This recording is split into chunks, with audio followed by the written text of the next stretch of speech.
ukore mu kiganza cya mugenzi wawe utigira u Rwanda.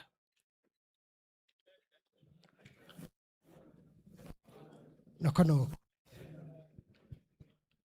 niyo ntero y'abadahigwa, niyo ntero ya bene Imana, niyo ntero y'abatangana, kandi no muco dukomeyeho. Muragahorana u Rwanda, muragahorana umukuru w'igihugu nyakubahwa Perezida wa Repubulika Paul Kagame, muragahorana Imana bene Imana.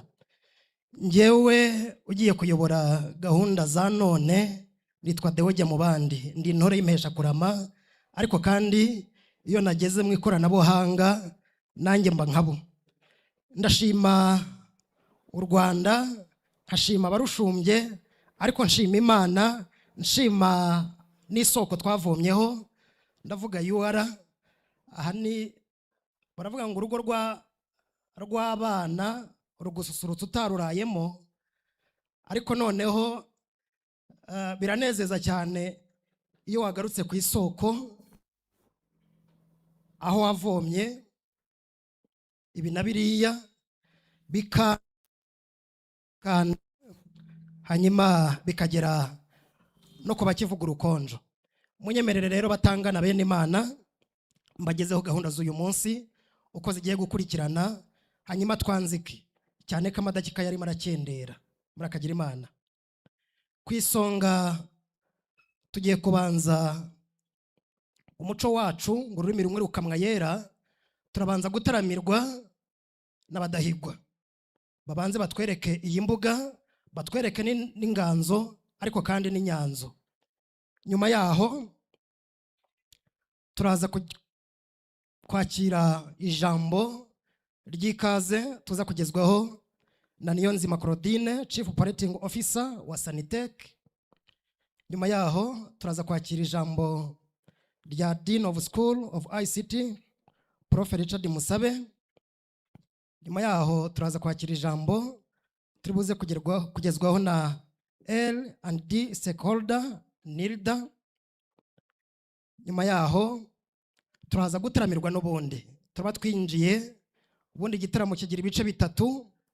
Hari igice cya mbere banza kugira ngo n'abakiri bato babanze kucyumva.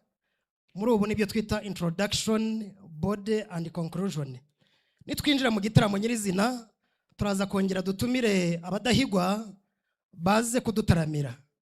Nyuma yaho turaza kwakira panel discussion tuza kugezwaho na Mineduc, Mini ICT, Unipod, Nyereka Tech. Hanyuma nyuma yaho turaza kwakira ubutumwa ababyeyi barerewe muri uru rugo ndetse nabo bakaharerera. Abo ni Ntambara Celestin, Mukanyirigira Claudine. Abo ngabo nabo uru rugo rwareze ndetse rukarerera. Nyuma yaho turaza kwakira cyangwa se kugezwaho cyo twita pitching session. Tuza kugezwaho na Honorable Kabandana Mark Auka. Baraza mu masibo abiri. Hari sibo ya mbere ya Auka, nyuma yaho haraza indi sibo ya kabiri yose y'abaturutse muri Auka. Turaza kwakira kandi Musemakweri Belize, Roy Nathan ndetse na Sandra muri iyo pitching session. Nyuma yaho turaza kwakira ijambo rijyanye na innovators representative. Tuza kugezwaho na Honorable Kabandana Mark. Nyuma yaho turaza kwakira Dr. Alexandre Ngenzi aze kutugezaho imyanzuro cyangwa se ubutumwa bwavuye mu bajaji muri ya kwa gutaramirwa kw'abantu turi buze kwakira muri ya panel discussion ndetse na pitching session. Turaza none gutaramirwa n'abadahigwa. Nyuma yaho turakira ijambo rya principal wa URCST College of Science and Technology. Nyuma yaho turaza kwakira inararibonye. U Rwanda rugira imana, rugira amasibo cyangwa se ingamba esheshatu z'intore. Harimo ibirezi, hariyo sibo ya mbere, hakaba imbuto, hakaba isibo ya gatatu y'indirira rugamba, isibo ya kane y'indahangarwa, isibo ya gatanu y'ingoboka rugamba, ariko tukagira imana yo kugira isibo y'inararibonye. Reka nsabura aha wese amera amashyi inararibonye.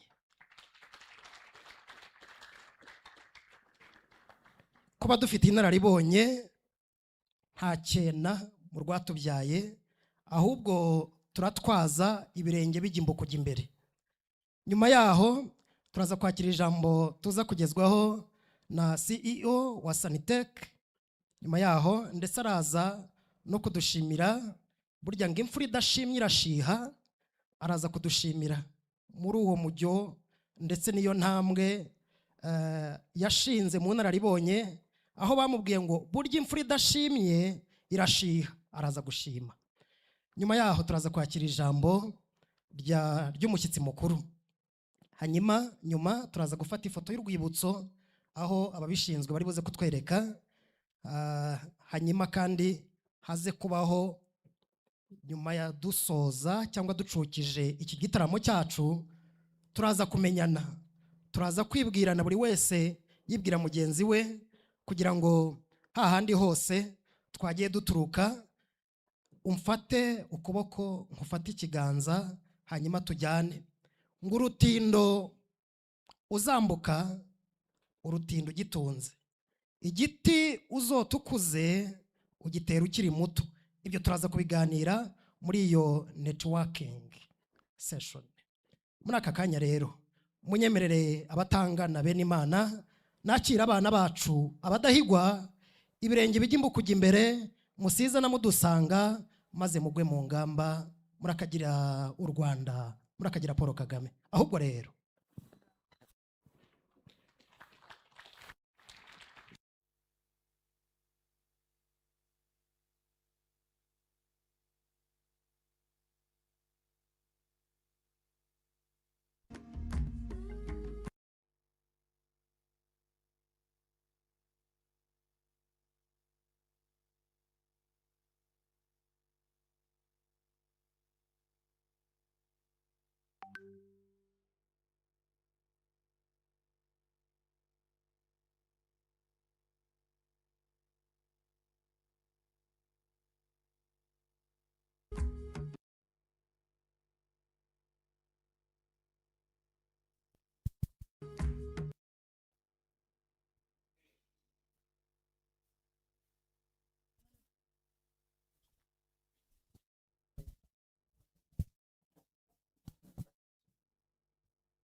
ngo ndasheja, umva ngo ndasheja.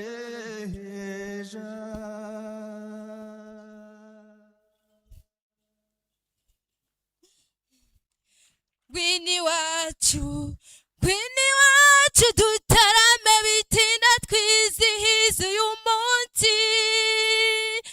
Umuco niyo soko nziza y'amajyambere, iyo niyo ntego n'ukuri kw'Imana. Uzazura besa niteke ni heza. Gwini wacu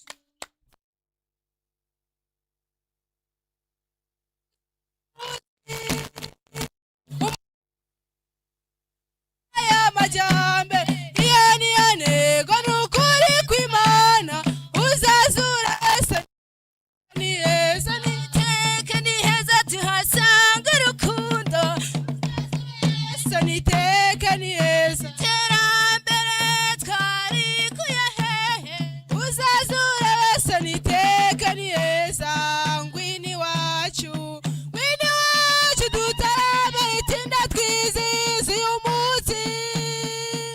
Umuco niyo soko nziza y'amajyambere, iyo niyo ntego n'ukuri kw'Imana. Uzazura besa niteke ni heza, uzazura besa niteke ni heza. Ni wacu dutarame twizihiza uyu munsi. Umuco niyo soko nziza y'amajyambere, n'ukuri kw'Imana. Uzazura besa niteke ni heza, uzazura besa niteke ni heza, uzazura besa niteke ni heza.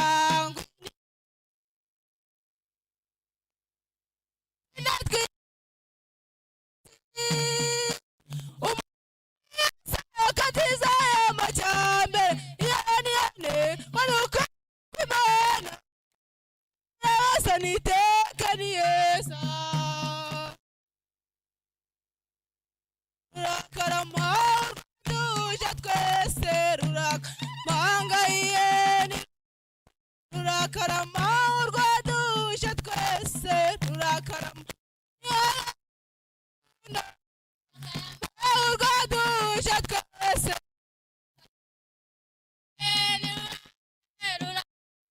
Urwaduje twese,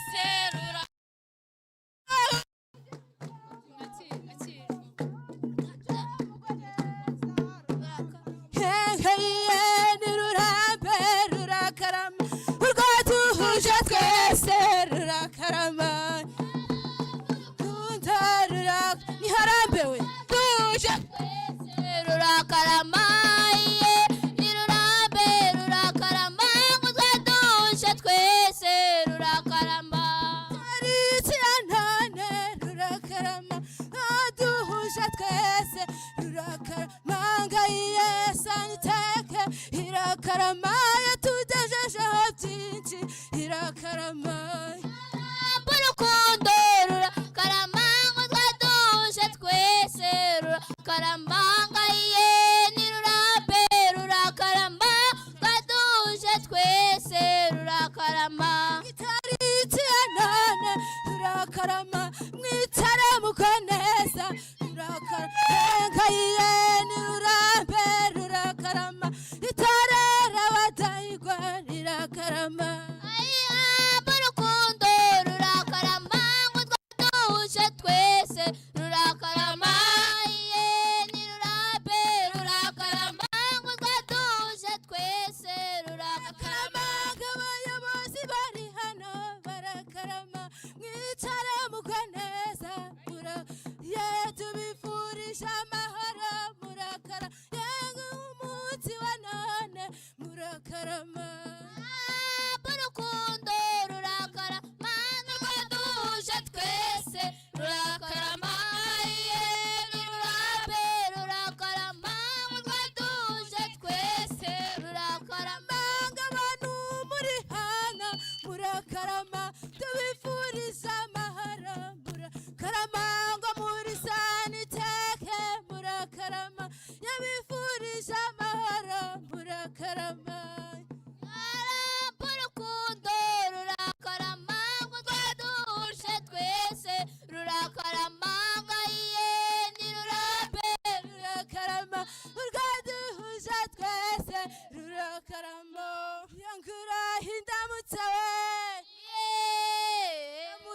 nisa n'aba bahungu yego yandamutsa we ndamutsa ndamukiriza abanyarwanda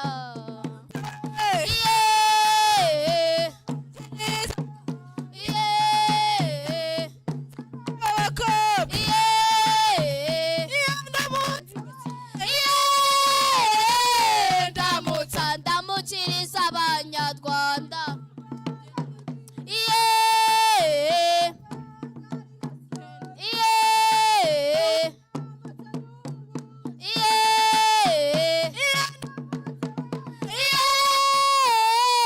ndamutsa ndamukiriza abanyarwanda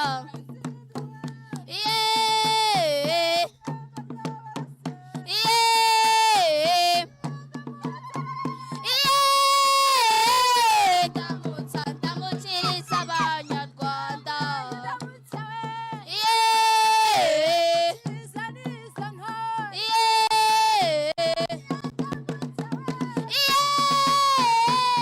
ndamutsa ndamukiriza abanyarwanda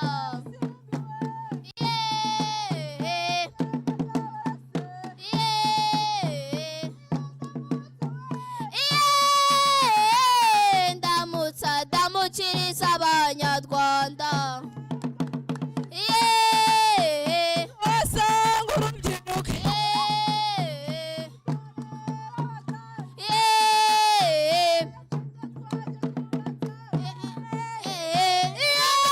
tawe ndamutsa ndamukiriza abanyarwanda amugwane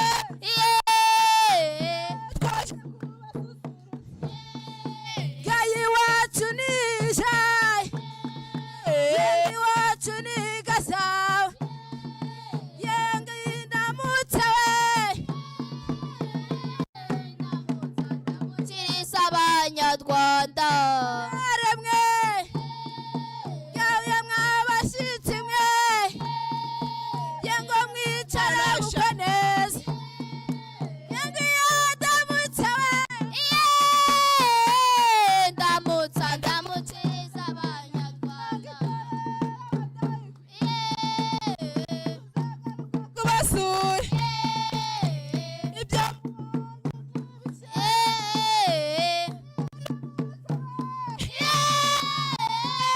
ndamutsa ndamukiriza abanyarwanda ndamutsa we yego naho ntaremwe yangiye ndamutsa we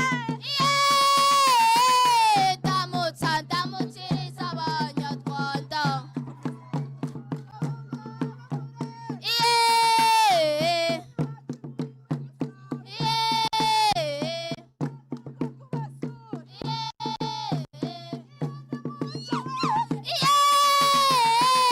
ndamutsa ndamukiriza abanyarwanda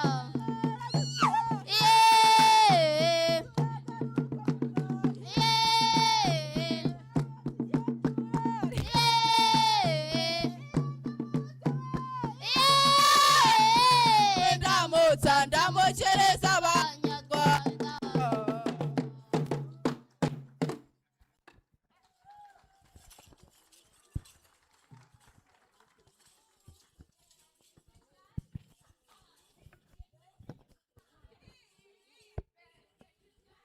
Yes. Reka mbigombe mu ntiza make dushimire abadahigwa.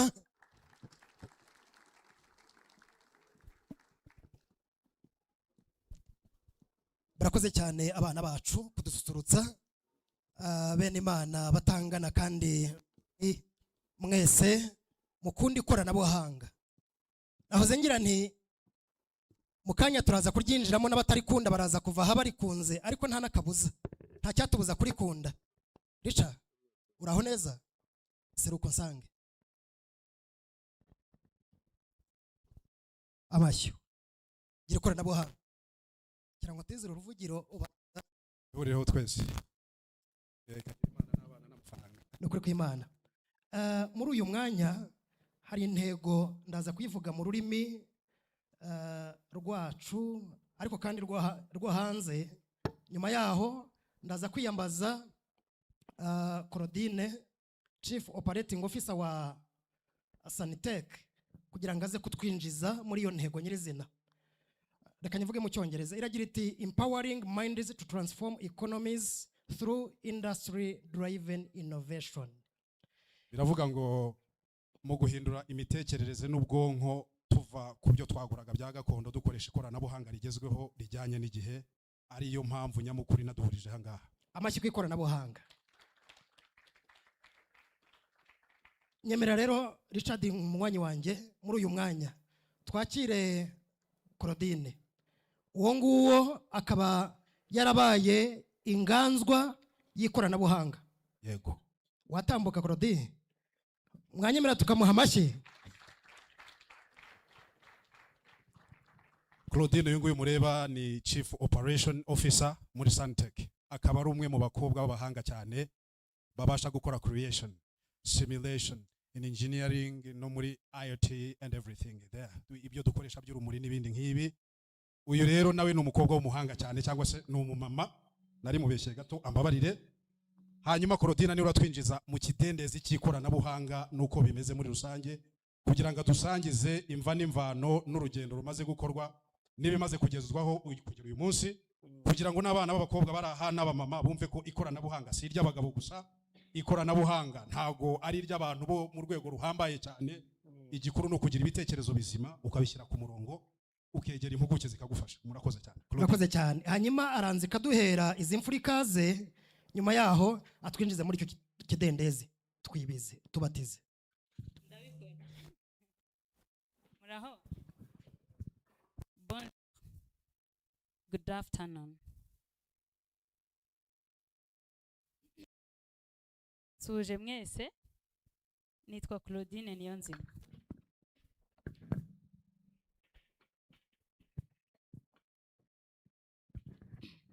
Muri Afrika abasaga 23% b'urubyiruko ni abashomeri cyangwa se nta mirimo bafite. 30% y'abarangiza kwiga amashuri makuru na za kaminuza bajya gukora ibyo batigiye. 18% mu myaka yabo ya mbere bayimara ari abashomeri nyuma yo kurangiza kwiga. Muri kumva icyo kibazo Afrika ifite? Urubyiruko muri kumva ikibazo Afrika ifite? Ni ikibazo gikomeye cyane ku ikoranabuhanga n'iterambere rya Afrika muri rusange. Ariko kandi ni igisubizo kuko urubyiruko ari rwo rufite imbaraga, rufite ibitekerezo, rufite n'ubushobozi bwo gushyira mu bikorwa icyatuma Afrika itera imbere. Niyo mpamvu turi hano uyu munsi. Nitwa Claudine Niyonzima, ndumwe mu batangije SANTECH, imwe mu bitumye twicaye hano uyu munsi. Natangiye mvuga ikibazo ariko ntago nibagiwe kwakira. Munyemerere nakira abateraniye hano. Nyakubahwa uhagarariye umuyobozi w'ihuriro ry'inararibonye ngishwa na Mariaf. Nyakubahwa uhagarariye Kaminuza y'u Rwanda ishami rya Nyarugenge cyangwa se CST ikoranabuhanga. Nyakubahwa uhagarariye ikigo cy'ubushakashatsi n'iterambere ry'inganda NIRDA. Banyakubahwa mwaturutse muri ministeri zitandukanye, Minisiteri y'Uburezi, Minisiteri y'Ikoranabuhanga, Minisiteri y'Umurimo. Banyakubahwa baturutse mu bigo by'amashuri makuru na za kaminuza, abikorera, inzego za leta, babyeyi, rubyiruko, bantu mwese muteraniye hano. Munyemerere twishimire kuba turi hano kandi duhari kubw'ikoranabuhanga n'ejo hazaza heza h'u Rwanda. Buri wese uri hano niyiha amashyi. Ayo mashyi rero nanjye nayabahaye kandi ayo mashyi ni ikaze. Tubahaye muri Take Forward Live. Mwakibaza ngo ni iki? Reka mbabwire icyo ari cyo. Mu mwaka wa 2019 muri Kaminuza y'u Rwanda ishami ry'ikoranabuhanga, urubyiruko rwaricaye rubona hari ikibazo. Ikoranabuhanga riri kwigwa ariko ntirishyirwa mu bikorwa. Benshi bariga nyine bakarangiza ari abashomeri cyangwa bakajya gukora ibyo batizi. Tumaze kwicara Niyonzima Claudine na Shema Pacifique tukabona ko icyo kibazo gihangayikishije. Kimwe mu bibazo twabonaga bijyanye n'uburyo abantu bafata imyirondoro bakibagirirwa ibyangombwa aho basuye, kuba mu bigo hari ikoreshwa nabi ry'ibidukikije kubera ibiti batema, bakora ibitabo n'amakayi byo kwandika imyirondoro y'ababagana, uburyo amakuru abikwa, uburyo akurikiranwa. Twakoze umushinga witwa e-visitors. Wari umushinga dukoze nk'igitabo, ariko turatekereza turavuga ngo ko icyo ari igisubizo twabonye sosiyete ikeneye, kubera iki tukibika muri library cyangwa se mu isomero. Nibwo twatangiye ikigo SANTECH. Turashimira cyane Kaminuza y'u Rwanda yashyigikiye icyo gitekerezo, bakemera ko tucyubaka turi abanyeshuri babo. Turashimira cyane RDB yemeye kuduha ubuzima gatozi. Uyu munsi tukaba dukora turi ikigo SANTECH cyemewe n'amategeko y'u Rwanda. Turashimira cyane ibigo bitandukanye byemeye kwakira iryo koranabuhanga bikarikoresha. Uyu munsi rikaba ari igisubizo cy'ibigo birenga 40 hano mu Rwanda rwacu, harimo Banki Nkuru y'u Rwanda, ibitaro bya Kigeme, NIRDA, Simerwa, amakoperative, ibigo bya leta, amavuriro n'iby'abikorera. Tumaze kubona ko bishoboka ku ikoranabuhanga, ku mushinga abanyeshuri batekerereje ku ntebe y'ishuri ushobora kuvamo igisubizo kikajya ku isoko ry'umurimo, kigatanga imirimo, kigafasha abari bagitegereje, kandi hakoreshejwe ikoranabuhanga ryakozwe bwite n'Abanyarwanda, rigakorerwa mu Rwanda. SANTECH yatangije SANHub.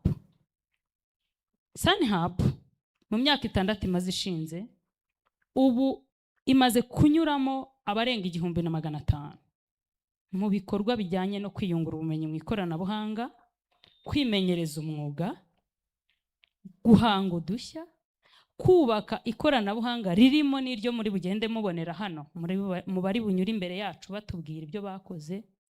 Ndetse byatumye hari abihangira imirimo ubu bagera kuri 56 muri abo ngabo. Ibyo tubyishimire twese.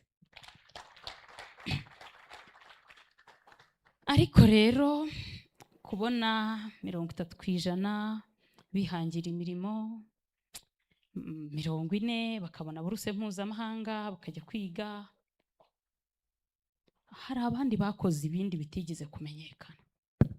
Niyo mpamvu uyu munsi SANTECH yatangije Tech Forward Live kugira ngo duhuze cyangwa se twubake urubuga rwo guhuza akademiya, abari ku ishuri n'uruganda, bagera aho bibera, bamenye uko bikorwa, bumva babikoze kandi bumve ko bishoboka.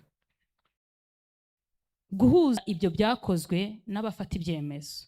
Hari igihe abafata ibyemezo n'abakora ibyo byemezo bikeneye gufatirwa badahura, ariko Tech Forward ni urubuga rwo kugira ngo bahure, kugira ngo abari ku ntebe y'ishuri bumve ko ibyo bari gukora ejo n'ejo bundi babibyaza umusaruro wo kubera u Rwanda ndetse na Afrika ibisubizo dutegereje mu ikoranabuhanga, bityo tukagabanya ibyo dukura hanze ya Afrika, tukagabanya ibyo dukura hanze, hanyuma tukongera umusaruro w'ibikorerwa iwacu, icyo twita GDP. SANTECH rero kuri uyu munsi tubahaye ikaze. Turagira ngo mwumve icyo ikoranabuhanga rikorerwa muri Afrika rishoboye. Turagira ngo mwumve ko igihe ari iki kugira ngo ikoranabuhanga rikorwa n'Abanyarwanda rijye ku mugaragaro, rimenyekane, ryakirwe n'abarikeneye, ndetse ribyara umusaruro harimo no guhanga imirimo ku bato n'abakuze nabo, kuko nabo bakeneye gukora. SANTECH ntago yakira gusa abato, twakira n'abakuze, abashakashatsi, kuko dukorana n'abahera kuri primary levels cyangwa se amashuri mato abanza, ayisumbuye, aya kaminuza, ay'ubushakashatsi, ndetse n'abarwiyemezamirimo. Tukabafasha gushyira ikoranabuhanga mu byo bakora ndetse no gushyira mu bikorwa imirimo yabo ya buri munsi. Ntabwo ndi butinde. ngiye kwanzura. Ariko icyo ngira ngo mvuge kuri uyu munsi nsoza nuko twese ntawe usigaye inyuma dukwiye kumva ko ikoranabuhanga rikorewe mu Rwanda, rikozwe n'Abanyarwanda, rikorewe muri Afurika, rikozwe n'Abanyafurika, ari igisubizo dutegereje uyu munsi kugira ngo inzozi twifuza ejo hazaza tuzigereho. Nibwo NST2 izaba implemented, nibwo imirimo izahangwa, nibwo abafatanyabikorwa bazatuma Afurika itera imbere.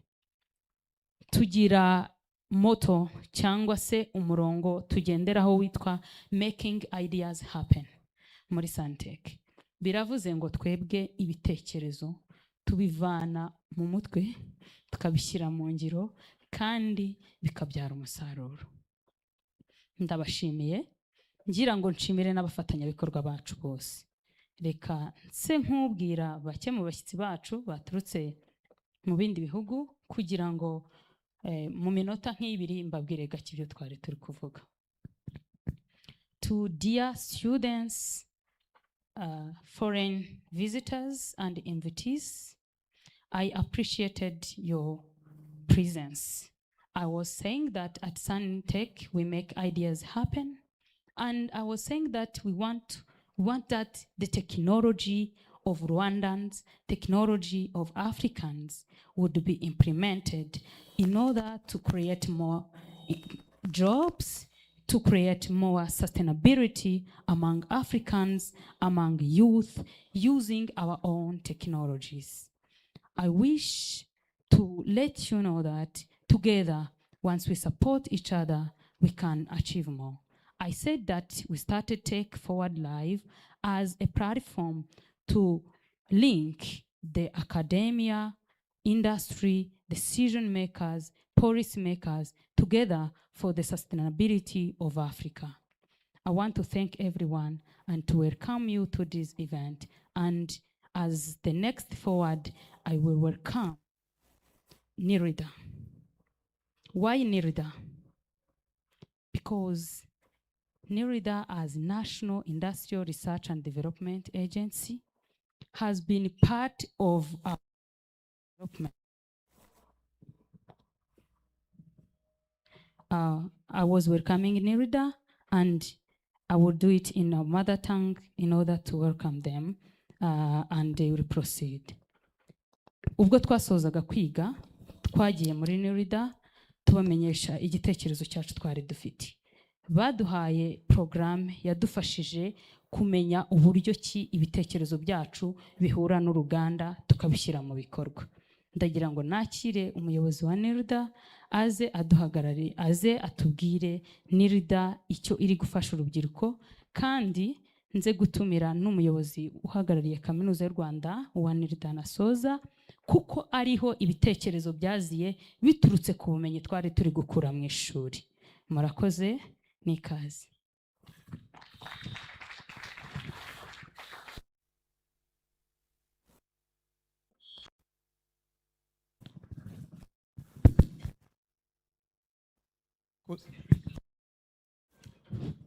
Harakoze, mpaye umwanya kugira ngo ngire icyo mvuga mu izina rya NIRIDA.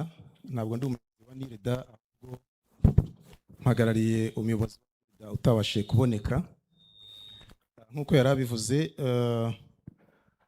nagira ngo mbanze mpere kubwira abari hano NIRIDA icyo ari cyo, hanyuma nze kugaruka ku buryo NIRIDA yafashije iyi SANTECH, kuko SANTECH navuga ko iri mu mfura zacu. NIRIDA nk'ikigo cy'igihugu gishinzwe ubushakashatsi ku iterambere ry'inganda, dufite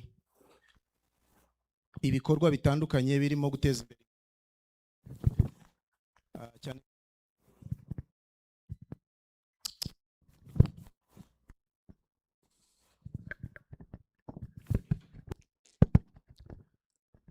nk'uko nari maze kubivuga. NIRIDA ni ikigo cy'igihugu gishinzwe ubushakashatsi ku iterambere ry'inganda.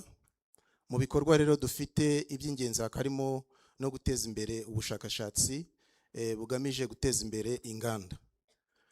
Uburyo rero tubigeraho, dukorana n'ibigo bisanzwe biriho, ndavuga companies zisanzwe zihari, ariko nanone tugafasha abandi bafite ibitekerezo, bafite innovation, kuba bashobora gufata izo innovation bakazibyaza product ndetse bakazibyaza business.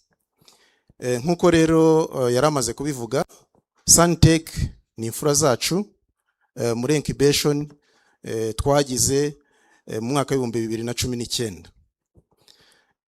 Uburyo rero tubikoramo, dufasha urubyiruko rufite ibitekerezo bigamije kuba bishobora kuvamo business, tukabafata igihe runaka, tukabashakira abantu bashobora kubafasha, mentors, bakabafasha kunoza bya bitekerezo byabo, bakaba bashobora kubikuramo product cyangwa se business. Ibyo rero tubikora twifashishije infrastructure dufite laboratoire ebyiri. Hari laboratoire iri i Huye ya life science, tukagira na STEM iri hano hafi yaho turi muri College of Science and Technology.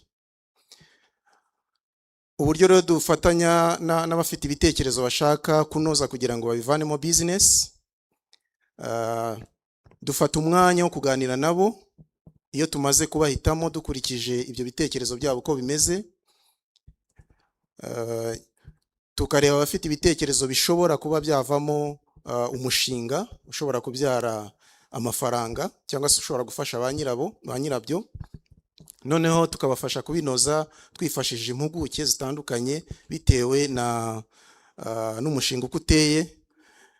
Tukabafata mu gihe runaka bitewe nuko umushinga ungana, hanyuma barangiza tugatoranyamo abashobora kuba bafite product tubona koko kwizabafasha mu gihe kiri imbere, kuko tubafashe bose muri ya incubation, muri cya gihe tubafata yaba amezi 3 yaba amezi 6, harimo aho ubona rwose bafite ubushake kandi bashaka kugira icyo bageraho. Abo ngabo rero tubafasha kugira ngo babashe kujya kwiyubaka, kuko icyo dushyira imbere ni ukubafasha kuba bashobora kwikorera business zabo. SANTECH rero turi kumwe uyu munsi, yadutumiye hano uyu munsi. Mu 2019 twarabakiriye, turakorana, bafite igitekerezo, bashaka uburyo icyo gitekerezo bakibyaza business. Ndagira ngo mumfashe tunabashimire, kuko mu banyeshuri twagize icyo gihe babaye aba mbere mu banyeshuri bitwaye neza nyuma ya incubation, kuba barafashe umwanya bagakoresha imbaraga zabo, bakaba barabashije kugira umushinga ufatika. Uyu munsi nkuko mubibona, barimo barakorana n'urubyiruko rwinshi. Amaze kutubwira ko hari abageze ku 1500 banyuze muri SANTECH. Icyo ni ikigaragaza ko igikorwa cyabo cyagize akamaro, yaba ku rubyiruko ndetse n'abantu bakuru ndetse n'izindi company. Nkuko yari amaze kubivuga,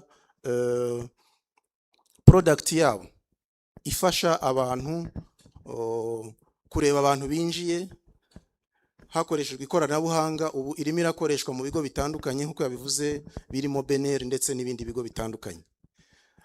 Turabashimira rero kuko SANTECH nyuma ya incubation, mu gihe batanabonye ubufasha bw'amafaranga kugira ngo bajye kuba bashobora gukomeza uwo mushinga wabo, birwanyeho nk'intore, bagerageza gukoresha ubushobozi buke bari bafite, babasha gukomeza gukora projet yabo, barayirangiza, ubu ikaba igeze aho igeze uyu munsi. Nagira ngo muntize amashyi tubashimire. SANTECH tuyifata nk'icyitegererezo, kuko muri batches zigera kuri 4 zimaze gusohoka, harimo companies zigera muri 4 zavutse kubera izo incubation. Muri izo companies 4, 3 zabashije kubona ubufasha bw'amafaranga bwazifashije gukomeza ibikorwa byabo. Nkuko nari maze kubivuga, SANTECH yo nta mafaranga yari yarabonye, ariko murabona ibyimaze kugeraho. Ndagira ngo rero mbwira urubyiruko ari abanyeshuri bari mu mashuri yisumbuye, mufite ibitekerezo byinshi. Buri wese ashobora kuba rwiyemezamirimo. Icy'ingenzi ni ukudacika intege, kuko SANTECH yatubereye urugero.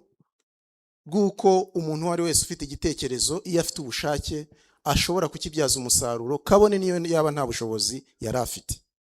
Ndagira ngo rero nibwirire urubyiruko ko mufite amahirwe menshi, igihugu cyaduteguriye uburyo bwo gukora, igisigaye ni mwebwe mukwiye gushyiramo imbaraga, ibyo bitekerezo byanyu mufite mukabibyaza business, mukabibyaza umusaruro kugira ngo ejo muzabashe gufasha igihugu cyacu gutera imbere, cyane cyane ko ubu ngubu icyo dushyize imbere no guteza imbere made in Rwanda. Ntabwo rero twateza imbere made in Rwanda igihe tudafite inganda zacu kandi bibaye byiza zikaba ari iz'abanyarwanda. Izo nganda rero nta wundi uzazikora, ni mwebwe, ni twebwe, kandi nta handi zizava muri bya bitekerezo byanyu, nkuko SANTECH mubona yakoze uyu mushinga kandi ukaba umaze kugera kure. Icyo rero nagira ngo mbwire abari hano nuko NIRDA nk'ikigo gishinzwe ubushakashatsi, nyuma yo kubona ko mu rwego rw'inganda harimo ikibazo gikomeye cyane kijyanye nuko inganda zacu usanga zigira ikibazo cyo kubona aho zikura amamashini cyangwa se n'ibikoresho byo gusimbuza mu mashini zapfuye, aho usanga nk'uruganda runaka iyo rugize ikibazo rugomba gutumiza spare parts i Burayi cyangwa se no muri Aziya, bagategereza igihe runaka kugira ngo iyo PS izagere hano mu Rwanda ibashe gusubizwa mu mashini ibashe gukora. Ubu NIRDA mu rwego rwo gukemura icyo kibazo ifite umushinga mugari iri gukorana n'abafatanyabikorwa batandukanye wo gushinga laboratoire nini ya STEM, laboratoire izaba ishobora gufasha abanyenganda kuba bashobora kuza bakahahurira n'abashakashatsi ndetse bakahahurira n'abandi bafite innovation cyangwa guhanga udushya, bakaba bashobora guhurira hamwe bakaganira bakagira icyo bakora mu rwego rwo guhuza abashakashatsi, ibigo by'amashuri, ibigo by'ubushakashatsi, abafite innovation cyangwa guhanga udushya ndetse n'abandi bose bafite aho bahuriye n'iterambere ry'inganda, bakaba bashobora gukorera hamwe, bakabona umushakashatsi akaba ashobora gufasha ufite igitekerezo kuba ashobora kugikuramo umushinga runaka ufatika. Ibyo kandi tukaba tuzabifatanya no gufasha abanyenganda nari maze kuvuga kuba bashobora kuza bagakoresha imashini zaba zirimo, kuko imashini zaba ziri muri iyo laboratoire ni imashini nini ziri ku rwego rw'inganda zishobora kuzafasha inganda kuba zishobora kuza zishaka gukora PS runaka, bakaza bakayishushanya bafatanyije n'abashakashatsi bazaba bahari, hanyuma bakaba bashobora guprintinga cyangwa gusohora iyo PS, bakaba bashobora kujya kuyikoresha mu mashini zabo batagombye gusubira kujya kuyikura hanze. Ibi rero ni umushinga mugari, ni umushinga munini cyane ushobora kuzatwara miliyoni zigera muri 82 z'amadolari. Byumvikana ko ari umushinga munini, dutezeho ikintu kinini, dutezeho gufasha inganda. Tukaba dufitemo rero ibice bitatu by'ingenzi dushaka kuzashyiramo imbaraga. Igice cya mbere akaba ari byo twita mu rurimi rw'amahanga mechatronics, ariho dushobora kuzafasha abanyenganda kuba bashobora gukora ibikoresho bitandukanye, yaba ibyo gusimbuza mu mashini yabo ndetse yaba n'imashini nshyashya, aho bashobora kuzajya baza bagatizwa imashini, bakagira ababafasha, bakaba bashobora gukora design z'izindi mashini bashaka cyangwa no gukora pièces de rechange bazajya baba bakeneye. Muri iyo laboratoire kandi hazaba harimo ibijyanye na renewable energy. Murabona ko mu Rwanda rwacu turimo turateza imbere gukoresha imodoka, amamoto adakoresha mazutu cyangwa essence. Birasaba rero ko twitegura hakiri kare ku buryo ibintu bijyanye n'amabateri no kubika umuriro dutangira kubikoraho kugira mu gihe kiri imbere tuzabe dushobora kuba iryo soko dushobora kurikorera ibikoresho bihagije. Ikindi cya gatatu kizaba kiri muri iyo laboratoire ni ni ugukorera abanyenganda industrial softwares. Mu gihe turi kujya muri automatism, gukoresha inganda zijyanye n'igihe tugezemo, dukeneye kuba dufite za software zishobora gukoreshwa mu nganda hirya no hino. Muri iyo laboratoire rero tuzaba dufitemo na departement ishinzwe ibintu bijyanye na industrial softwares. Ibyo rero bikazafasha abanyenganda kuba bashobora gukoresha imashini zigezweho zirimo za programme runaka zishobora kuzafasha. Uyu ni umushinga rero uzamara imyaka 4 ukazaba urangiye, ukazaba ukorera hano muri College of Science and Technology hano hafi yaho turi. Ndashishikariza rero urubyiruko, abanyeshuri gukomeza kumva ko mufite amahirwe menshi, kuko leta irimo irabashyiriraho uburyo bwo gukomeza gukora ubushakashatsi, kuko ahanini kugira ngo ubushakashatsi bubashe kugerwaho nuko waba ufite ibyangombwa byose ukeneye, harimo laboratoire n'imashini nari maze kuvuga. Ntatinze rero ngarutse kuri SANTECH. SANTECH nk'imfura ya NIRDA tubafata nk'icyitegererezo, tugira ngo n'ubundi rubyiruko muzabarebereho, nibinashoboka muzajye mubasura murebe ibyo bakora, kubera ko bishobora guhindura cyangwa se bishobora gufasha ibyo mutekereza, bikaba babereka inzira banyuzemo, cyane ko bakimara kuva muri iyo incubation wasangaga bafite byinshi batekereza gukora, bashakisha inzira imwe banyuramo, ubundi bagatekereza gucuruza produit yabo, nabo bagasanga ari byiza, ariko ubundi bagasanga bakeneye kugira izindi service batanga cyane cyane ku rubyiruko. Ibyo byose rero bakaba barabihuje, bakaza kubikuramo icyatumye SANTECH igeraho igeze uyu munsi. Ngira ngo umuyobozi wayo ari hano araza kuza kubibwirira, ariko nk'urubyiruko turi kumwe uyu munsi, nagira ngo mbabwire ko icy'ingenzi ni ukudacika intege. Icy'ingenzi ni ukudacika intege, kandi ukaba ufite intumbero nyayo yo kuvuga ngo njye ndashaka kugera kuri iki. Ibi ndabivuga kubera ko SANTECH igihe twakoraga graduation yabo bakoranye incubation, iyo baza gucika intege baba baracitse intege ntibakomeze, kubera ko icyo gihe bagenzi babo babashije gutoranywa barahembwa, bakomeza kujya gukora projet zabo, ariko bo ntago bagize ayo mahirwe kubera ko umushinga wabo icyo gihe utatoranijwe mu yahembwe. Ariko ndababwiza ukuri, muba fite aho bageze hafatika, SANTECH iri muri companies za mbere muzo twincubatinze. Ibi rero biragaragaza ko icy'ingenzi navuga ku rubyiruko nuko nta gucika intege, ahubwo no gushyira imbaraga mu byo mukora kandi ukaba ufite intumbero nyayo. Ikindi rero nagira ngo nsozerezeho nuko nka NIRDA nk'ikigo gishinzwe guteza imbere ubushakashatsi ku iterambere ry'inganda, turahari kugira ngo dufatanye, turahari kugira ngo nk'urubyiruko tubafashe. Ibitekerezo byanyu, ibyifuzo byanyu mwe mushobora kubishyira mu bikorwa, cyane cyane mubinyujije mu bushakashatsi. Nk'abanyeshuri mbona hano nabatumira kugira ngo muzasure NIRDA, mubashe kureba laboratoire dufite, murebe niba mushobora kuzihuza n'ibyo muri kwiga, niba hari icyo bishobora kubafasha, cyangwa se niba hari icyo mushobora gukorana natwe. Bamwe muri kwitegura kujya muri stage, abandi bashobora kuba benda gusoza amashuri. Ndagira ngo mbabwire yuko turahari kugira ngo tubafashe, bya bitekerezo byanyu tube dushobora kubafasha kubihindura imishinga ishobora kubyara inyungu.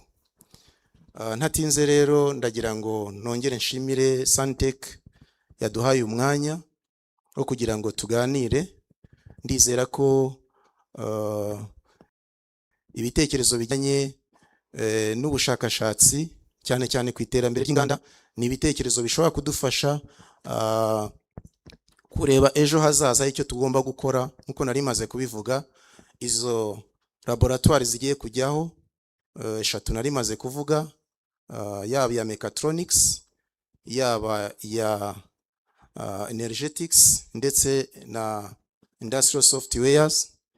Ni laboratoire zizakoreshwa namwe nk'urubyiruko ni laboratoire zizafasha mwebwe kugira ngo mubashe guhindura ibitekerezo byanyu, kubihinduramo product zizabageza kuri business. Ndagira ngo rero mbashishikarize kugira intumbero nk'iyo SANTECH yagize, kugira intumbero yo kumva ko hari icyo ugomba kugeraho, kabone ni uyu munsi waba udafite amafaranga, kuko icyo twabonye muri za incubation twagiye dukora ni uko urubyiruko rwacu, bamwe mu rubyiruko rwacu usanga batekereza guhera ku mafaranga kurusha guhera ku kibazo cyangwa se icyo babonye bagiye gukemurira community, bagatekerezaho amafaranga arava. SANTECH rero ni uburyo cyangwa se ni urugero rwiza rwo kwerekana ko niyo utaba ufite amafaranga ushobora kugira icyo ukora, ushobora gukora innovation, ukavaho waruri, ukava ku gitekerezo,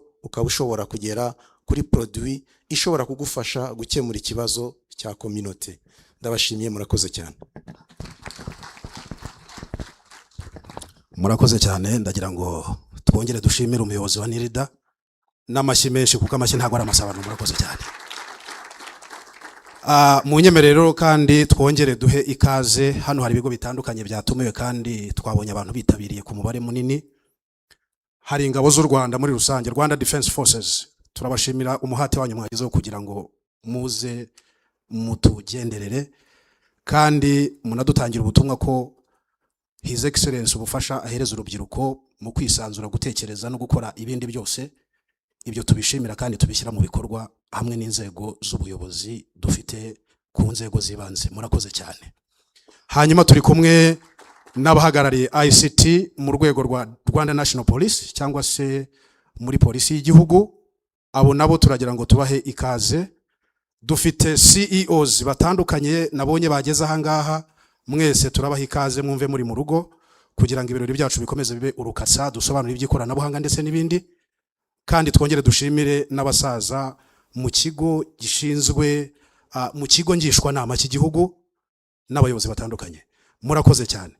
Ndagira ngo rero kano kanya duhereze umwanya, duhereze ijambo umuyobozi Dean of School of ICT Professor Richard Musabe. Niba ari hano bugufi yegera imbere kugira ngo agire icyo atubwira kuri uyu munsi wa SANTECH. Intumbero y'uyu munsi navuga ngo take forward live.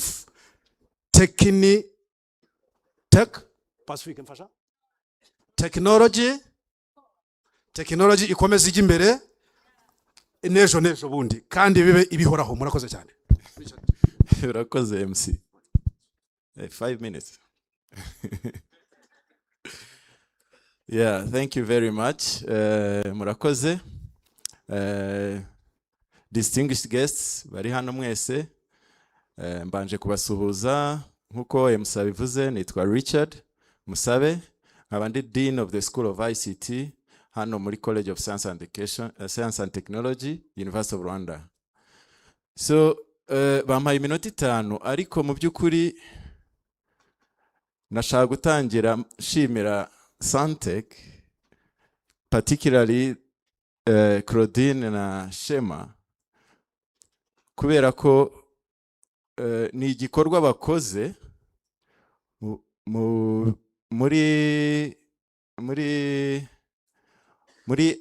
muri alumni bose bacu. Twashaka gutangira ngo tujye dukora ibikorwa nk'ibi, ariko SANTECH Shema yaje kundeba personally, aravuga ati bya bintu byose twavugaga nkiri umunyeshuri hano, muvuga ngo muzatuzanira muzadukorera ibi bikanga, ubu ndashaka kubizana. Right? So mushimire Shema na Claudine na SANTECH in general kubera iki gikorwa. Ni abanyeshuri bacu muri School of ICT, bari abanyeshuri bacu muri School of ICT muri department ya Computer and Software Engineering. Nkuko Claudine yabivuze, idea yaje ari project. Ubundi hano iyo urangije imyaka 4 4-year program ukora research project. Bashema bayikoze nka research project. Iriya e-visit, right? Yeah. Bayikoze nka research project, nka bagenzi babo benshi, ntago ari bo bonyine, ni benshi bakoze ama research project, ariko nibo bashoboye kwavansa bagafata iyo research project bakayibyaza kino turi hano tureba. So mubanshimire cyane, kandi ni n'urugero rwiza kuri barumuna babo bari hano, ni urugero rwiza nta nubwo tuguma tuvuga urubyiruko, ni n'urugero rwiza kuri twese. So ideas ntago zigomba guhora zihera mu mutwe, mu bitabo, mu mashelves, mu library. Tugomba gushakisha uburyo bushoboka bwose kugira ngo zive mu bitabo zijye mu bikorwa. We implement the ideas into tangible solutions that are impactful. This is an impactful solution that they proposed and now they have developed it. But ntago ari byo narinje niko nshatse gutangira mbashimira. Ngiye bari bambwiye ngo mvuge ku kintu cyitwa the impact of research projects, arizo nk'iyo ngiyo yabashema to the outside world, to the industry. So it's a big topic twaganira kurusha 5 minutes ntago byavamo, ariko in a summary, umunyeshuri ndiho ndabivuga particularly ko nabonye harimo abanyeshuri bo muri secondary schools. Ubuzima bw'umunyeshuri hano burimo ibice byinshi kugira ngo ushobore kugera kuri iyo research project bambwiye kuvuga. Yo winjiye hano muri kaminuza uba ufite program ugomba gukurikira. Iyo program hano muri CST in particular, inyinshi dufite ziri 4-year programs cyangwa 5 years. So nk'iyo bashema bakurikiye ari 4-year program, iyo ugeze mu wa kane ufata umwanya wo kwicara muri group y'abantu 2 cyangwa 3 mugatekereza umushinga mwakoraho research project yanyu. Aho tuguha aba supervisors cyangwa mentors bagufasha muri urwo rugendo. Nyuma yaho uradefanda ugatsinda cyangwa bakaguha correction ukazikora, then ukabona kugraduating. Ariko muri iyo 4-year program kugira ngo uzashobore kugera kuri iyo ntambwe yo gukora projet, hari izindi trainings cyangwa support system baguha.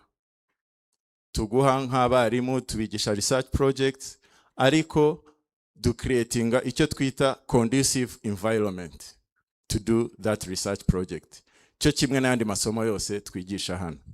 Conducive environment rero irimo ibintu byinshi. Of course, mu kwigisha twebwe abarimu ubuvuga classrooms, uvuga laboratories, ariko hari n'ibindi byinshi byiyongera. Nk'abashema hari n'ibyo batasize ubutwiyongera. Tubigenda bihinduka. Bigenda bihinduka biturutse n'ubushobozi, biturutse nanjye by the way nanjye nigiye hano. So ibyo nigiyeho hano nibyo shema yigiyeho, nibyo abara ubu ngubu bariho bigira bigenda bihinduka biturutse n'ukuntu technologies zigenda zihinduka, biturutse n'ubushobozi tugenda tubona nka kaminuza y'u Rwanda. So narimvuzemo infrastructure, one of the conducive environment tubaha kugira ngo bashobore kugera kuri ubu bumenyi ni ama labs ari high tech innovative labs tugomba kubaha baga practicing different ideas. They have we have different incubation hubs, innovation hubs. Hano abahazi wenda they know about the Unipod. Unipod nayo ni one of our innovation hub.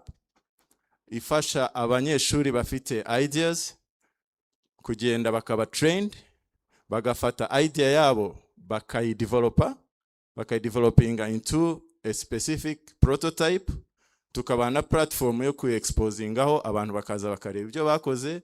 Abashoramari hari n'abashoramari baza bagakunda umushinga wawe bakawusupporting. So we have it here. Sinzi shema yasohotse ariko sinzi niba ari hano ko icyo gihe Unipod yari taraza. So urumva ko navugaga bigenda byiyongera. Dufite different initiatives, dufite nko muri School of ICT. I think shema nanone hari ntiyari akaje, ariko dufite icyo bita binary hub. Binary hub ni nayo ni nka innovation hub, ariko yo iri attached kuri school. Iri attached kuri School of ICT. Dufata abana anyone, it's open to anyone who has an idea. So araza akadupresentingira idea ye, presents to different lecturers, mentors. So the best ideas are taken to the hub, supported, and with mentors, hanyuma bakagenda on different levels by developing different solutions. So far they have developed different solutions to our institution, to CST. Nk'ukuntu bashema bakoze e-visit, nk'ubu hano muri College of Science and Technology, through Binary Hub, abanyeshuri bacu bakoze icyo bita Inuma system. Inuma ni iki? Murabizi abantu bakora muri public institutions. Iyo ugiye gusaba nka missions, in country missions cyangwa outside missions, hari system dukoresha. So nabo bakoze almost the same, but particularly customized to CST and UR. Bafite izindi systems zo gukora different solutions, barashaka kureba exactly issues ziri hano muri CST, hano muri Kaminuza y'u Rwanda, bakazi implementing, bakazi digitizing almost all of them, bakaduha solution. So these are initiatives ziri hano tugenderaho, ariko natwe nka kaminuza nyuma y'abana nk'abo bo muri Unipod, nk'abo bari muri Binary Hub, nk'abo bari muri different centers of excellences, dufite IoT labs, AI lab.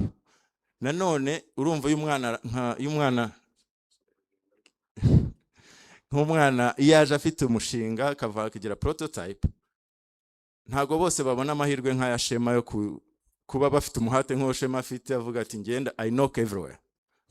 So abatabifite nabo turaba supportinga ku buryo duhamagara industries, duhamagara abarwiyemezamirimo bakaza bakareba ibyo bakora, ibyo bashima bakabisupportinga. So ni ibyo tubahana exposure, where they something like this, aho dukora ama conferences, ama workshops, abanyeshuri bagapresentinga their ideas. So in nutshell, ngwaraza kumfasha gusummarizinga, ariko Kaminuza y'u Rwanda, College of Science and Technology, dusupportinga cyangwa dufasha abanyeshuri bacu ku buryo bashobora gukora imishinga yagira impact kuri society yacu. So soza again nshimira SANTECH, nshimira Shema in particular kubera iyi idea yakoze, kuko ni idea nkuko natangiye mbivuga dushaka gukomerezaho n'abandi banyeshuri bacu baciye muri system yacu, bajya baza bakaganiriza barumuna babo bakabereka ko bishoboka. Umwana hari igihe aza akiga ariko atazi icyo azakora, akiga just kubona degree, ariko iyo ubonye examples nk'izi ubona ko bishoboka byose. So ni gahunda dushaka kwiha alumni bose, bakajya baza bakaganiriza barumuna babo bakabereka ko ibintu byose bishoboka. Murakoze. Arakoze cyane Richard kubyo kusanganyamatsiko duhaye ndetse n'ubusobanuro bwimbitse kubyo Kaminuza y'u Rwanda ikora, uhereye ku kwigisha ukazamura ukagera gufasha abantu kuzamura imishinga yabo no kwitekereza no kwinonosora, hanyuma barangiza bakagira ubufasha bundi bwihariye yenda babaha mu bijyanye na communication no kubamenyesha cyangwa kubamenyekanisha. Richard, murakoze cyane rero. Ndagira ngo summarizing muri makeya. Dear brothers and sisters, distinguished leaders of honors, we are appreciating National University of Rwanda for your endeavors, how they create the atmosphere for the youth and all innovators in ICT and technology to incubate the ideas, from the idea to the innovation. As Richard was explaining, the background of SANTECH and this activity, actually it was from National University of Rwanda. But apart of that, there are other institutions, private companies, probably which they didn't attend National University, probably different universities. They are here and they are ready to transform. As the core value of our objective of today, take forward life from ideation to transformative impact, organized by SANTECH. So turagira ngo twongere dushimire nanone SANTECH muri rusange, ariko kandi twongere twinjire mu mwanya wo kugira ngo dupitchinge ngo abajya inama Imana irabasanga munyemerere twongere dushimire College of Science and Technology. Munyemerere tubashimire cyane. Richard, munyemerere muri uyu mwanya kugira ngo dukomeze, burya turimo turanagenda tujyana n'igihe, ndetse no kugira ngo byose gahunda zose zateguwe zize gusangizwa abateraniye hano. Reka rero twakire panel discussion. Muri uyu mwanya reka ntumire Minedik, wagarariye Minedik, MinICT, Unipod, Nyereka-Tech batambuke twinjire muri icyo gisata kugira ngo dukomeze turyoherwe na gahunda zateguwe, ndetse turagenda tugaruka kuri SANTECH Forward Live. Ibyo byose turazirikana ko ikoranabuhanga rigomba kujya mbere ndetse nta nzitizi. Reka rero abo bose navuze bigira imbere, hanyuma twinjire muri panel discussion. Reka nomere kandi moderator Claudine tambuka, hanyuma Minedik, MinICT, Unipod, Nyereka-Tech batambuke, hanyuma twinjire muri panel discussion. Unipod ni ikigo ngira ngo mpuzamahanga kiri mu bintu by'ikoranabuhanga gifasha abanyarwanda ndetse na guverinoma yacu. Batambuke bigira imbere kugira ngo tubaho umwanya batuganirize cyangwa se dukomeze twinjire mu nsanganyamatsiko y'umunsi. Buri wese ntaneganwe ijambo mu gihugu cye, mu gihugu afitemo uburenganzira ndetse no gutanga umusanzu wo kubaka u Rwanda.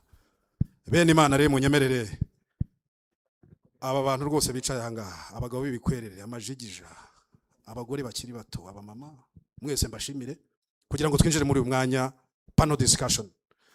Nyakubahwa musangiza amagambo, panel discussion ni iki cyangwa se bigendereye iki? Mu ntego byose turagenda tugaruka ku ikoranabuhanga, ariko mu byaganiriwe ahangaha n'ibindi tuza kugezwaho ari uburyo bwo kugira ngo tuze kubibumbira hamwe, buri wese aza kudusangiza kubera iki turaha, bimaze iki, birafasha iki u Rwanda, birafasha iki abanyarwanda, birafasha iki urubyiruko, kubera iki dutaramiye ahangaha kuri uyu munsi. Claudine, nagira ngo natinze mu magambo utwinjize muri uwo mwanya nka moderator. Munyemerere tubakire n'amashyi tubashimire.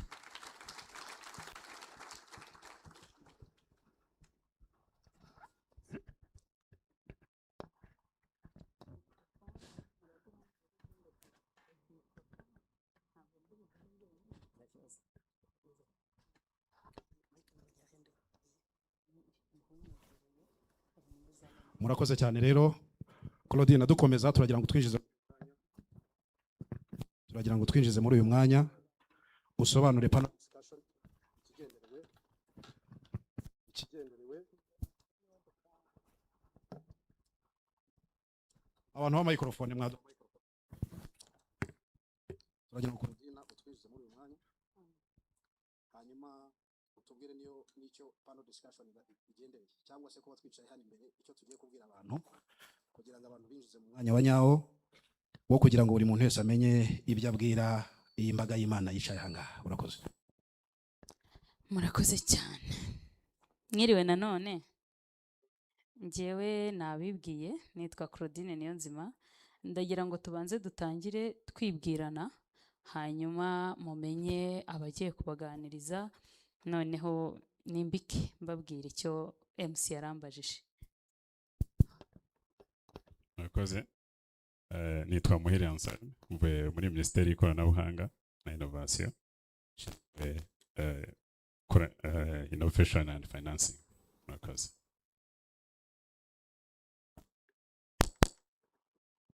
Hello. Muraho neza. Nitwa Is microphone shokoze mfite makabazo gatoya. Nari ndimo kubibwira. Nitwa Pascal Gatabazi, nturutse muri Minisiteri y'Uburezi. Ndi inshingano zanjye na title around Chief Technical Advisor. Ariko nshimishijwe nuko ndi kumwe n'umunyeshuri wanjye aranyibwiye none ahangaha igihe nayoboraga Itumba yari umunyeshuri wanjye. So I'm happy to be with him. Twishimiye kugira icyo twabasangiza. Murakoze. Mwiriwe neza. nitwa Munyeshyaka Shadrack, naturutse muri kampani yitwa SANTECH, akaba ari kampani nashinze ishinzwe ibijyanye no gukora ubushakashatsi no guhanga udushya mu by'ikoranabuhanga, yitwa SANTECH. Murakoze cyane, mumfashe twakire pano.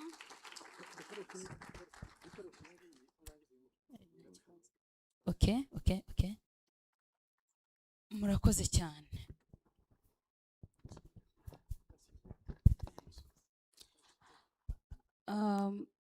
Murakoze cyane. Nkuko nabivuze rero, take forward, MC yahoze abivugaho, ni ukuvuga ngo ikoranabuhanga riteye imbere kandi rikomeza. Kuki panel discussion? Nkuko mubyumvishe, hano dufite inzego zitandukanye, dufite Minisiteri y'Uburezi, dufite Minisiteri y'Ikoranabuhanga na Innovation tubarizwamo nyine tekinoloji mu Rwanda, dufite SANTECH nka rwiyemezamirimo kandi uri mu ikoranabuhanga. Tugiye kuvuga rero iki? Tugiye kureba ngo ni gute iri koranabuhanga riri buhuzwe n'uburezi, rigahuzwa n'iterambere. Mwumvise ko yaje ahagarariye Innovation and Financing, cyangwa se guhanga udushya no kuduteza imbere hanyuzemo uburyo bwo kubitera inkunga. Turaza kureba ngo iri koranabuhanga ni gute turi burihuze n'umurimo, ni gute turi burihuze n'uburezi, kandi byose hamwe ni gute buri butanga umusaruro uri buteza imbere igihugu na Afurika muri rusange. Murakoze cyane rero. Ndatangira mbanza kuvuga intumbero, nibutsa impamvu ya take forward. Twabonye ko 30% y'abantu bize kaminuza b'urubyiruko usanga batari gukora ibyo bize. Nkaba narasoje computer engineering ariko nanabikunda, ariko uyu munsi nkaba ndimo ndakodesha nk'imyenda y'abageni. Ugasanga rero ni ikibazo, wenda suko nari nanze rya koranabuhanga nize, ariko kuki nyine nahise numva business nakihutiramo ari ukujya gukodesha imyenda y'abageni. Ese nuko mu ikoranabuhanga ibibazo byashize nari gukemura? Ese nuko nta bushobozi mfite? Nicyo kintu tugiye kugira hano. Tugasanga rimwe na rimwe biraterwa nuko nta buryo bwo guhuza ibyo turi kwiga mu ishuri n'inganda, ndetse n'uburyo ki abo bantu bari buhurire hamwe bakajya inama y'uburyo izo mbaraga zashyirwa hamwe zikabyara umurimo. Bya bisubizo twahoze dutekereza, za projet twakoze mu ishuri Richard yahoze atubwira, ntizigumeyo ahubwo zikaba ibisubizo, kuko ni research twakoze dushaka gutanga ibisubizo. Ni muri urwo rwego ndi butangirire kuri Mineduc. Kubera iki, cyangwa mubona gute uburyo uburezi bwabyara umurimo kandi unoze kandi ujyanye n'ibyo uburezi bwatugaburiye?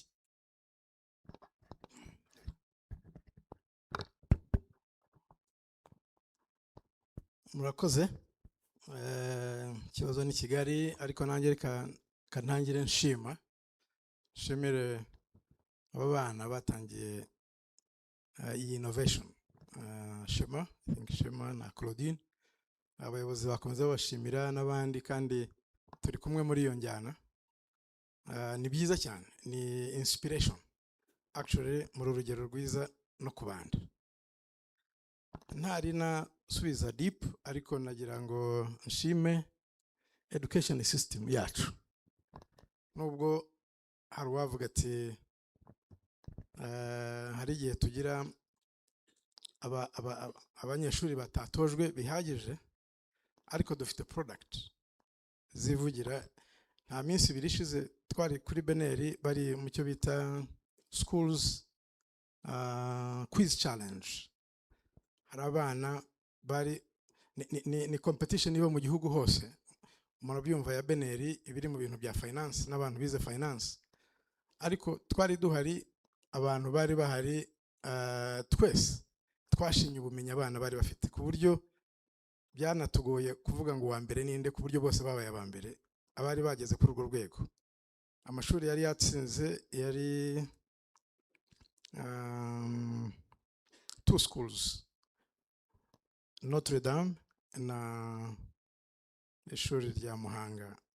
I'll pull the name quickly. Ariko bose baba icyo nari nshatse kuvuga, ibyo gushima birahari, quality products zirahari including n'abana. Icyo nari nshatse kuvuga nka Ministry of Education, of course cyambere Ministry ibishinzwe gushyiraho policies na enabling environment na infrastructure. Ubwo nshatse kuvuga n'amashuri n'university zikomeye mu gihugu zibari cyane public nko bavuga University of Rwanda. Ibi byose rero ikibyikoreye ni ireme ry'uburezi. Ireme ry'uburezi dukomeza kunoza buri munsi niryo rivamo izi product. Rero nta kuntu hatandukanya education noneho n'ubushobozi bw'abantu gukora imirimo. Ushatse wabyita human capital development. Human capital development ibishingiye kuri byinshi, ariko harimo uruhare rw'uburezi runini cyane. Of course na health izamo, ariko igihugu ko gikomeza kugira ubushobozi niko gikora cyubaka human capital development y'abaturage babo. Ngira ngo hari ibintu mujya mwumva ibyo bita ngo human capital index, ivuga ngo umwana uvukiye mu gihugu runaka ni gute yazavamo potential ye 100%. Hari byinshi rero uburezi burigiramo uruhare rukomeye. Turabashimira rero Claudine na Shema aho mwanyuze batoza, ubwo abarezi ndabita batoza, mwavuyemo product nziza, sinzi ko mbihuje neza. Hari n'andi makuru nagusangiza nyuma ajyanye n'ibi bya innovation, no kuvuga ngo pillars zikomeye zishobora gutuma twubaka innovation nizi ni pillars zigera nko kuri 7 twaza kuzisubiraho. Ariko turashima system zacu ukuntu zigenda zubaka capacity. Tubona abana nkamwe bavamo innovators nkuko mbere n'uburyo nigeze gutanga proud of my student here. Mu byo twageragezaga gukora twaravuga ko tuti beyond classroom reka dukore izi incubation hubs. Ngira ngo yashobora kuza kubyivugira neza abana batararangiza n'amashuri uburyo bashobora gukora guhanga umurimo. Ndibuka nkuko avuze ngo aba muri Nyereka Tech, icyo gihe abana batarangiza ishuri, ndibuka wakoze umuseke yabikoze akiri ku ishuri. So ni ibintu rero dukwiriye gushyigikira cyane, tugashyiramo support, naho capacity abana baba bayifite. Icyo bagikenewe ni enabling environment. I'll come back, reka mbe nshubije abandi naho ibyo amakuru yo kubasangiza turayafite ahagije. Arakoze cyane. Ndashaka turi bugaruke kuri pillars, tugaruke no kuri enabling environment, kuko niho ruzingiye kureba uburyo ki izi innovation koko zava mu ishuri zikaza zigatanga ibisubizo. Ariko ndibuze kubaza menya ICT, ikoranabuhanga mu Rwanda. Twese ubu abantu bamenye ikoranabuhanga cyane ku buryo usanga n'iwacu muri quartier umuturage wese ashishikajwe no kumenya ikoranabuhanga. Ariko se tugarutse mu rwego rw'uburezi, ikoranabuhanga rimeze riti, rirafasha rite abari ku ntebe y'ishuri guhindura ibyo biga ibizabatunga? Murakoze. Tugarutse ku ikoranabuhanga uko rimeze n'icyo n'uburyo ritangwa mu rwego rw'uburezi kugira ngo ritange umusaruro ku bagize. Hari ibintu bitandukanye byakozwe kandi ubundi n'ubu bigikorwa.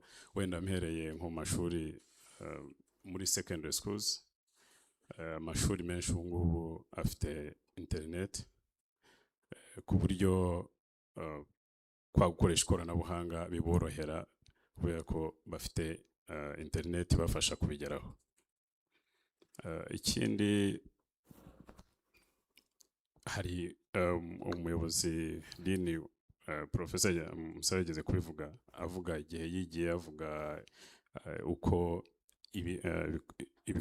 ibikoresho byari bihari, avuga igihe mwashoreje amasomo, ibyo mwigiyeho ko bitandukanye n'ibyo yigiyeho, kandi nanone uyu munsi ndibaza ko hari ibindi birenze ibyo mutasize hano bihari kandi bifasha abarimo kwiga uyu munsi. Rero hari byinshi igihugu gitekereza uburezi bwacu ku buryo ikoranabuhanga ryaba kwigishwa ku buryo ritanga umusaruro. Arangije mu ikoranabuhanga bajya ku isoko ry'umurimo bagakemura ibibazo biri hanze muri industry zitandukanye. Wenda hari n'ikindi kirimo gutekerezwaho, nibura ni urugendo, ntabwo turagera aho twifuza, ariko hari ibirimo bikorwa ku buryo nka investors bataza bavuga ngo nta bakozi bahari bijyanye na investment zabo bafite, aho harimo gutekerezwa uburyo market yahuzwa na academia, uburyo niba muri curriculum development hajya hitabazwa n'abari muri private sector, ku buryo curriculum zazo ziba zihuye n'ibibazo biri hanze, ku buryo umunyeshuri uzasohoka mu ishuri azaba ashobora gukemura ikibazo cyose ahuye nacyo ku isoko ry'umurimo. Uva aricyo navuga. Murakoze.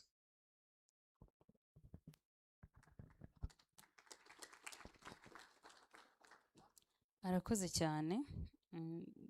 Hari ibyo ndibuze kugarukaho cyane mu nshingano zanyu zirimo financing, ariko reka tubanze tubaze Nyereka.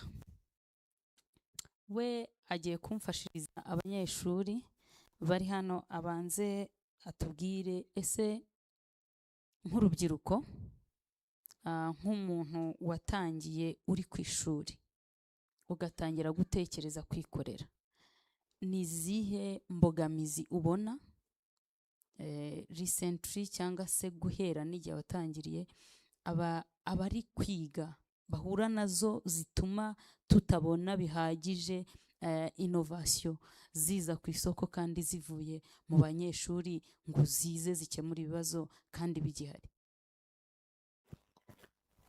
Murakoze cyane Claudine. Mbere na mbere maze mbashimire, nishimiye kuba ndahangaha kuri ino Take Forward Live.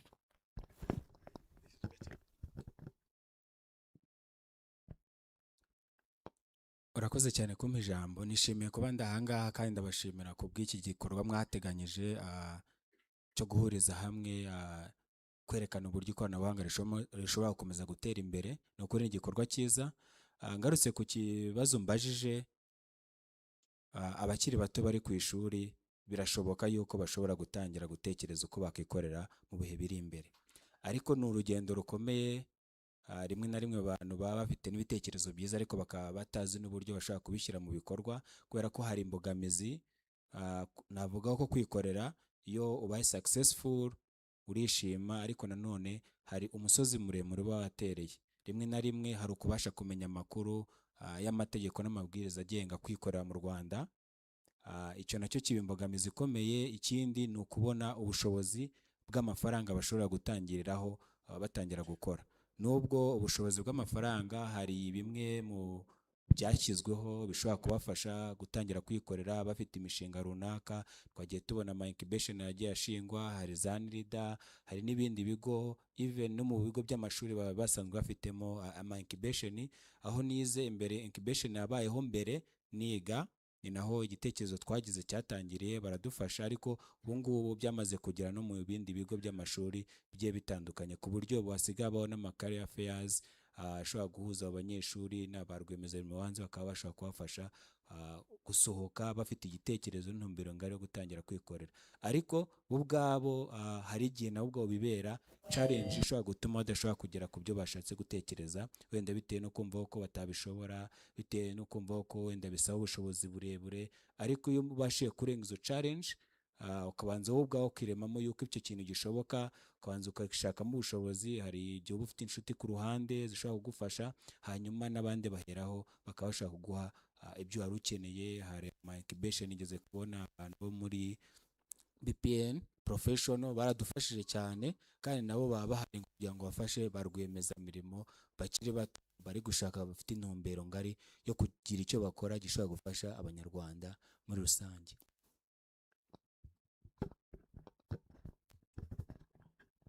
Arakoze cyane.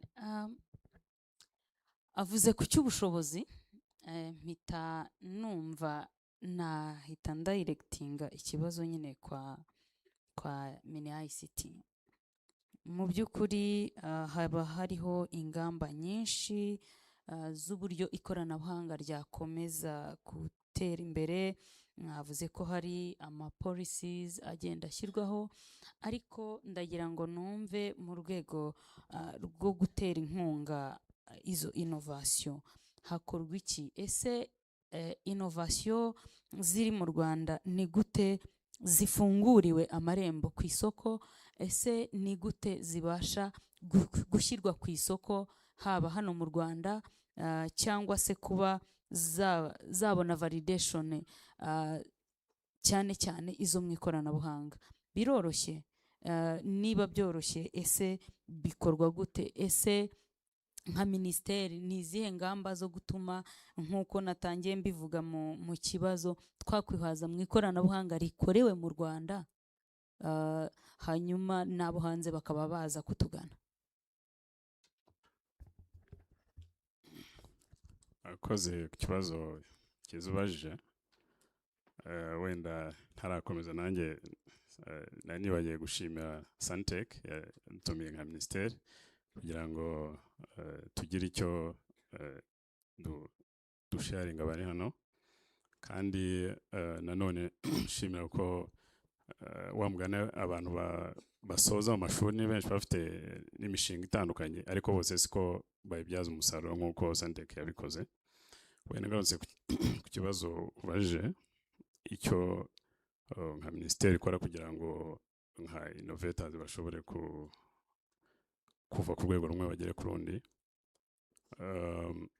hari ibirimo gukorwa already, hari ibyamaze gukorwa. Nk'ubu hari ministerial order PPI cyangwa se Public Procurement for Innovation yabaye approved na cabinet muri 2024, ubu yabaye gazetted. Ni uburyo startups cyangwa se innovators bashobora ubusanzwe hari uburyo bwa procurement busanzwe butemerera innovators kuba nabo bapigana cyangwa se bakompetinga nk'amasoko ya leta mu buryo bworoheye, kubera ko nta experience nta bushobozi bafite. Ariko iyi PPI yo hari uburyo yorohereza startups, aho nka public institution runaka ifite challenge cyangwa se problem, noneho yo ikashyira hanze ya challenge ifite, noneho startups bagakompetinga bo n'ubushobozi bwabo bwo gukemura ikibazo cyagaragajwe na public institution runaka. Ntabwo hazaba bwa buryo busanzwe bw'uko ikigo runaka cyangwa se ministeri iri bujye ku developing terms of reference, ibya bintu byose bijyanye bica mu buryo bwa procurement busanzwe. Iki gihe nuko niba ari ikigo wenda ari nka ministeri y'ikoranabuhanga ifite challenge runaka, yo barawusharinga challenge bayisobanure nk'uko ku buryo innovator ashobora kuyumva, then by announcing challenge, then innovators bakapplyinga, then babandi babishoboye akaba baba selected bitewe n'uburyo bagaragaje bashobora gukemura cya kibazo cyagaragajwe bitasabye ya experience. hari model zamaze no gukorwa wenda nabaha urugero rumwe hari ikoreshwa na minisante yitwa ugiye kwiremba ushobora kuyisangaho yakozwe muri ubwo buryo zimaze kuba nk'eshanu hari zikiri in process ariko hari iyo ni imwe yarangiye yitwa license health facility licensing ugiye kwiremba ushobora kuyibona yakozwe muri ubwo buryo ntabwo yakozwe biciye muri ubwo buryo bwa public procurement for innovation so iyo ni inzira imwe ishobora gufasha babatangizi cyangwa se innovators ku buryo ashobora gutsinda isoko runaka ariko bitamusabye uburambe nko mu buryo bwari busanzwe navuze ko iyi ministeri order yabaye gazetted ntabwo iraba integrated ku mucyo ariko bizakorwa vuba bizakorwa ku buryo innovator igihe hari icyarenge runaka innovators bashobora kuapplyinga biciye mu mucyo ariko mu buryo bwa public procurement for innovation cyangwa se uburyo bworohereza abatangizi gutsindira amasoko ya leta bitabasabye bwa burambe bwose busanzwe ikindi hari itegeko ryabaye drafted ntabwo riremezwa harimo gukorwa implementing orders yitwa startup cyangwa se startup nayo igamije korohereza innovators ku buryo hazabaho gushyiraho ikigega gishobora gutera inkunga innovators badafite ubushobozi riteganya mo ibintu bitandukanye uburyo startups bashobora kuba registered nk'uko bisanzwe muri RDB bakaba certified then bakaba bashobora gusaba inkunga cyangwa kubona inkunga ariko bakajya n'uburyo bwo kubishingira bitewe n'imishinga bafite nanone tegeza ko ari uburyo bwafasha innovators kuzamuka ibi ngibi byanakuye kubera impamvu rimwe innovators bajya baregisteringa companies ariko ntizimare igihe zikora ugasanga umuntu yaratangiye ariko nyuma y'imyaka 2-3 ugasanga wa muntu ntawe gihari kandi dukeneye ko ba bantu batangira companies zabo cyangwa se ibitekerezo byabo biba sustained bigatera imbere bigateza n'igihugu imbere kandi bikanatanga n'imirimo ku banyarwanda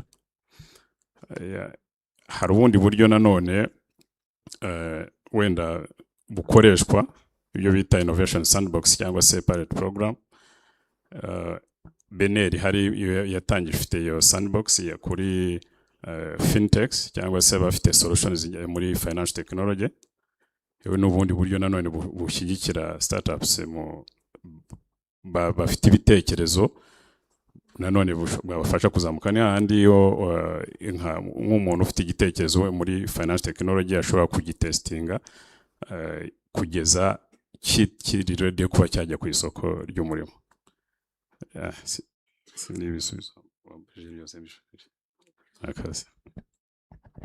barakoze cyane urubyiruko mwumvireho amahirwe arahari ahubwo musohora ibyo bintu mu bitabo mubizane ku isoko dore u Rwanda rukeneye ikoranabuhanga kandi nyamara turacyafite ryinshi duhaha hanze ubwo rero murizane tujye mu ngamba hanyuma turenda kugana ku musozo ariko ndagira ngo nsubire mu burezi gato tugire icyo batubwira kuri ziriya pillars mu magambo make ndetse n'uburyo barimo gukora uburyo bwa enabling innovation biri buhure na ya theme yacu y'umunsi yo kuvuga ngo empowering minds for sustainable economics turafasha dute aba bana kumva ko ibintu bari kwiga atari ibyo kubona amanota mu ishuri turafasha gute aba bana kumva ko modire itarangirana na graduation ngo bahite bataha bajye gucakaza nyine job hanze ahubwo bashake uburyo bwo gutuma igihugu kibona ibisubizo gikeneye mu magambo avunaguye dufashe ubatubwirire bari hano Urakoze cyane ndagerageza kuvuga mu magambo makeya ubundi ikintu cyitwa innovation ecosystem hose ku isi ari inkingi ziba zishingiyeho zituma innovation igenda neza. Kamvuga izo pillars zirindwi nihuse, ariko ikindi ndi bwishimire gusorezaho n'u Rwanda. U Rwanda n'ubuyobozi dufite hari abarugereranya n'izi policies mubona kugira Minister of ICT ishinzwe innovation n'ikoranabuhanga, aravuga dukomeje kuri trend n'ubuyobozi dufite batugereranya n'ibihugu byateye imbere cyane. Ubwo icyo nshatse kuvuga hari igihe umuntu atabona ibyiza afite agatwarwa n'icyo adafite, ariko nk'igihugu policies zihari ndabisorezaho gatoya nabyo nihuta. Izi ngiye kuvuga ndazinyuramo nazo nteraboratinga cyane. Pillars zirindwi for a strong innovation ecosystem, wenda udashingiye ku buremereza bwazo. Icyambere ni human capital and talent. Twabivuzeho uburyo human capital yubakwa. Ahangaha harimo nko kugira universities zikomeye, nko dufite University y'u Rwanda n'izindi dufite zitwunganira nk'igihugu nka za Carnegie Mellon n'izindi. Hanyuma nka politiki y'igihugu mwabonye ukuntu igihugu cyahisemo guha imbaraga cyane ibintu bya STEM education, ariyo science, technology, engineering, mathematics n'ibindi. Ibyo nibyo bivamo izi innovation tuvuga. Noneho ibintu entrepreneurship skills, continuous learning n'ibindi. Cya kabiri ni research and knowledge creation. Research and knowledge creation nanone nko twabivuze byubakira kuri strong institutions z'izi universities zacu. Nteraboratinze cyane. Ikindi gikurikiraho ni access to finance.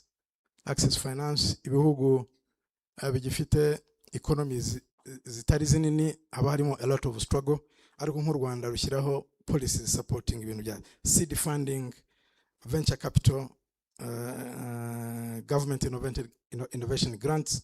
Turabizi ko dufite grants mu institutions yacu atandukanye.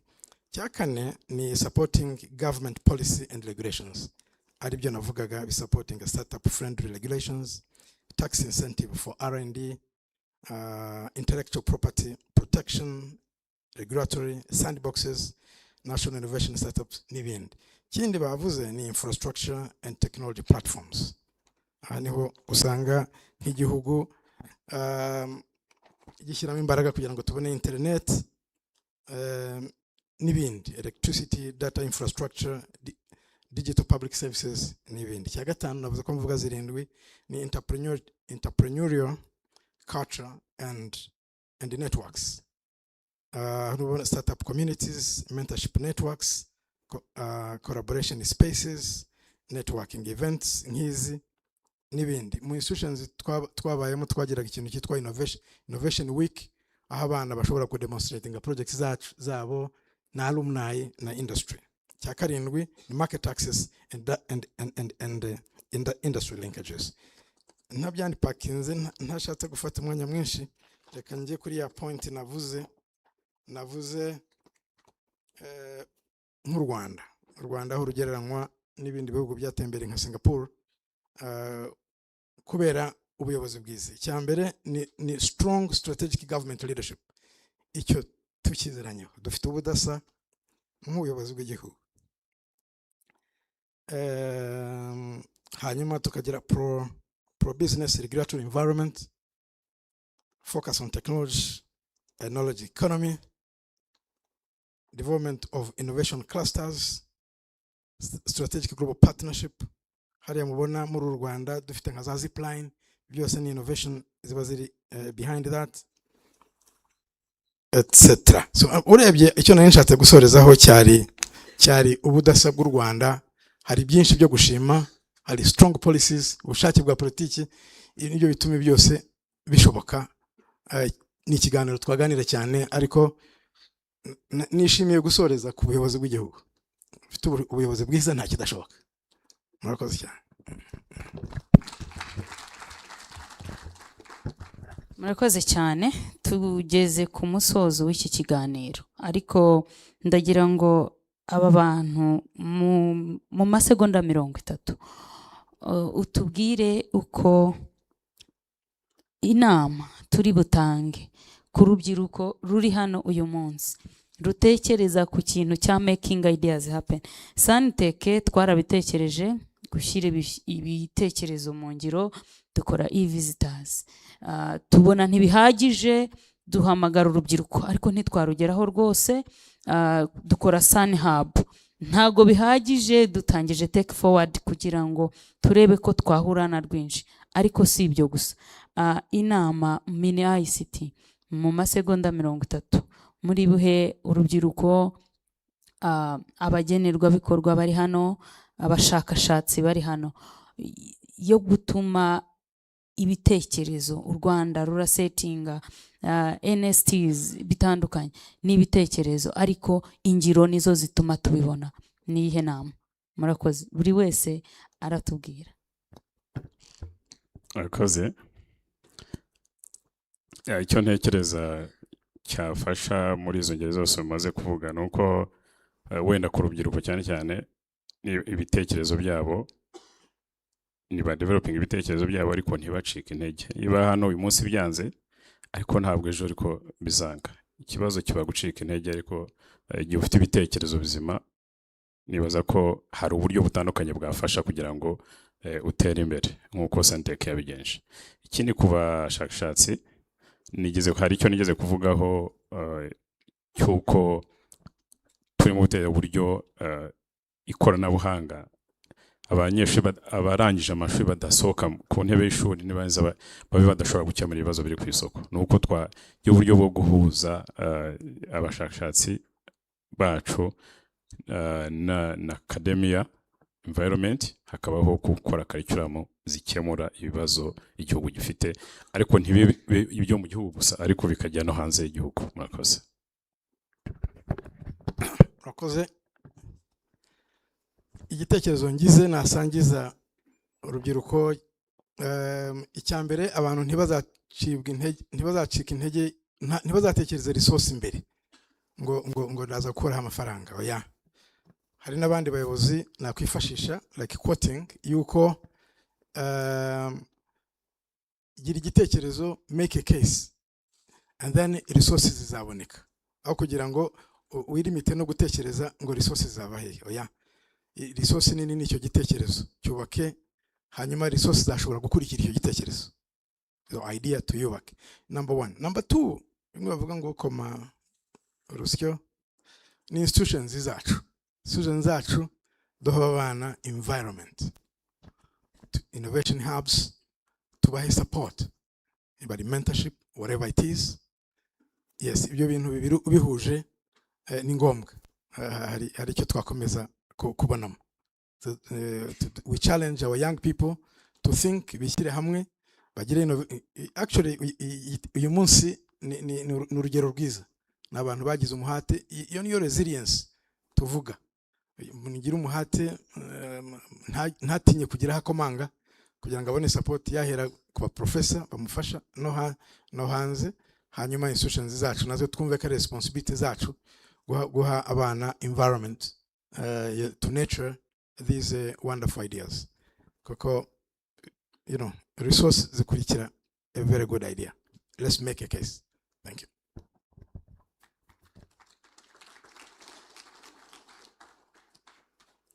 Reka nkoresha amasegonda makeya. Icyo nababwira ni kimwe, batinyuke, barashoboye, kandi n'ibyo bakeneye byose birahari, kandi natwe turari kugira ngo tubafashe. Murakoze cyane. Mwakoze cyane. SANTECH turabashimiye, tubashimiye ibitekerezo byiza mwaduhaye. Reka nemerere Richard nongere musubize umwanya yari yampaye, hanyuma na audience turabashimiye. Ubutaha tuzaganira byimbitse. Ayo mashya twongere tuyongera dushimire Norris ko mwanya mwiza bafasha kandi batuganiriza ibyubaka u Rwanda. Richard, yes, nyemera muri uyu mwanya dutumire ababyeyi. Umunyarwanda yaravuze ngo ni nyakayunga kamusare ka Karimunda, yabivuze mu gisigo kwibyara gutera ababyeyi neza. Yaravuze ngo nawe musange musagurire mu urubanza mureka banze nabanza kwiye kubanza munyarwanda gano wa Buyinza. Bivuze iki? Hari ababyeyi bareze abashinze SANTECH. SANTECH irakura na yirarera, ni kwa kwibyara gutera ababyeyi neza. abo babyeyi rero ngira ngo uhagarariye Mineduc yahoze abivuga ati ntewe ishema no kubona umwana wanjye nareze twicaranye hano kuri pano. Ibyo rero ni kwa kwibyara gutera ababyeyi neza. Urakoze cyane. Rero nyemerera duhamagare abo babyeyi hanyuma nabo batugezeho imbamutima zabo. Muri uyu mwanya rero reka mpamagare Ntambara Celestin ndetse na Mukanyirigira Claudine hanyuma badusangize imbamutima zabo mu bijyanye no korerera muri SANTECH. Twibuka ko SANTECH forward live. Tugomba kujya imbere, ikoranabuhanga rikajya imbere nta gusubira inyuma. Mubyeyi umwanya no wanyu. Murakoze cyane mama, rero muratubwira ibyiza mushima mubona byafashije abana banyu cyangwa se umwana wanyu wagerageje kwatendenga muri SANTECH hub kugira ngo musangize n'abandi babyeyi imva mutima mufite muri mwebwe. Murakoze cyane. Murakoze banyakubahwa, mwaje muhagarariye ibigo binyuranye, banyakubahwa abayobozi mu nzego zinyuranye za Kaminuza y'u Rwanda, batumirwa mwese, namwe bana bacu, rubyiruko, banyeshuri mwese, muraho neza.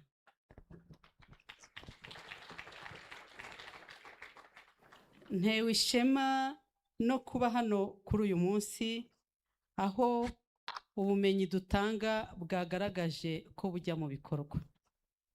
Nitwa Marie Claudine Wanyirigira, nkaba narakoreye muri koleji y'ubumenyi n'ikoranabuhanga kugeza muri 2019 ubwo nakomereje gukorera muri Kaminuza y'u Rwanda mu ishami rya Huye.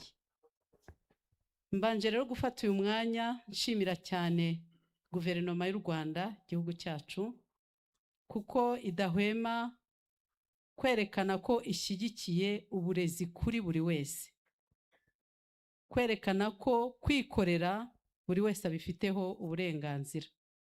Kubw'umutekano dufite nta kidashoboka. Mboneyeho gushimira Kaminuza y'u Rwanda idahwema guha urubyiruko ubumenyi no kongera ubumenyi bw'abakozi bayo, Human Resource Development. Akaba ariho nabashije gukura ubumenyi bwa Masters in Development Studies. Nshimire cyane umuyobozi wa koleji y'ubumenyi n'ikoranabuhanga, nubwo nakoraga mu biro yabashije kumpa umwanya wo kwigisha amasomo 3 aba bana batweretse iki gikorwa cy'uyu munsi.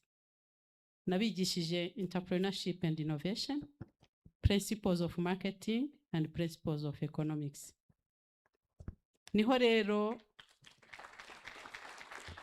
Niho nagiriye amahirwe yo guhura na Shema Pacifique na Claudine Niyonzima. Bambereye abanyeshuri beza bakurikira mu bwitonzi bwabo, bakabaza ibibazo bona bafite passion koko yo kuzikorera. Yemwe ntibatinyaga no kuza kubimbwira, banagira ikibazo ntibatinye ko kuba ndimo gukorera mu biro baza kukimbaza, bikanshimisha. Ndashimira Professor Musabe Richard, the Dean of School of ICT, nawe nubwo nakoraga as administrative assistant yabashije kumpa umwanya ndetse mbasha no kubona amahugurwa by Ward One Foundation from India kugira ngo ubumenyi muri Entrepreneurship and Innovation bubashe kwiyongera. Bayobozi ba kaminuza mu nzego zinyuranye, mwarakoze cyane aho nabashije kugera no kubasha kugeza aba bana, mwabigizemo uruhare rukomeye. Ndashimira rero ubuyobozi Shema Pacifique na Claudine, mwabashije gushyira mu ngiro ibi bikorwa, amasomo twabahaye mu kwihangira umurimo no gukora udushya, uyu munsi mwaje kubyerekana ku babyeyi bababyaye. Muteye ishema ababyeyi bababyaye kubw'umubiri, ababyeyi bababyaye kubw'ubumenyi twebwe abarimu babigishije, ndetse muteye ishema igihugu cyacu no muri rusange Afurika yose, kuko mwerekanye ko dushoboye.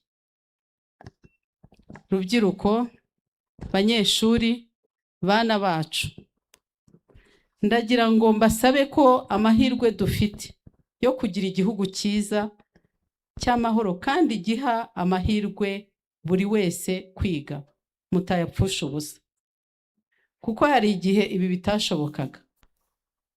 Ibihe bikomeye twanyuzemo duhora twibuka bya jenoside yakorewe abatutsi, mbere yayo habe nubwo waba ufite ubwenge bungana gute, ntabwo wabaga ibihe byose wemerewe kujya gukomeza kwiga. Niyo mpamvu bamwe muri twe mubona twize turi abakecuru, ariko nibura izo ndoto twazigezeho kubera ubuyobozi bwiza. Nongere nshimangire rero mbasaba ko ibyo bihe mubikoreshe, biri mu ntoki zanyu hakiri kare, kugira ngo ejo n'ejo bundi mutazicuza ko mushaje mutarakoresheje amahirwe mwahawe. Kubw'umutekano wacu, ku byiza twagezeho, uyu munsi ntutubere w'ibirori gusa, ahubwo utubere wo gukomeza gushimangira gukorana, gushimangira gukomeza guherekeza aba banyeshuri, kuko kwigisha si ugutanga ubumenyi gusa, ahubwo no gutanga uburere, kugira ngo ibyo wabonye ku ishuri ukomeze kubikoresha no kubiha ku bandi. Bayobozi banyuranye mu nzego z'igihugu ndetse n'abahagarariye ibihugu byabo mu Rwanda, mwakoze kuza, kuko uyu munsi kuba muri hano biraha aba bana imbaraga, biratuma bumva ko tubashyigikiye kandi duhora tubari inyuma mu byo bakora. Dukomereze aho, dukomeze kugendana, kugira ngo mu iterambere dukomeze gushyigikira ibyagezweho, kandi twamaganira kure undi wese waza kutuvangira, kugira ngo dukomeze gutera imbere, kuko imbaraga zanyu urubyiruko niryo terambere ry'igihugu cyacu. Murakoze cyane mukanyirigira Claudine. Murakoze rero. Shema Pacific, my firstborn is also called Shema David. Awe ari muri software engineering muri AUKA. Nabonye mwembi muragerageza amanota n'amanota. Nkaba rero mu kusoza nemereye SANTECH nk'umubyeyi, nyemereye kuzayizanira laptop. Murakoze cyane. Murakoze, mugira amahoro. Murakoze cyane ku magambo meza. Uyu mama nawe ari mu bantu bagize uruhare rukomeye cyane kugira ngo ubwenge bwa Shema na vibration of his brain izamuka igihe ku rwego rwo hejuru, gutekereza innovation n'ibindi nk'ibyo. Mama, turagushimiye cyane, n'abandi mwese mwagize uruhare mu burezi bw'abana bakoze igikorwa uyu munsi, turabashimiye twese tubikuye ku mutima. Turagira ngo rero twongere duhamagare Muze Ntambara Celestine. Ntambara Celestine nawe ni umubyeyi twateganije ko ari icyo yavugira imbere, ahagarariye abandi babyeyi muri rusange. Murakoze. Ntambara Celestine. Ubanza gihuze, ariko kandi turacyakomeje mu gihe arimo kuza. Tumaze umwanya twicaye, reka munyemere duhaguruke gatoya. Duhaguruke gatoya, turi mu gihugu cyiza giteza imbere siporo. Ubwo rero buri wese ahari ushaka kugira gutya amaboko, hanyuma wirambure. Yego, kugira ngo tunaruhukemo. Turi kumwe na RDF, ingabo zacu mutamenwa, ingabo zacu zikunda siporo kandi na morale cyane cyane rwose. Richard, mbese wanyemerera, reka ntumire nka batatu muri RDF, mutambuke, munyemerere mu cyubahiro magomba, mutambuke gatoya. Batatu mutambuke, muze rwose nk'intore. Muze ni karibu, nta kibazo. No kwisanga muri SANTECH. Hari indirimbo bajyarimba ngo tuzarwubaka abana b'Abanyarwanda, turahera kuri mwebwe rero. Muze mwebwe mutamenwa w'igihugu, turagira. Please come forward. Come forward. Yes.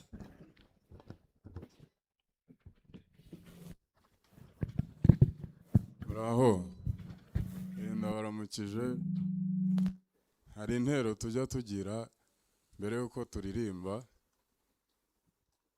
kugira ngo tuze kujyana twese, tuze gukomera amashyi rimwe, turirimbire rimwe. Nyemere rero mbafashe aba ariyo dukoresha mbere yuko iyo ndirimbo batubwiye tuyishyiraho. Ubwo murakurikira bagenzi banjye ibyo bakora, namwe nibyo mukora. Yego.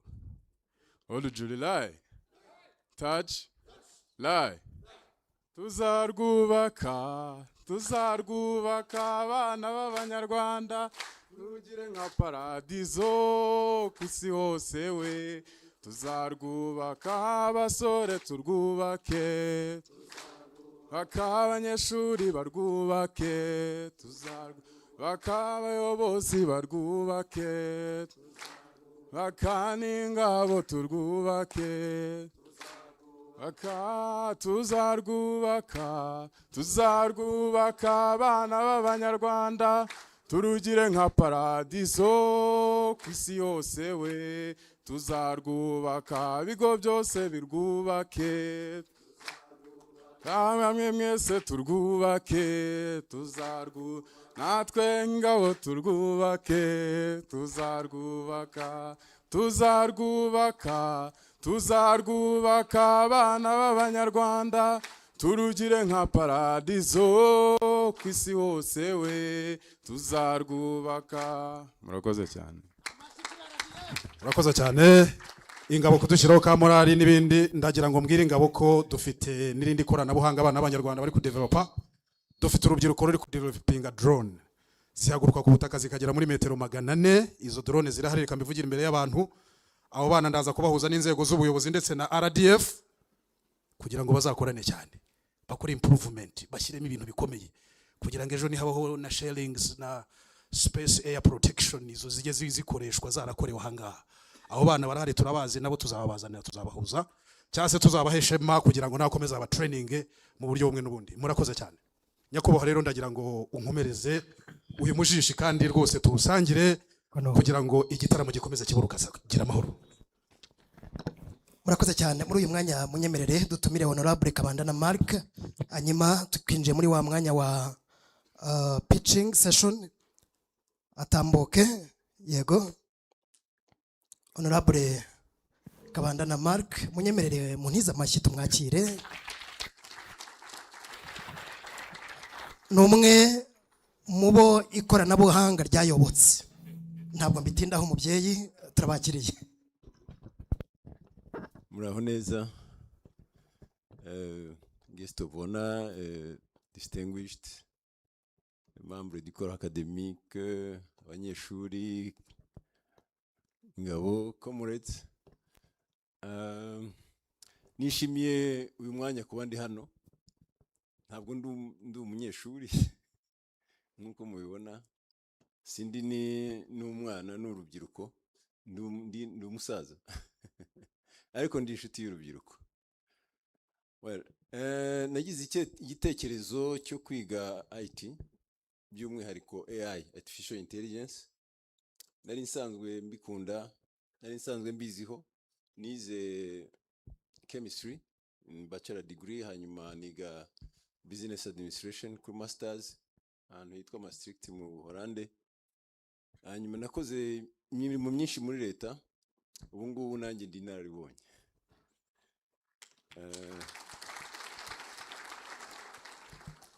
The idea of this project, mumbabarire ndaza kuyivuga mvanga icyongereza n'ikinyarwanda. Nakifuje kubivuga fully n'ikinyarwanda, but sometimes in AI, in artificial intelligence, in machine learning. Ntacyo ndabafasha muzehe, ibyo nibyo bintu byanjye byo kumenya ngo urabivuga nyuma. Agamba kwiriye. I'll be very brief. My project is called Policy Modeling 360. I explain what it is. Well, I think governance should meet some condition standards to be high performance because of what it is. Policy is the way the government take decision and make a framework to solve the problem, to guide the population problem solution needs. Then when policy succeed, you know what is policy? Abavuye habose bagumije bavuga policy. When policy succeed, there is the service delivery. It builds confidence. It gives service delivery to population and to give the government the legitimacy. But when it fails, it is the other way around. People are unhappy, services are not delivered, and things fall apart. Wa mugani wa also inka. The problem is this. Worldwide,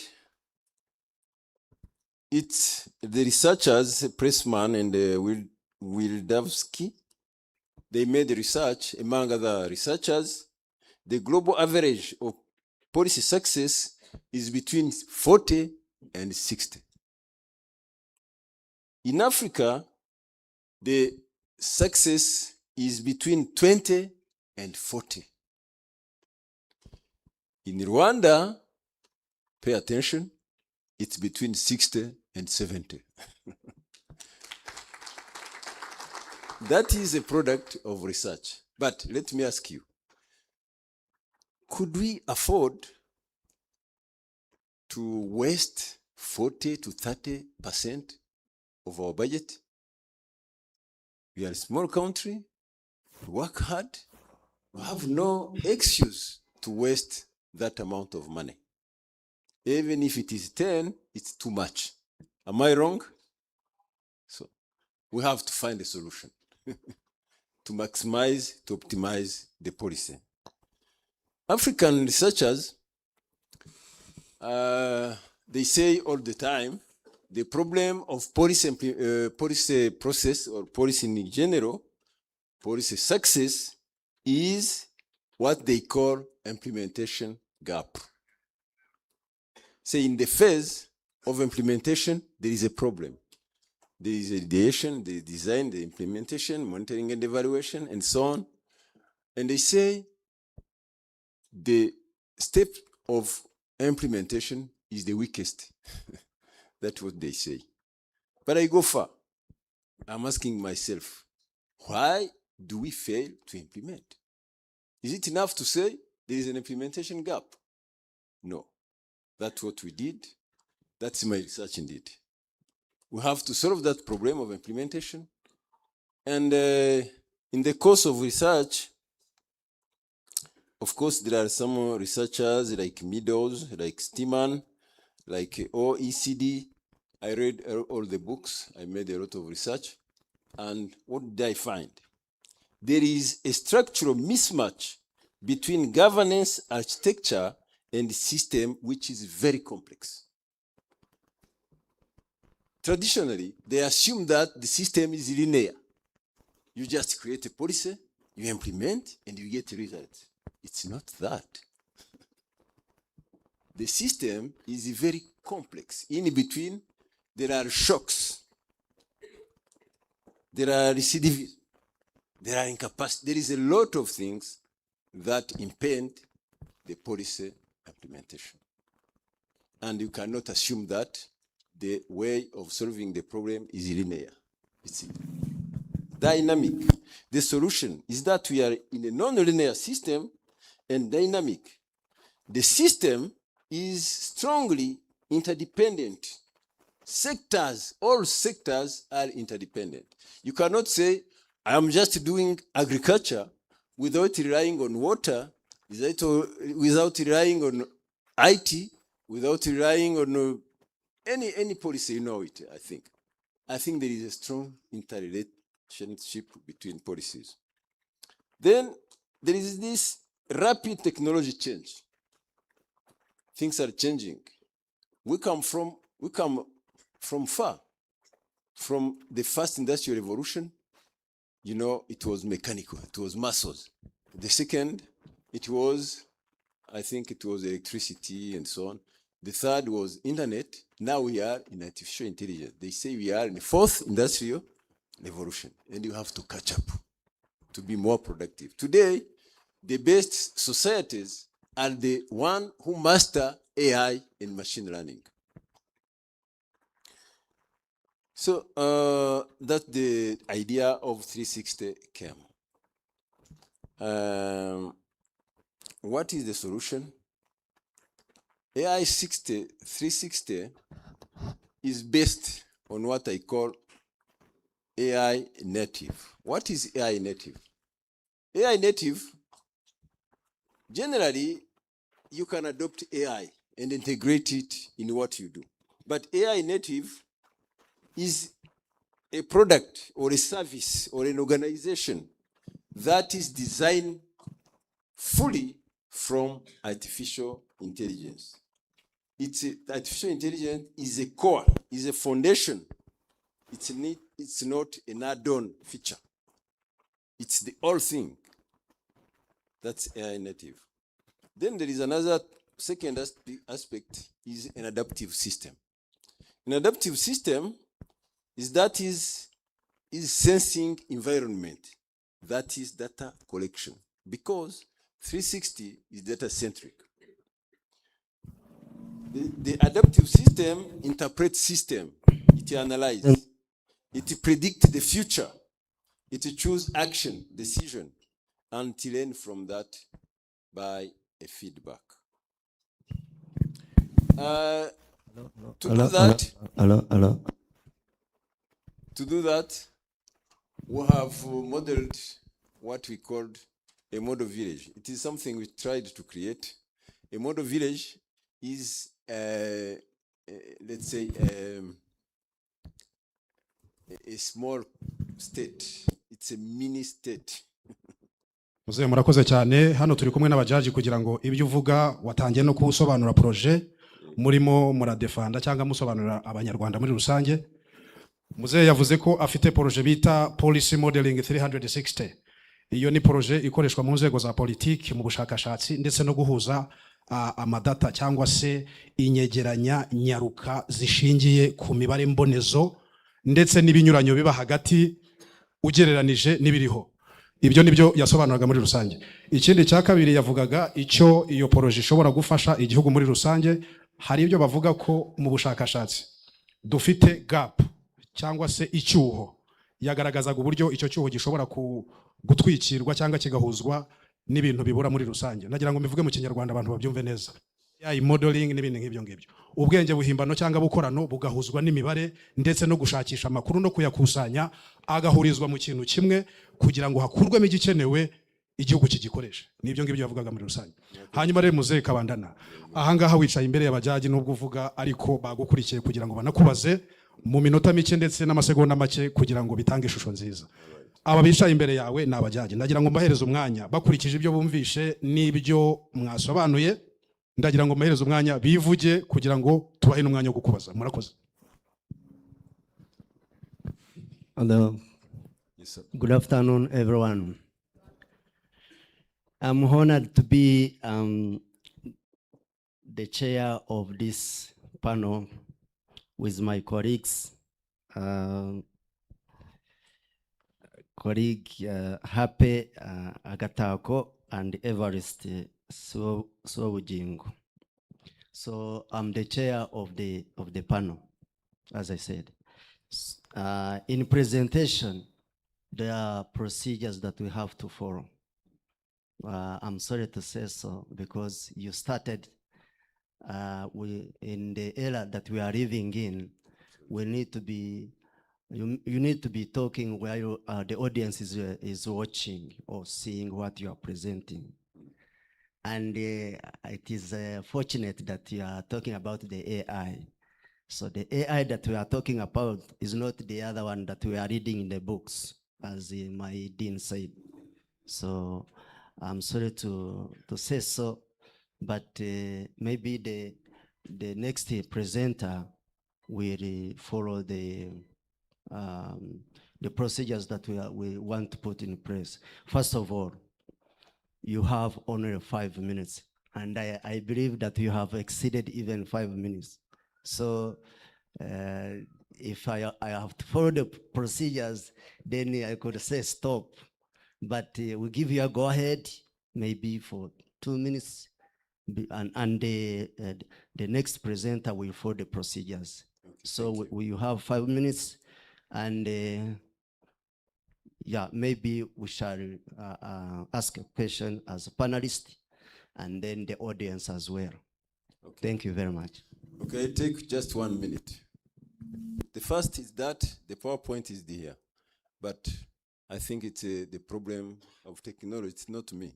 I think this hall is maybe not enabling to present the PowerPoint.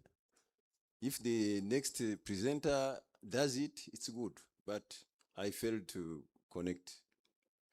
Second, I am finishing.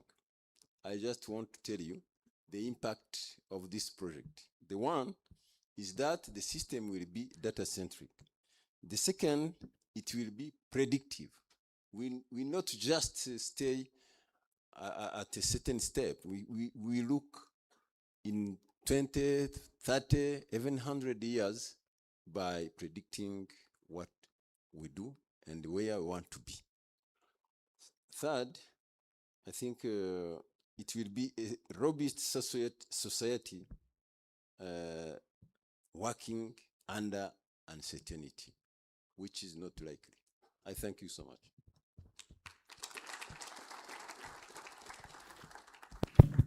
Thank you very much, presenter. Now it's time for questions. Let me first ask. I'm called Dr. Njenzi Alexander Yusuf. I'm a chair, as I said, but also I'm a head of computer and software engineering. And I'm privileged to have my alumni, student alumni here from my department and who I supervised. It is a pride to the department, it is a pride to the school as well. So I just wanted to ask a question.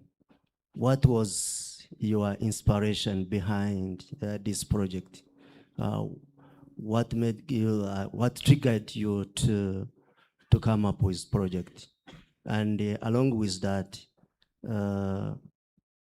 how did you identify the problem? Thank you. Welcome. First of all, I said that I'm a government veteran. I worked the 15 or 17 years throughout the government, leading top institutions. It's not necessary to mention them, but most of people here maybe know it, even the city of Kigali. So I am conversant with policies. The whole time I worked, I used to make policies, implement policies, evaluate policies, and so on. Second, now I have a good opportunity to be with elders. All the time, we spend time discussing about policies, seeing how it can improve, seeing how we can advise, and so on. All those gave me an idea that we can do better as Rwandans to go ahead towards our 2050 vision. And I think we will, absolutely. Thank you so much.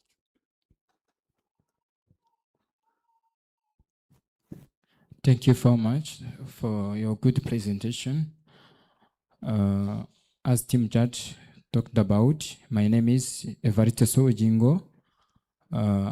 Let's use my mother tongue in terms of introducing myself to help young people who are here. Thank you. Amazina Sojingo ndi rwiyemezamirimo washinze isosiyete yitwa Igisubizo Rimwe Company Limited.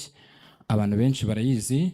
Twebwe icyo dukora tuba muri agriculture technology, aho dufata bimwe mu byo abaturage bafata nkaho nta gaciro bifite ari umwanda bikomoka ku buhinzi, tugakoresha technology mu kubibyazamo produits zifitiye igihugu ndetse n'abaturage akamaro.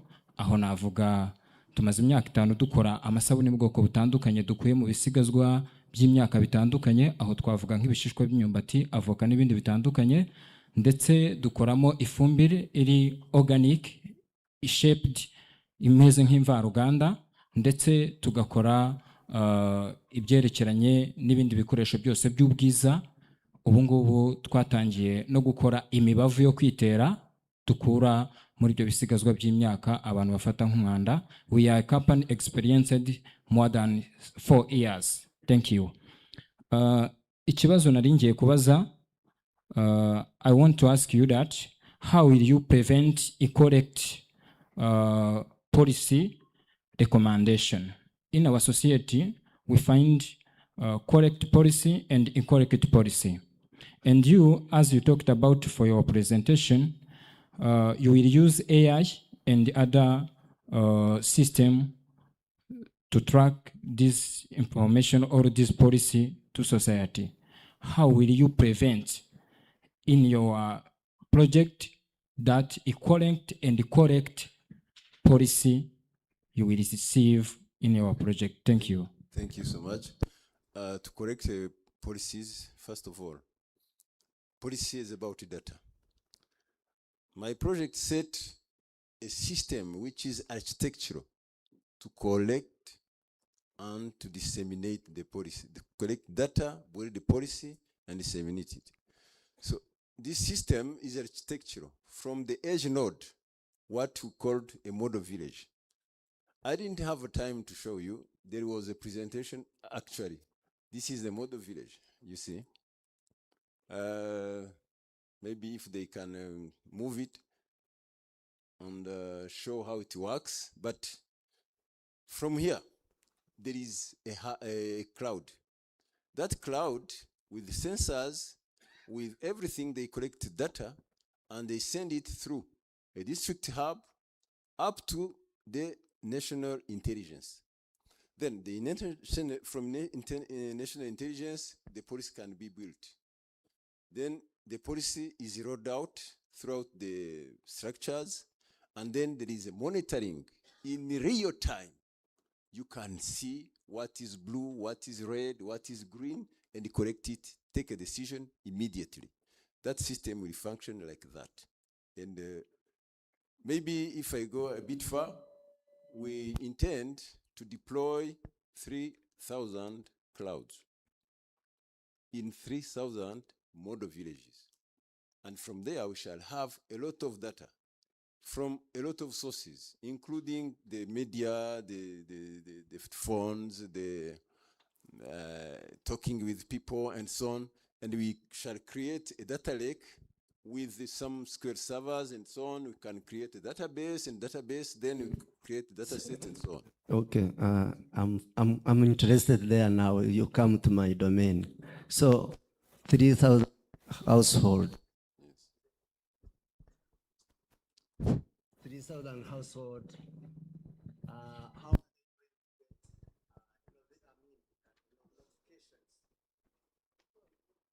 data is stored at the cloud. Yes. And then you want to notify such kind of infrastructure. Yes. So how are you going to, for example, do you think that in terms of also to get information would be in that by in terms of security? What is Yeah. There is a component of security, of course. There is some software we shall develop to protect absolutely that system. It is the whole system which will work as an architecture building, and we have security system as a component of it. So I was asking how are you going to... There are users who will be enabled to get in on the platform from all those levels I said, and each one will have the information related to his responsibilities. Hello. Nobody can get the information relating to responsibilities of others. Muze niba nabikurikiranye neza nanjye numvishe modeling yanyu kuntu imeze irajya guhura neza niya Rwanda Defense Forces and National Security Agency.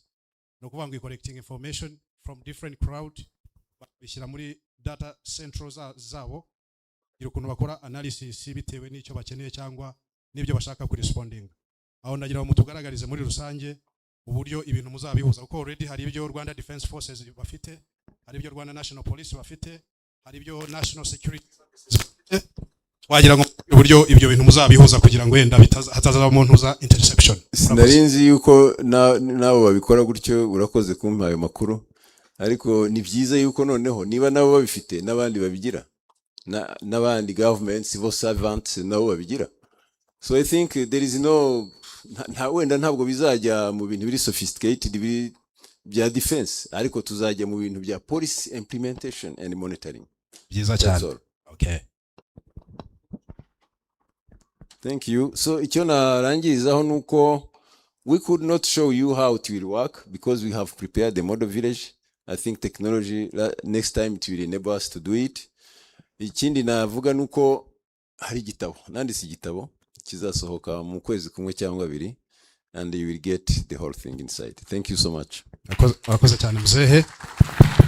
Thank you very much, presenter. Now we can give the audience, we can take like 1 or 2 questions from the audience. Yes, this is the time for questions from the audience.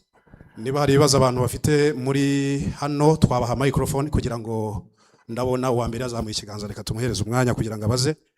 Mzee urakomeza ube ready kugira ngo usubize audience bafite umwanya kugira ngo bakubaze namwe basubize. Okay, good afternoon everyone here. I'm honored to take this time to ask some questions. First, I thank those honorable and distinguished leaders here. I'm having a question about the presenter. So my name is Hakuzimana Cyrus. I'm a student in this College of Science and Technology under the Department of Computer and Software Engineering. So it's better to have a presenter who is talking about the AI. Remember that AI is revolutionizing everything around the world. But also I'm coming to have 3 questions about this. First, you know that we are collecting data in our, as the step to make our AI performing action, depending on the result we need. So how have you set the strategies to handle the issue of AI hallucination, the state by which the AI is giving the wrong answer, depending on the data? Remember, you are collecting data using the sensors. Also, your sensor is sending signal. How do you handle signal attenuation? Secondly, your approach is the best thing you have ever seen. So to what extent does your AI is correct, is predicting the correct thing? Lastly, it's big to capture the data across a community.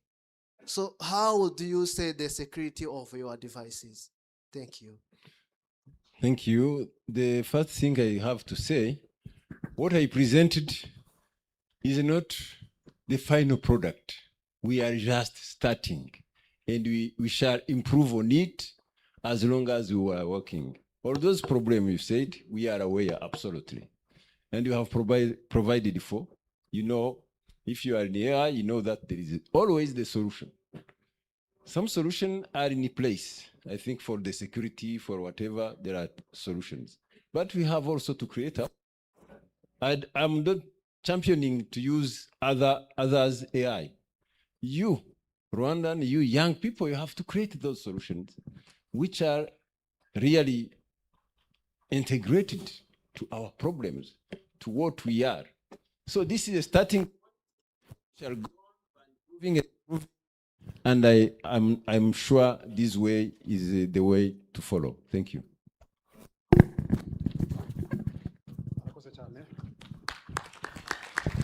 Koze cyane muzehe, nagira ngo nkufashe kuri icyo kintu wabazaga cy'ikibazo ibijyanye no gukora analysis no kumenya data uburyo ziba protected n'uburyo zishobora kuba spread. Nibwira ko dufite ntekereza ko dufite icyo bita Rwanda Space Agency, security, cyber security and whatever. Ibyo byose gukora ntuza differentiation, ngira ngo nicyo wibandagaho, right? Differentiation and protection.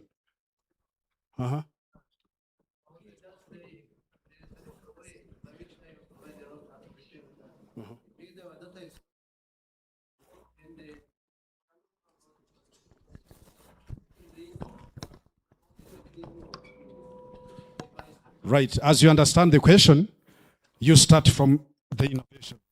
Start from the real solution.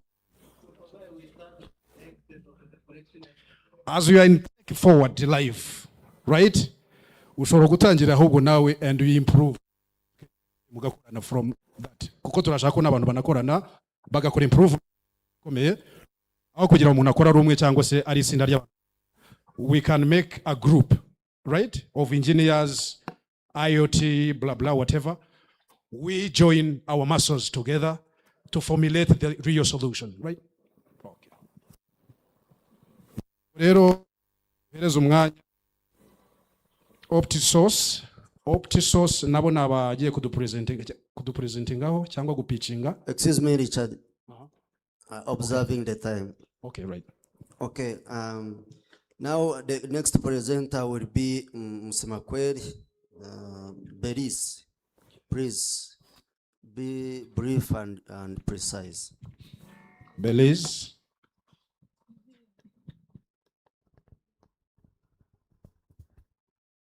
Magambo make.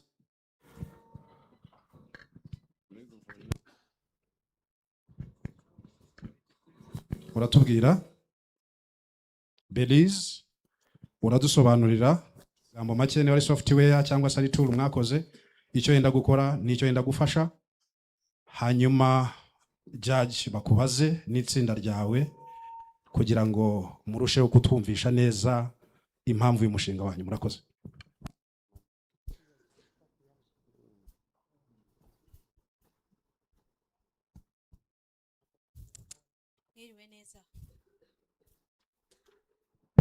Kwa Msemakweli Dosabe umushinga ukaba witwa ilma. Impamvu nawuhisemo, ubushakashatsi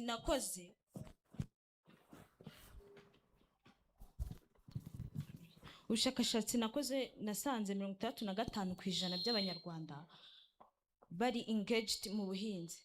Noneho 37 by'abo bahinzi ni bahinzi bahinga badashaka badagamije inyungu. Noneho ugasanga 20% y'abo bahinzi bahura n'ikibazo cy'uko badafite ububasha bwo kubona like support kugira ngo bagure ubuhinzi bwabo kugira ngo bugere ahantu kuri.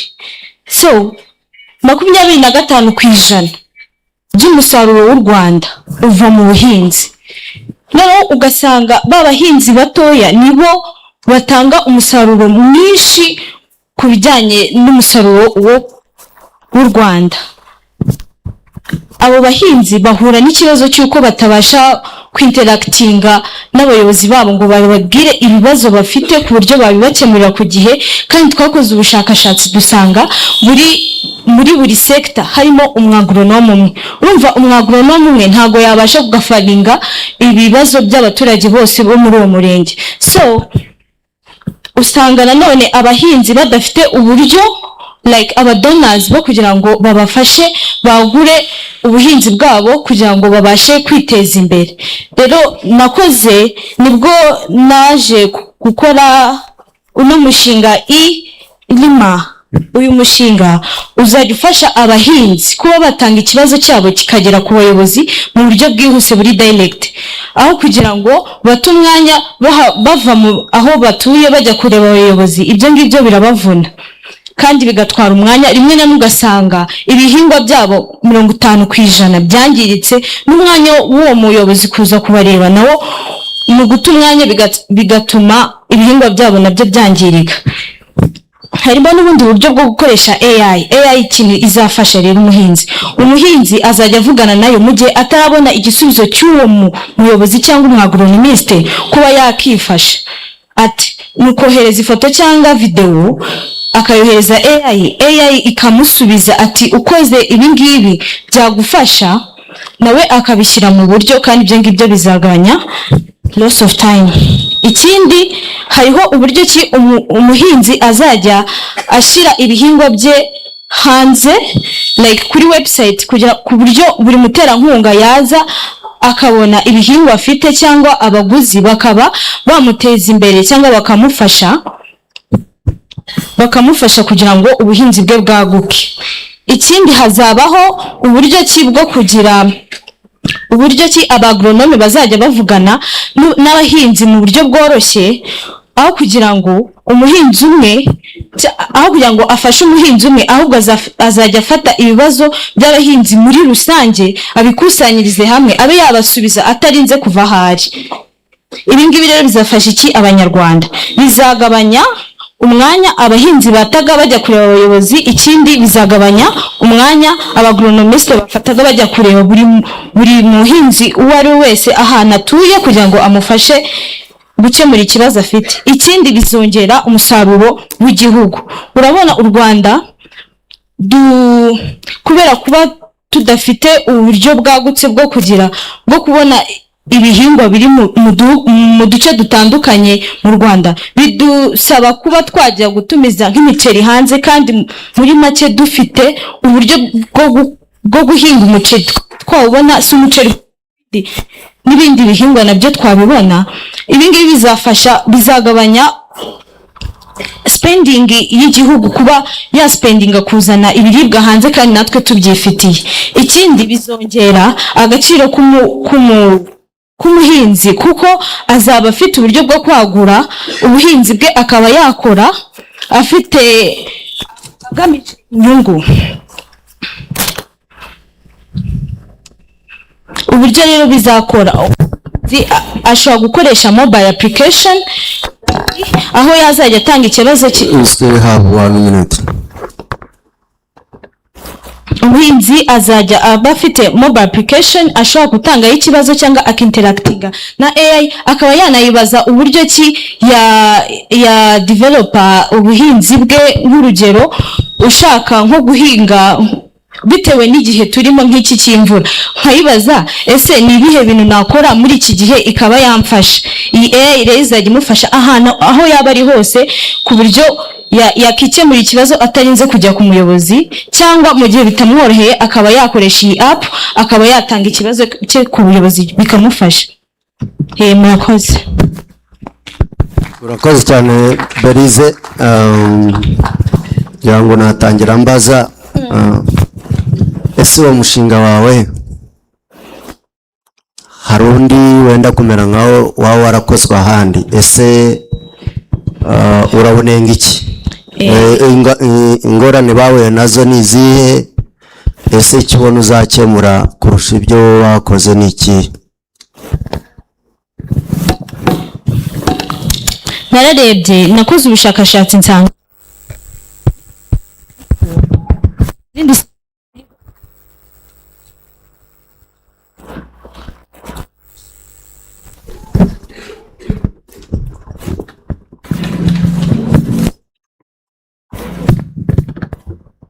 murakoze. Nakoze ubushakashatsi nsanga izindi systeme ziriho mu Rwanda nta buryo ki buriho bw'uko abahinzi bakinteractinga n'abayobozi babo. Niyo mpamvu nahise ntekereza ndavuga ati iyi website iba iriho yafasha umuhinzi n'umuyobozi kuba bakorana, kandi bigatuma bose biteza imbere, bagabanya n'umwanya bataga bajya kurebana.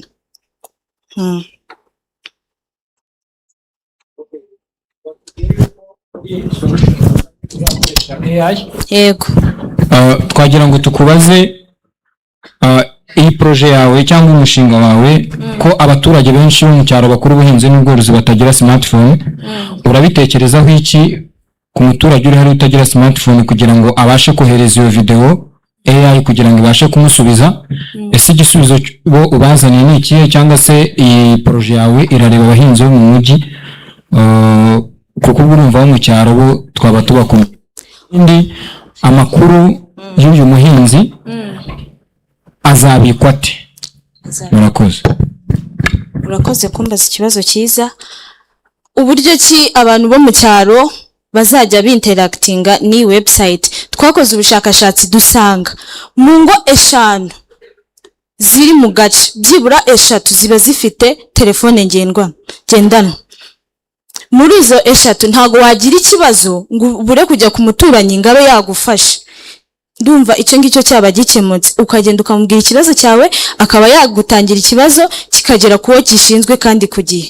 Ikindi, ukuntu amakuru y'umuhinzi azabikwa, hari database y'abahinzi. ayo makuru azajya arebwa n'umuyobozi gusa, nta wundi muntu uzajya yabona. Yego. Ihangane. Ni ukuvuga ngo iyi projet irumvikana kandi ni nziza, tugushimire. Ariko nagira ngo mubaze ku byerekeranye na AI, amakuru yose uhereje AI ntabwo aba akiri ayawe wenyine personal, aba yamaze kugera global cyangwa ku isi hose.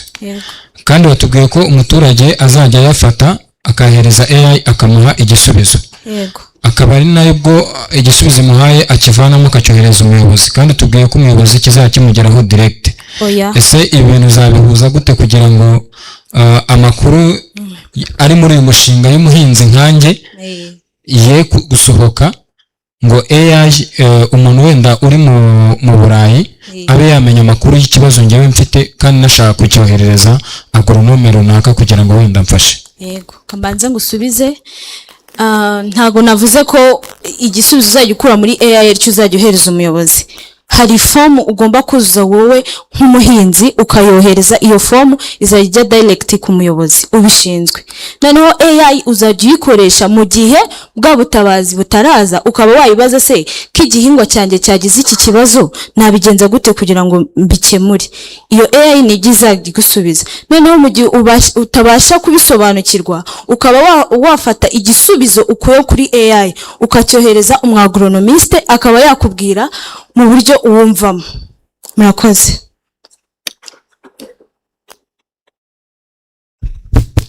Ngira ngo twaha abantu ubifuza kubaza ikibazo kimwe.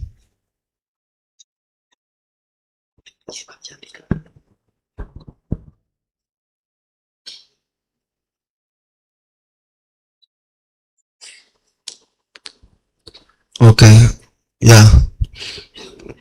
Somebody there.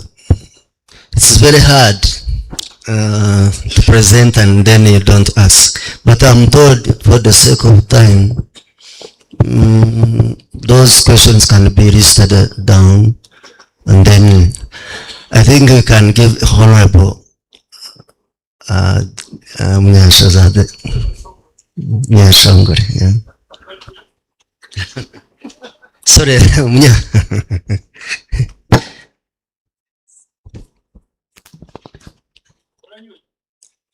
sorry, Papa. Mwiriwe mwese, ndagira ngo ni presente gatoya, nanjye nabaye umwarimu muri iki kigo. Ndashima ubuyobozi bw'ikigo, ndashima n'abanyeshuri bakomeje kwiga muri iki kigo. Ndabona ko ubumenyi bwateye imbere kandi noneho bibaha no kwifuza gukoresha ibyo mwize. Ariko nagira ngo bazi akantu gatoya, wavuga ngo wakoze research. Wakoze research ku kintu gihambaye cyane. Yego. Bigize utekereza ku mubare w'abahinzi cyangwa aborozi bize amashuri? Uko sinzi bose niyo bazi gufungura website cyangwa iki. Warabitekerejeho kugira ngo iyo logiciel yawe cyangwa iyo program igere ku bantu bose? Yego. Ni nziza. Narabitekereje. Muri iki gihe turimo biragoye ko hari umuntu waba utazi gukoresha telefone. I mean, mumbabarire nayingiye kuvuga biragoye ko wabura byibura umuntu umwe wagufasha kwiga gukoresha telefone. Aho utamu kujya kubaza undi ku ruhande. Bon, ukuntu uzajya ubigenza. Abahinzi abenshi nkuko bikunzwe kuvuga, abenshi ntago babarize bazi gusoma cyangwa abenshi, most of them. So nubwo turi kugabanya umwanya, urumva, ariko umwanya wo kuva ahangaha ngera hariya njya kureba umuyobozi no kuva ahangaha njya ku muturanyi biroroshye, kuko umuturanyi we abasha wenda interactinga ni mobile app, niyo app nyine byamworohera kuba yamutangira ikibazo kurusha uko yajya kureba umuyobozi ngakora urugendo rwa kilometero ajya kumureba. Ikindi harimo uburyo bwo kohereza amajwi. Mu gihe utabasha gusoma wakohereza ijwi, burimo ushobora kohereza ijwi ukaba wavuga ikibazo cyawe utarinze kwandika ngo describing ukuntu bimeze, ukaba wanakohereza video, byose birimo. Murakoze. Ladies and gentlemen, a round of applause to Beris. Thank you very much. Now, the next presenter is the one who is working on triage, is Aroka, and you can make use of this time, please.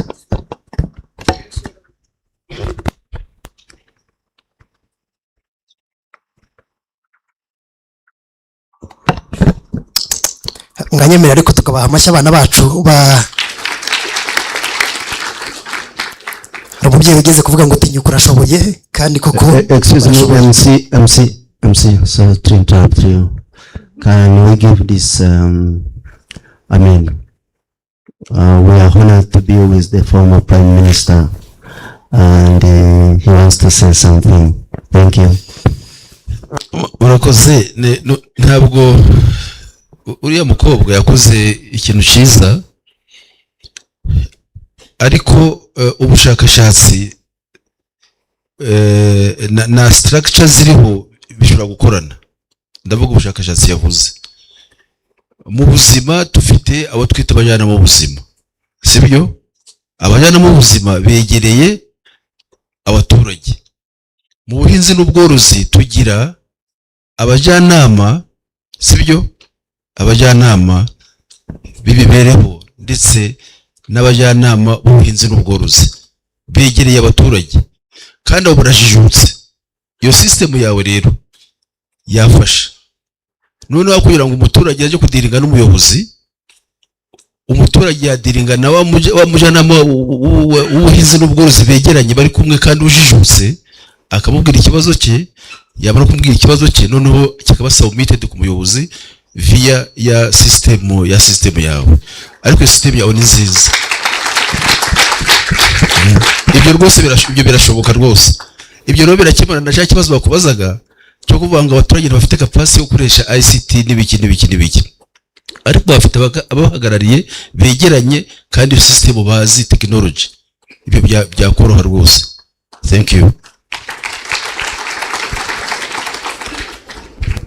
Thank you. You can introduce yourself. You have 5 minutes. Yes. Good afternoon, ladies and gentlemen. My name is Keza Shania, and I stand here before you today as a current student and as a co-founder of Novis Novator. Now, we're going to talk a little about the hospital, maybe not a little. What I'm going to be able to introduce here is more specifically the emergency department. We have 3 patients here. A 50-year-old man comes in with heart palpitations. A 24-year-old woman has been in a car accident. A 5-year-old child comes in with a fever and she's lethargic. Now, the first point of contact they have here is a nurse. She does what is called triage, a process where they take in the vitals, and then through that they assess the score. Through that score, the patient can be categorized in order to be prioritized in terms of the treatment they're going to be getting. That is the standard triage that is being done. Inaccurately and inefficiently, if I should say, because it's still manual. What we have is manual, and manual now is leading to death through it's 25% of inaccuracy. The mortality rate currently now is 47.4% in patients due to the longer wait times patients have to suffer through, and the shortage in the ED staff. It means they're short of hand. It means few people get to be triaged, few people wait, patients deteriorate, deterioration leads to death. But us as Novis Novator, our solution has been to come up with an AI engine that will be able to be optimized for the emergency department, and also supports decision making and monitoring. This is a whole package here. Because not only that, it will be able to, through it, we have done a system that has reduced the patient inaccuracies onto over 0%. That's a very low number here, because 0% means that the triage is completely accurate. It means that also through the our IoT system that combines itself with the software of the AI engine, we will be able to organize and collaborate. It's collaborative in order to do continuous monitoring and patient decision making for the emergency department.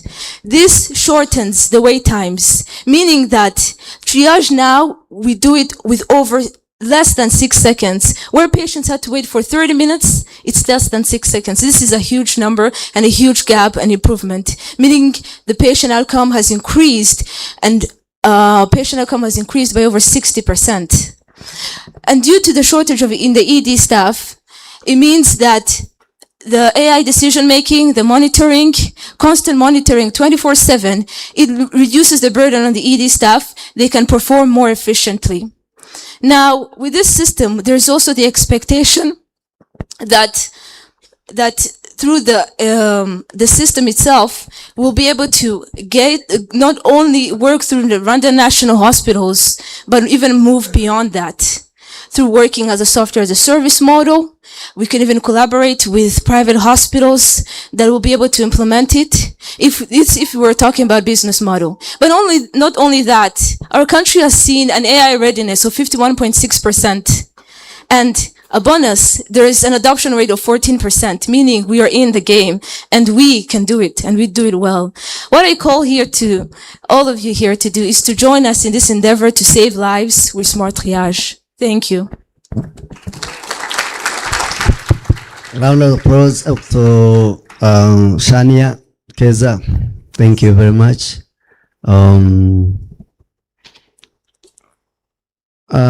I have a small question.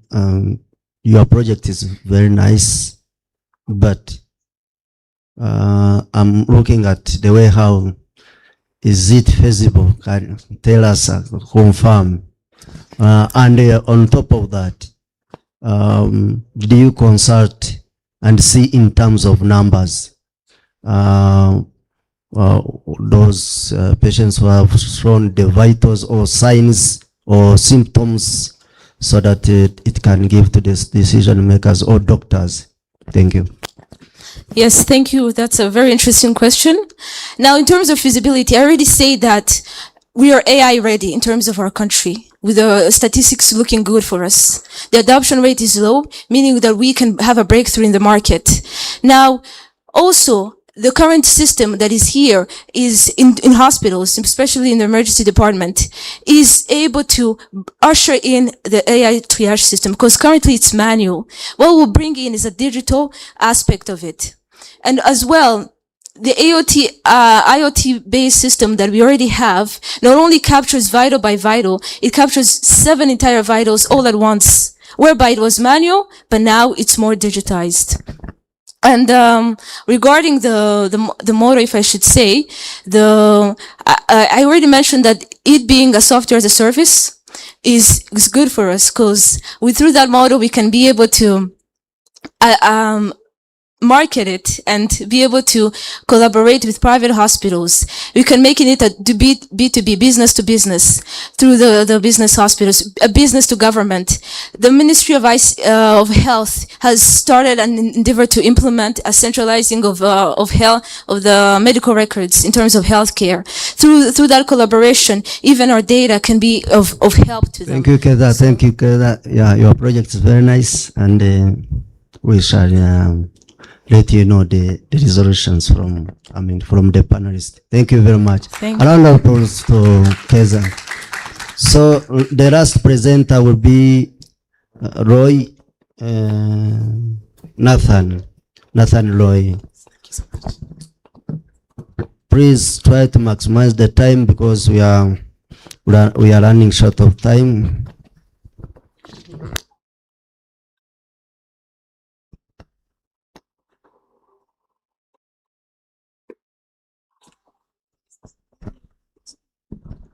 munyemerere tujye tubaha amashyi, tubakire, tubishimire.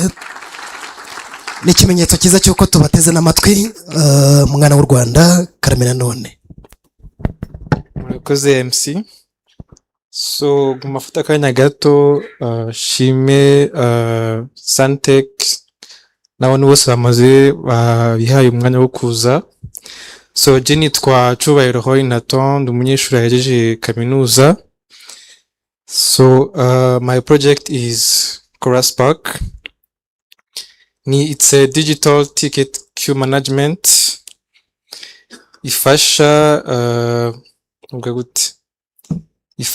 abanyagihugu kutaza barata umwanya mwinshi batonda umurongo mu ma services ari nka, for example, banks, hospitals, or any other public services.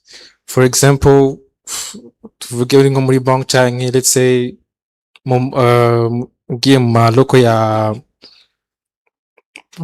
MTN ukaba ukeneye ukaba ufise issue for whatever service, you don't know where to ask or maybe those or persons, ugasanga umazeyo let's say 1 hour utonze umurongo alors que banakwishuye utusanga ari akantu katarenza nk'iminota 2.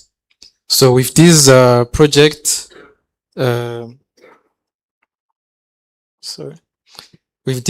project uri nk'umunyagihugu we uraza uga creating account, then with the approved enterprises or other public services uka choosing which service you want to ask, then enterprises aba yamaze kuba approved, abafise aba agents, with those agents baza barabishura in less times required.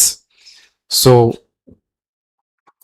kugira umuntu wese nazarata umwanya w'ubusa, kuko iyi minsi n'ibisigaye byoroshe kandi umuntu ari busy ukwiwe kwese. So with this project uzi ku managing time byo ari byiza cyane. So with this project it's very useful for any person, and I precise yuko nagize project for the Burundian market because I always experience these issues there. But if it's Rwandan civilians or maybe other, let's say our neighbors in Africa, it can be also used by them. Thank you very much.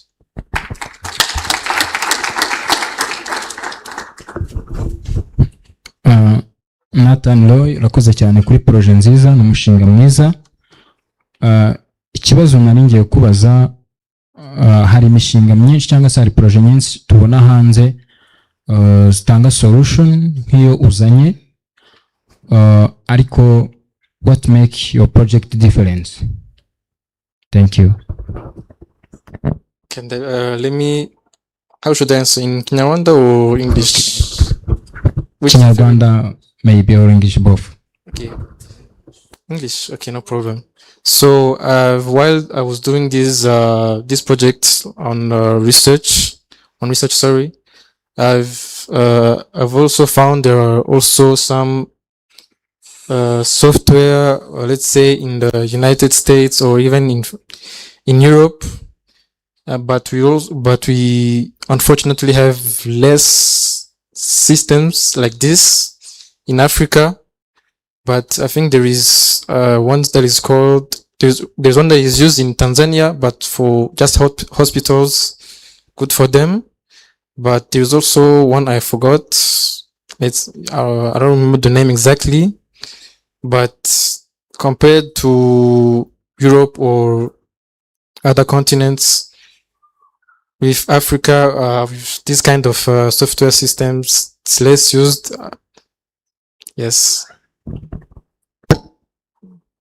Okay, thank you very much. Ikindi kibazo,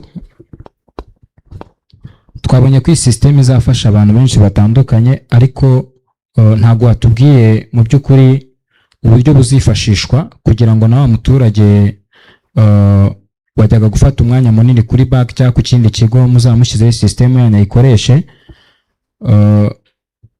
Ni gute nzabona tike, ni gute igihe nshaka kugira ngo wa mwanya wanjye tongera kuba wasted, ni ubuhe buryo buzakoreshwa muri projet yanyu? Tumva aricyo mutatubwiye.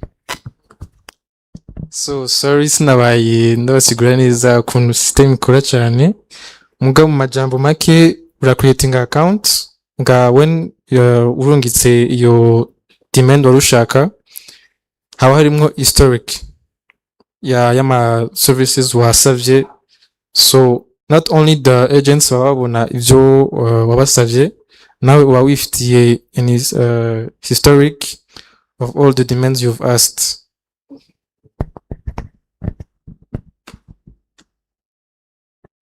Yeah, thank you very much. A round of applause to the presenters. This marks the end of the presenters and presentation period, and maybe you can give us like a few minutes to come up with the decision from the panelists.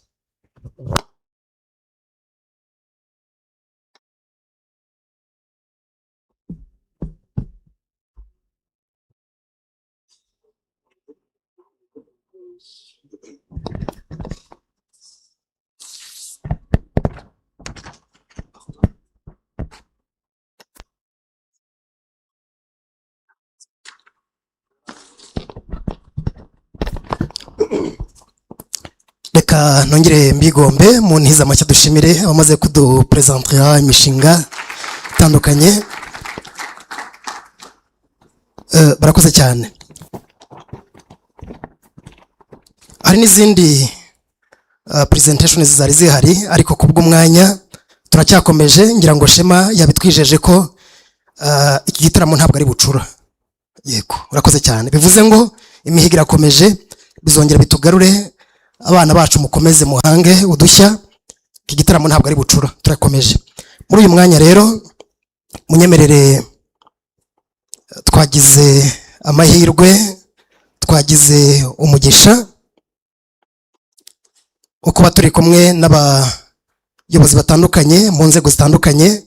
Ngira ngo panelists judges muri uyu mwanya ndumva mwanyemerera tukakira principal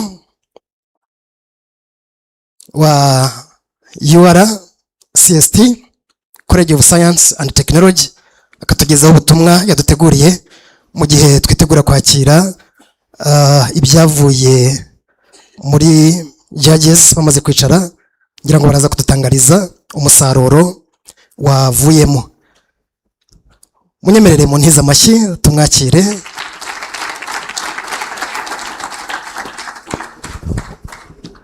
Mwiriwe banyakubahwa bari hano, cyane cyane bavuye mu nzego nyinshi cyane, harimo na REF, the Rwanda Elders Advisory Forum.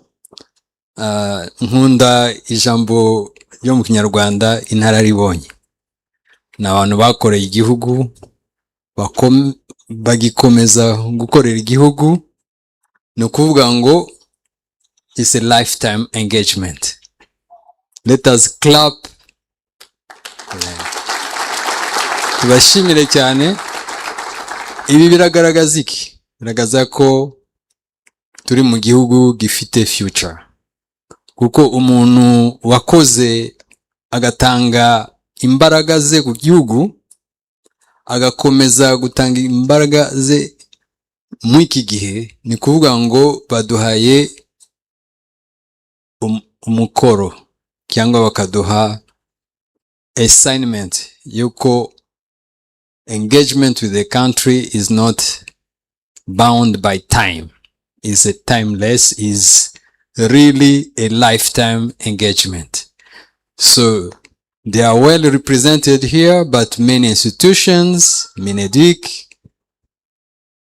NIRDA, Mifotra, but other institutions, private NGOs, ariko cyane cyane murebe n'urubyiruko bavuye muri secondary school, ariko n'abanyeshuri n'abarimu, mwese abafatanya bikorwa mwaje kwitabira iki gikorwa, ndabashimiye cyane. So mpagaze hano umwanya wanjye bwite, ariko cyane cyane n'umwanya wa Vice Chancellor uzi neza SANTECH, tuhora duhurira hariya kuri SANTECH, akadutumira tutazi ko tuhahurira tukiretruva turi hariya twese kuri SANTECH kuri hub yabo tubona ibyiza.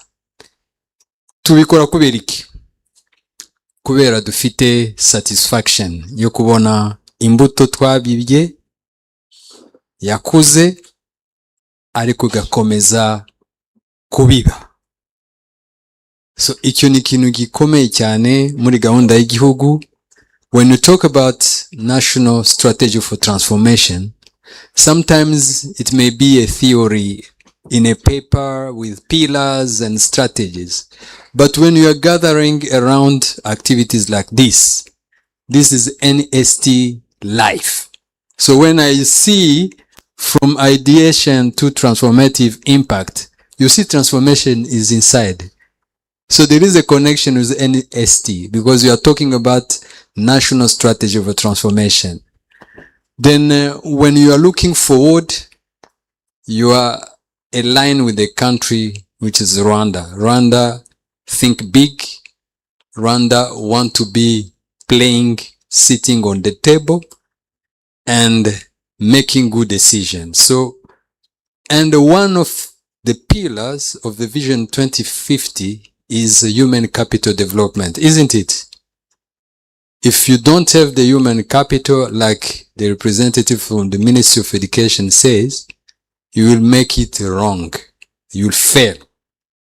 Why? Because the first precious and very important and valuable asset is Abanyarwanda.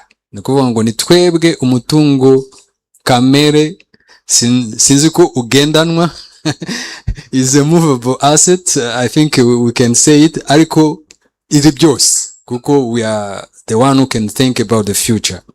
So I'm very excited to participate in this event, and as you can see, I was sitting there. I was also invited, and it was deliberate. We are just hosting, but SANTECH has invited us. SANTECH is a son. I'm not doing poetry, but SANTECH is a son of the University of Rwanda. I had the opportunity to follow their evolution. I know that they've grown from the University of Rwanda College of Science and Technology, and now they've created another SANTECH, which is a SANTECH Hub. I'm more excited by SANTECH Hub. Equally, maybe, is better. But when you were trained and you don't keep what you have, you want to multiply it. That's why we have this pitching. And you can see the difference in ages in terms of it. So meaning we are addressing the all range of the random population. So SANTECH, congratulations for creating SANTECH Hub. Because you didn't want ntabwo washaka ngo growing, you see business plan, investment, growth. You could increase and invest your effort only in getting money, and you could get rich. And I know that the first time your contract was approved by BNR, you got a letter from the tender committee of the BNR. I was among the first one who received a copy of that letter. I was saying, wow, very exciting. Whereby under open competition, a young company less than 3 years could win a tender from a national bank, a highly secure environment, which have many specifications, but passed through all the system and won the contract. Let us clap for them. Now, the University of Rwanda is an institution which participating in training, research, innovation. And one of the objectives we have, cyangwa ingamba dufite, nuko duhuza ibyo twiga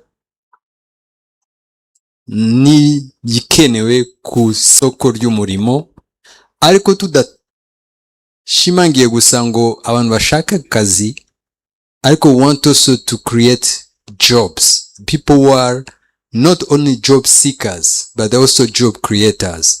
So SANTECH is one of that example that it is possible. Therefore, as someone from NIRDA said, and everyone, even all panelists in mini ICT, the most important input is creating an enabling environment. As the Dean said, we try to empower our students and give them opportunity to express their own ideas through project-based learning, but also supporting them by creating enabling environment. There are many incubation hubs which are here, not only in this college of science and technology, but also in other colleges like in College of Business, when they have the data hub where they can learn how to manage data and how to create innovation through data science. So we are thankful to the government because creating that enabling environment requires investment. As I've been sharing with our former Prime Minister, we have many investments which are here in terms of direct injection of money by the government. Why? Because the government wants to shift from the policy formulation to the policy implementation. And we are talking about millions of dollars invested here. If you go, you make a round, we have a new school of mining and geology with among the state-of-the-art school in the region. Why not in Africa? Why? Because we want to advance and to be among the state-of-the-art infrastructure equipped universities. So we are grateful. We believe that this will continue. Is it joint effort?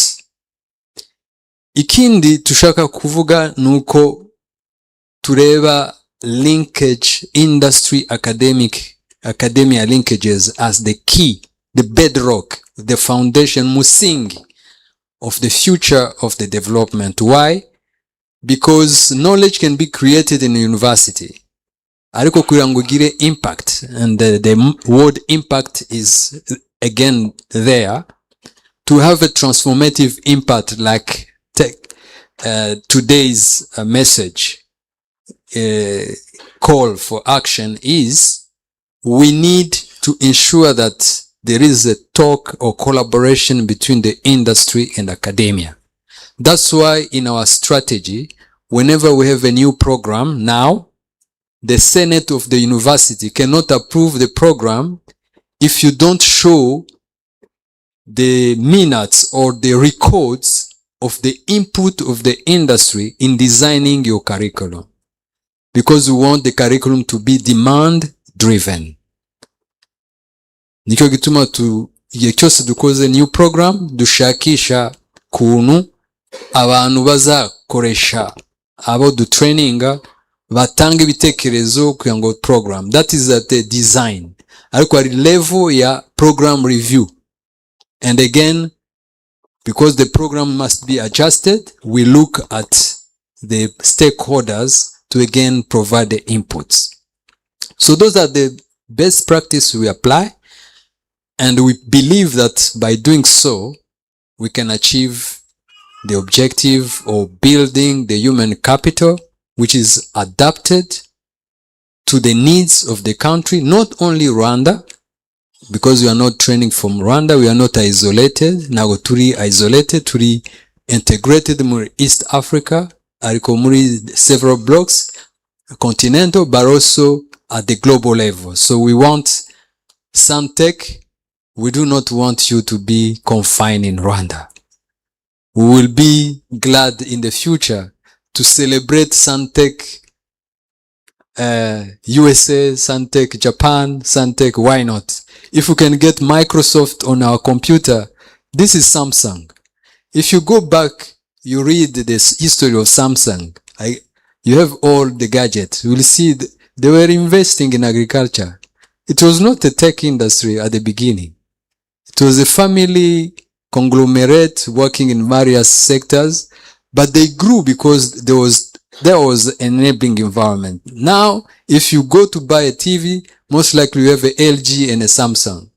Why can't you have a SANTECH product run in California and compete globally? We believe it is possible, isn't it? Let us, while we are gathering here, align with the vision of the country of being a country that believes in the youth. Nimwebge, Musa building this country, you are starting. Last time we were in a gathering, it was an anti-corruption campaign, and the deputy ombudsman was there, and our guild president took the floor, like I'm here, and he say, abantu bakunze kuvuga ngo the youth, we are the leaders of tomorrow. I think he was quoting Nelson Mandela. And they say, I want to contradict Nelson Mandela by saying that the youth are the leaders of today. Isn't it?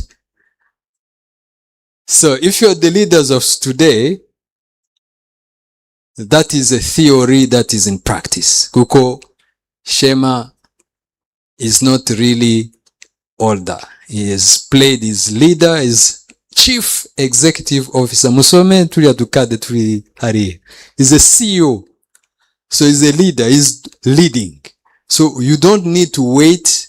Lead where you are. Even our colleagues from secondary school, you can lead as a class representative. You can lead as a club.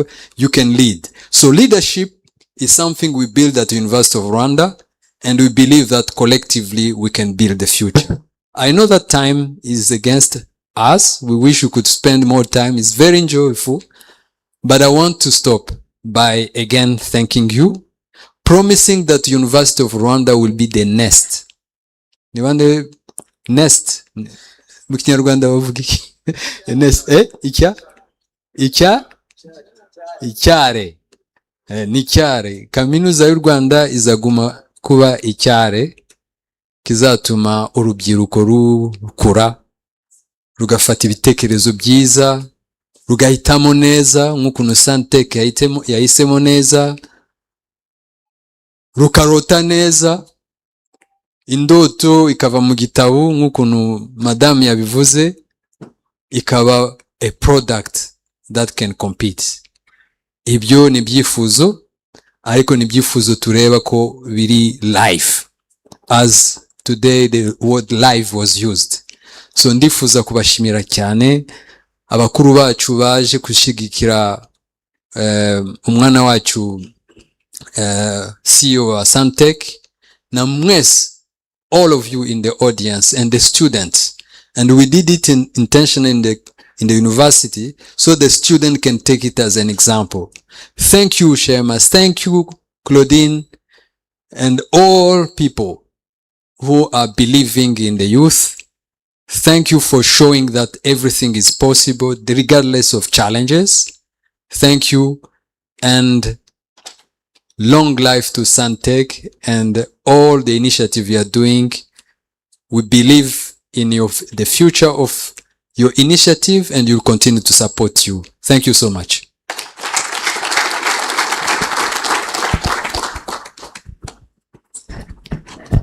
Munyemerere ayo make tuyongere dushimire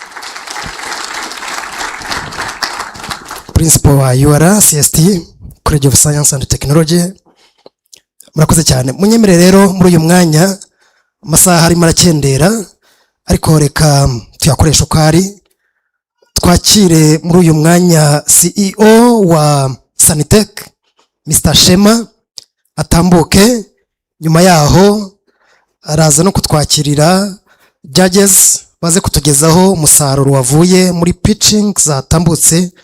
Hanyuma kandi ntabwo ndi buguha amahwemo, ahubwo uraza kuva hano imbere utwakiriye Liaf, utwakiriye guest of honor. Ndaza kugaruka twinjira mu mwanya wo gufata ifoto y'urwibutso. Murakoze cyane. Munyemerere tumwakire.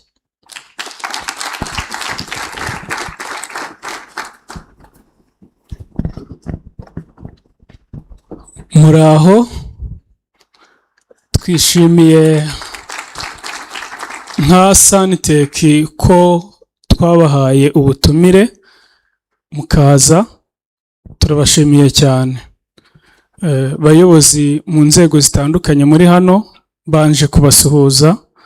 Uyu munsi tuwutegura twari dufite intego zigeze kuri 3 zikubiye mu kintu kimwe. Iya mbere twararebaga tukabona abanyeshuri bariga, agatangira mu wa mbere akigira kuri curriculum yakozwe, ariko curriculum ibifite igihe runaka, ugasanga hanze ku isoko hari ibyo dukenera. Urugero, twebwe turi muri IT, turi muri gukoresha artificial intelligence, internet of things n'ibindi, ariko uyu mwana yaza gusaba akazi muri SANTECH nkamubaza uzi AI, akavuga ati ntabwo mbizi kandi uwo niwe nkeneye mu kazi. Noneho turavuga reka tujye dukora awareness cyangwa se ubukangurambaga mu bigo by'amashuri, nk'uku hari abanyeshuri, hari police makers n'abandi, kugira ngo abana tubakangure bamenye ko bagomba gukora research cyangwa se gucukumbura birenze ibyo yahawe mu ishuri, akanareba ku isoko ry'umurimo dukeneye iki, kugira ngo naza gusaba akazi cyangwa muri industry azaba ahuye n'icyo n'umukozi nifuzaga. Iyo ni intego ya mbere. Intego ya kabiri, hari ababa bazahanga imirimo nk'uko natwe twawuhanze. 2019 twiga baranzanira iyo prototype mwihute, twaratekerezaga tukavuga ni gute umunyeshuri ashobora gukora ikintu ari ku ntebe y'ishuri kikazava, ubwo nimvuga ikintu ni projet, kikazavamo projet umuntu akoresha ku isoko ry'umurimo ku buryo byorohereza umuntu uganye ikigo mu buryo bworoshye. Nibwo twatekereje e-visitors. Ndabyibuka nakoraga stage muri parliament, noneho haza abantu benshi baje muri mize, ugasanga batonze umurongo munini biyandika. Ndavuga ariko ubu habuze umuntu ukora imashini yagashizeho icyangombwa, ID, passport, perime n'ibindi, agahita agenda, n'undi akagenda, n'undi akagenda, umurongo ntube munini. Noneho ndavuga iyo ugize igitekerezo, ubwo ndi kugira n'abari mu rugendo rwo kwiga babyumve, ni wowe wenyine wo kugikora. Don't wait other people to do what you are thinking. So many students and other, umuntu aratekereza, yamara gutekereza akareka igitekerezo cy'umwaka, umwaka ukurikiyeho, umwaka wa kabiri, ejo ugasanga cya gitekerezo wenda cyakozwe n'abandi. Hariya ubuhombye, kubera ko icyo utekereza uyu munsi umva ko gifitiye akamaro society. Twayikoze twiga, uyu munsi iri ku isoko ry'umurimo, ikoreshwa na National Bank of Rwanda nk'uko twagiye tubivuga n'ibindi bihugu bitandukanye. Rero nyuma yo kubona ko igitekerezo cyavamo produit, niho havutse iyi hub. Bano bana banyuzemo, abagraduatinze bose nibahaguruke kugira ngo babereke. Tumaze kugira abantu bose bari muri hub bagombaga gusoza uyu munsi. Tumaze kugira hamaze kunyura abantu barenze 1457. Murakoze, mwakwicara. Muri abo bahanyuze, icyo tuba twifuza, kuki we atakora produit cyangwa se projet nk'uko mwabonaga iyo bapresentaga, akava muri SANTECH ajya guhanga akazi, cyangwa akava ku ishuri ajya guhanga akazi, aho gusubirayo ngo ajye kugashaka. Intego ya gatatu, twararebye tubona ntabwo tugira umunsi wo kumurika ikoranabuhanga mu Rwanda ngo ubuzwi ku rwego rw'igihugu. Tuvuga ati guverinoma wenda muri minijiste dufite izi systeme n'izi ziri gufasha abantu gutya na gutya. SANTECH dufite ibi n'ibi n'indi kampani. Noneho wa mwana uri ku ishuri atahana umukoro wo gukora ikitarakozwe, aho kugira ngo akore igitekerezo kiri ku isoko already gihari, umukiriya yarari gutekereza asange afite icyo gisubizo yari afite. bivuze ngo twifuza ko uyu munsi wazajya uba ngarukamwaka tugakorana n'abafatanyabikorwa batandukanye kugira ngo tujye duhuza abikorera, guverinoma, mu mitwe y'abantu haba harimo irembo na tapandigo, ariko hakaba hari izindi systeme zihari. Ubwo ndi kuvuga challenge bamwe mu bana bagiye bahura nayo, akayikora yagera muri minisante agasanga icyo gitekerezo yagize kiri gukoreshwa. Tubona rero bihakwiriye kubaho kugira ngo hajyeho umunsi tugaragaze ngo tugeze ahangaha, ubwo abari muri gukora imishinga bumve ko hari ikindi kitarakorwa bagikore.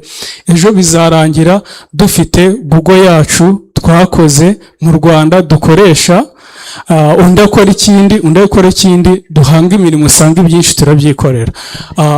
Reka mbere y'uko nsoza ntumire honorable former prime minister agira icyo atubwira. Ndaza kuva imbere nakire guest of honor, ariko muri make ni inararibonye by'amahire, akorana n'umwe mu bagraduatinze uyu munsi, honorable Kabanda na Mark yahaguruka akabasuhuza. Urumva ko ari imigisha yahuriye mu yindi, kandi murabona imyaka afite. Urubyiruko rutekereza ko kugira ikintu ukora cyangwa umuntu mukuru ntabwo bisaba imyaka. Rero ni imigisha yahuriye mu yindi. We have the graduate from RIAF, kandi tubashimira ko mu mezi 7 amaze bagiye bamwemera kumuha umwanya akaza akiga.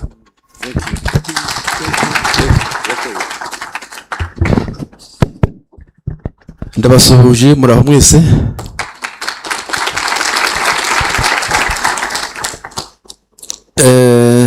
Ndi hano mpagarariye umukuru w'urwego ngishwanama z'inararibonye z'u Rwanda, Honorable Tito Rutaremara. Muramuzi sibyo? Niwe mpagarariye. Hanyuma ariko nkuko uriya musore abivuze, hari n'abagenzi banjye bari hano.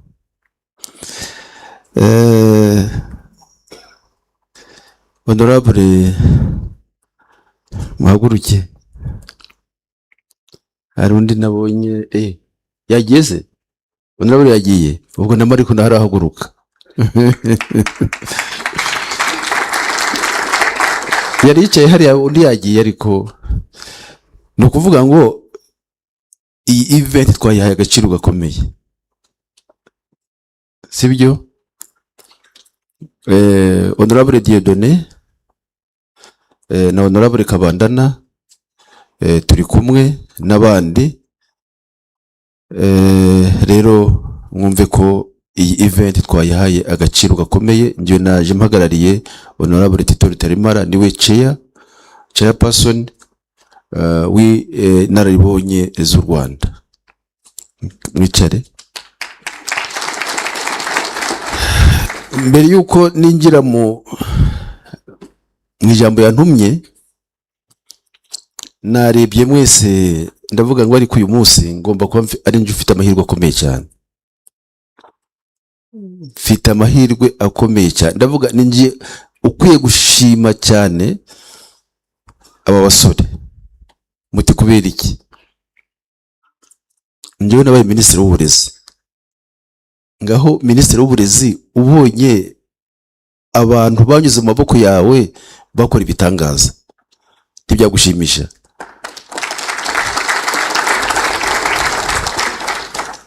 Noneho nabaye na minisitiri w'intebe,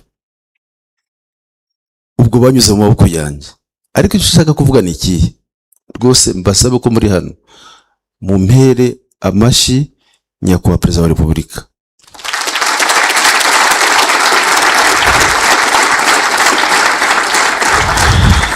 Ndabivuga kubera iki? Uriya Gatare yabaye muri guverinoma yanjye. Haguruka.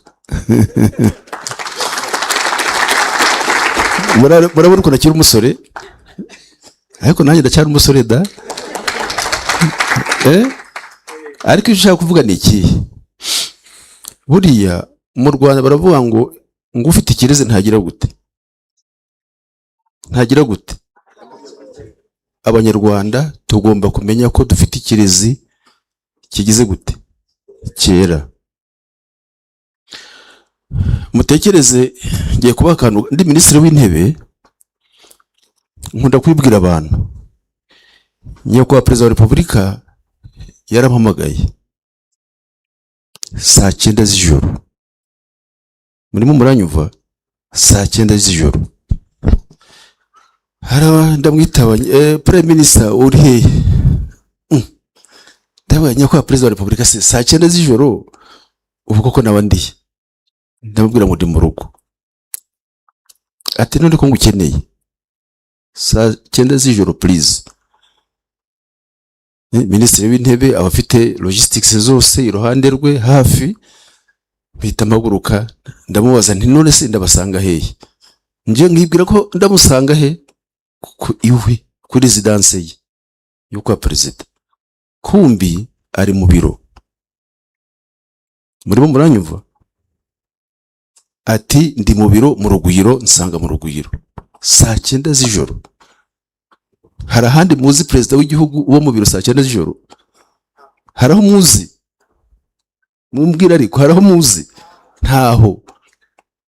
Naragiye saa 9 z'ijoro, musanga mu biro mu Rugwiro, turicara turakora tugeza saa 3 zo mu gitondo z'umusukurikiyeho, kandi twe dufite cabinet. Ubwo nje sinaryamye, twarakomeje na cabinet. Ariko icyo nshaka kugarukaho ni ikihe? Icyo yarampamagariye muri iryo joro, ibyo twaganiyeho, yaravuze ngo prime minister mugende mukore gahunda, mushira imbaraga gushyira muri gahunda z'uburezi, sibyo? Science and technology, sibyo? Ati kandi mushira imbere na TVET. Ibyo bintu ko ari bibiri mubishire muri gahunda, mubishiremo imbaraga, nibyo nshaka. Genda n'abaministeri bawe mubishiremo imbaraga. Arega aduhaye itegeko, none ntimubona umusaruro.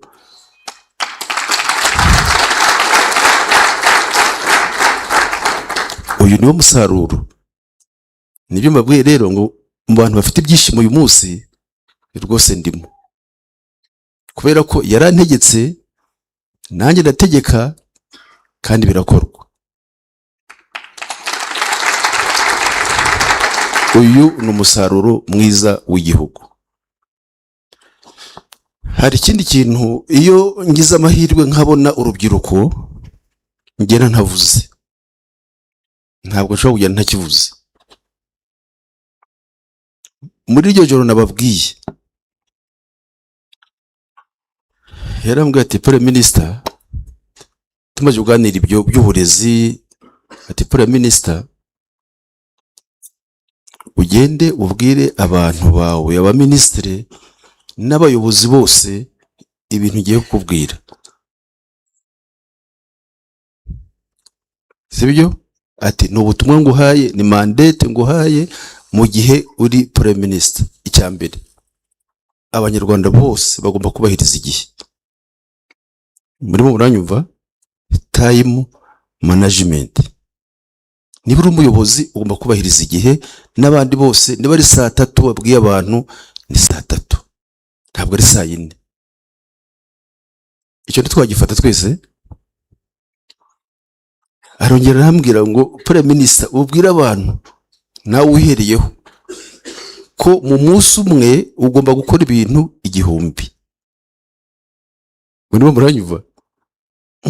Ndamubaza nyakubahwa perezida, umunsi umwe wakora ibintu 1000 si gute? Atoya, ntabwo nshaka kugira ngo uzakora ibintu 1000, ariko ndashaka kuvuga ngo ni ukuba hard working, ni ugukora. Niko yambwiye, ugomba gukora ku buryo koko wumva ko wakoze umunsi wawe ugataha unaniwe, sibyo? Icyo wagomba gukora wagikoze. Ibyo si bibiri. Arongera mu cya gatatu, prime minister ndibona abwira urubyiruko, namwe ndababwira mwese, ariko abo mfiteho umutima n'urubyiruko cyane, kuko twe icya gatatu aravuga ngo utoza abantu ko icyo ugomba gukora uyu munsi ntukagishyire ejo, sibyo? Don't put it tomorrow. Icyo ugomba gukora uyu munsi ugomba kugikora ukarara ukirangije. Iyo utakirangije ugahora wimura ukakimurira ejo bundi ushobora gutaha, sibyo? Icyo ugomba gukora uyu munsi ugomba kugikora ukakirangiza. Noneho icya kane ni quality service ya service. Ugomba gukora ikintu kinoze. Ndimo rero ndabwira abasore kuri presentation baduhaye, ariko bura na Mariho Kabanda nubwo ari naribonye namusije mu basore buriya. Umusore ntabwo ari mu myaka no mu mutwe. Umuntu ashobora kuba kuze ariko akaba umusore. I'm so proud. I'm so proud. Ngizo impanuro enye mukuru yampaye n'abasore namwe ndazibahaye, mugende mubigire ibyanyu nta kabuza. Muri ibi bikorwa murimo bya science and technology no gutera imbere na muzabigeraho. Ndabashimiye rero, mwongere mumpera amashyi. Ubwo rero byari byanje, ariko noneho reka ngaruke ku byo bantumye, sibyo? Uwo mpagarariye ibyo yantumye ndavuga Honorable Tito Rutaremara, umukuru w'urubuga ngishwanama rw'inararibonye z'u Rwanda. Hari ubutumwa yampaye ngo mbagezeho, ngiye kubagezaho nk'uko yabumpaye, ntabwo sindabuhindura, sibyo?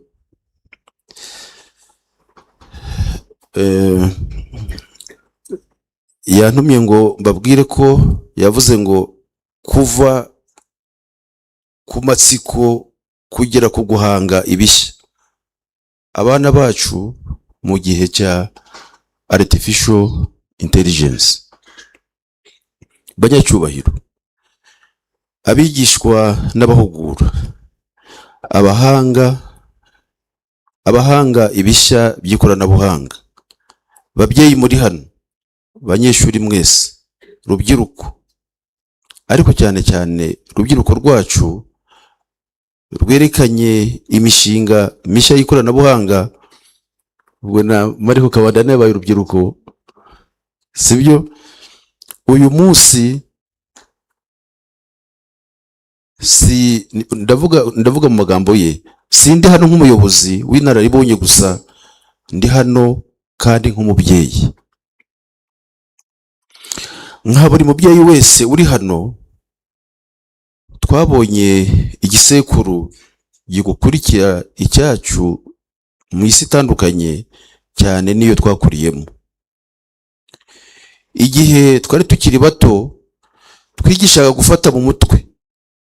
Uyu munsi abana bacu biga gukora models. Igihe twari bato twigishwaga gukurikiza amabwiriza. Uyu munsi bariga gukora algorithm zitegeka imashini. Igihe twari bato ikoranabuhanga ryari igikoresho. Uyu munsi ni urusobe rw'imikorere kandi ni mwe mwubaka urwo rusobe. Tugeze mu gihe kigenwa na artificial intelligence, machine learning, robotic n'isesengura ry'amakuru, data driven systems. Artificial intelligence si inkuru zo mu bitekerezo gusa, ihindura ubuhinzi, ubworozi, ubuvuzi, ubucuruzi, uburezi, imiyoborere ndetse n'uburyo ibihugu byubakwa muri rusange. Muri iyi si nshya, intsinzi si y'igihugu kinini kurusha ibindi, ahubwo intsinzi ni y'abafite ubwenge bushobora guhinduka no kwihutisha ibisubizo. Uyu munsi ndeba uko mutwereka imishinga yanyu ishingiye kuri artificial intelligence. Nibagiye ko Kabandana yanyigishije artificial intelligence, nanjye ubu ndayizi.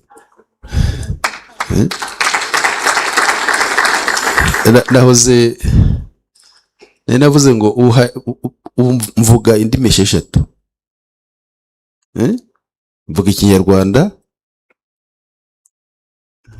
nababwiye ngo muraho, bon après-midi tout le monde, good afternoon, all protocol observed, habari ya mchana, niha, niha, ndege nini, ndege nini, maramupenza, sibyo? Izi ndimi zose njyewe ndazivuga, kandi artificial intelligence no ubishizemo yabikwereka, sibyo? Kandi kuvuga indimi nyinshi ni byiza nabyo, ndavuga mu isi tugezemo, ariko artificial intelligence ni ikintu gikomeye tubonye kuko ishobora kwigufashamo. Njye yarabimfashije, izi ndimi ko zose ukoresha tunazivuga. Ubwo nakari gaciyemo. Uyu munsi rero ndeba uko mutwereka imishinga yanyu ishingiye kuri artificial intelligence, yaba mu buhinzi bugezweho, ubuvuzi bwifashisha isesengura makuru, data analytics, uburezi, imiyoborere n'ibindi. Ntabwo mbona imishinga gusa. Muzehe Tito Rutaremara arakomeza akavuga ngo mbona abubatsi b'ejo hazaza. Yatayo yavuze ko ari abubatsi b'uyu munsi, sibyo? Ubwo nabo uyu munsi n'ejo hazaza. Ndavuga urubyiruko rwacu ruri hano rwifashishije artificial intelligence. Nta kintu gishimisha umubyeyi, umurezi n'umuyobozi nko kubona umwana we ava ku matsiko akagera ku guhanga ibishya. Uriya mubyeyi namukunze cyane. Wavuze ijambo hano mu rwego rw'ababyeyi, yavuze uko afasha umwana kugera ku nzozi ze, cyane cyane ku bijyanye n'ikoranabuhanga. Madamu urakoze cyane.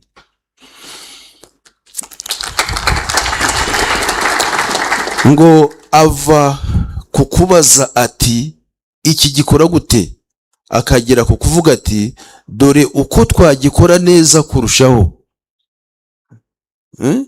dukoresheje ibyo mwahoze mutugaragariza. Mwabonye ingero baduhaye, buri wese ibyo yavugaga arashaka kunoza ibisanzweho n'uburyo bundi bushya bwo gukora ibisanzweho, ariko bigakorwa ku buryo bunoze. Nibyo Honorable Tito Rutaremara hano yavugaga. Artificial intelligence na MR ntibisaba gusa ubumenyi bwo kwandika code, bisaba discipline, bisaba gutekereza ku rwego rwo hejuru, bisaba kwihangana, kuko nk'uko mubizi modo ya mbere ntijya ikora neza ako kanya. Ariko dore mwebwe muratunganya data, murakora training ya modo, uragenzura accuracy yayo, muratanga ibisobanuro by'ikorwa ry'imishinga yanyu. Si ubumenyi bwa tekinike gusa, ni ukuzamuka mu mitekerereze n'ubushobozi. Artificial intelligence irakomeye, ishobora kunoza imikorere, irashobora gutanga inama, irashobora gukora mu mwanya w'umuntu, ariko ntishobora gusimbura ubushishozi, ntishobora gusimbura indangagaciro z'umuco nyarwanda, ntishobora no gusimbura umutima wa muntu. Sibyo? Hari artificial intelligence ifite akamaro, ariko ntiyasimbura ubushishozi, ntiyasimbura indangagaciro n'umutima wa muntu, cyane cyane aho arabwira urubyiruko. ejo hazaza saha muntu uzubaka algoritime yihuta kurusha izindi, naha muntu uzubaka algoritime ifite ubwangamugayo n'ubwitonzi. Nubundi arabwira urubyiruko, yego ni tekinoloji ni nziza ariko igomba kujyana n'ubwangamugayo n'ubwitonzi. Nakunze aba basore mubona impamvu system za security zikora neza. Hagira umbwira impamvu system za security zikora neza no kubera iki? Icya mbere no kubera discipline. Murebe mu gisirikari, muri system za polisi, ni discipline iza ku murongo wa mbere. Na biriya bihugu buriya, biriya bihugu bifite bitera imbere nka biriya bihugu byo muri Aziya, Abashinwa, Korea, Singapore, discipline iba kuri top. Inzego zacu kuba zifite uko zigera mu kuntu zikora neza, icya mbere kiza ku murongo wa mbere no kubera discipline. N'urubyiruko rero nibyo Muzehe Tito Rutaremara yavugaga ngo artificial intelligence yego tuyishyiremo imbaraga koko, ariko ntidukwiye kwibagirwa ubwangamugayo n'ubwitonzi.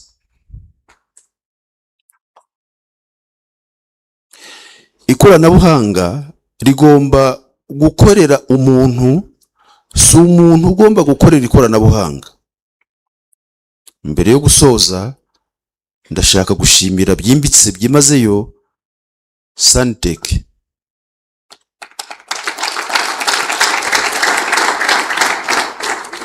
Aravuga ngo SANTECH ni umufatanyabikorwa, si umufatanyabikorwa gusa, ahubwo SANTECH ni umurezi, SANTECH ni umufasha, SANTECH ni umushinga wubaka ubushobozi.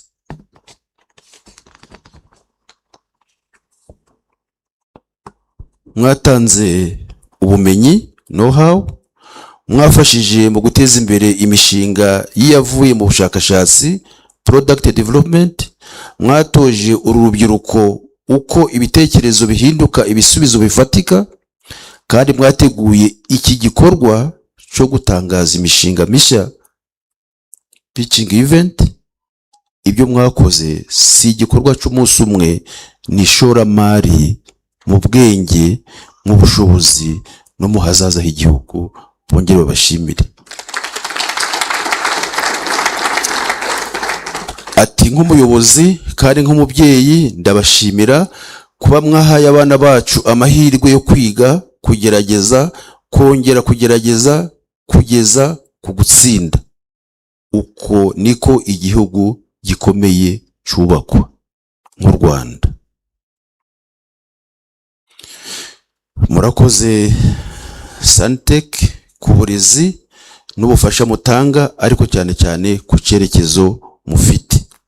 Urubyiruko rwacu mugire ubutwari, mugire indangagaciro, mugire amatsiko, mugire discipline, mukomeze mwubake, mukomeze mwige, mukomeze mubaze ibibazo. Yavuze ngo rero ngo mu rwego rw'inararibonye tugira umukoro wo gukora ubuvugizi. Ngo arashaka nawe rero gukora ubuvugizi, asaba inzego ziri hano. Nanjye ariko nahoze mbaza uriya musore ngo ariko ko mwavuze ngo ni beneri n'izindi nzego bakoresha iyi product yanyu, izindi nzego duhereye kuri UR iyi product barayikoresha? Arambwira ngo ya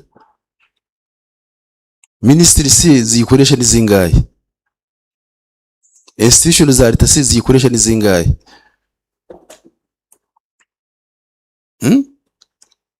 ni nkeya pe.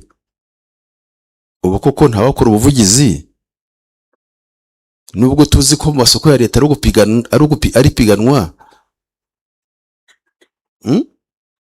ariko banza hajya habaho na outsourcing, single sourcing, maza nayo ibaho cyane cyane ku kintu kidasanzwe. Uwakora ubuvugizi n'inzego za leta zikafasha aba basore product yabo bakayikoresha,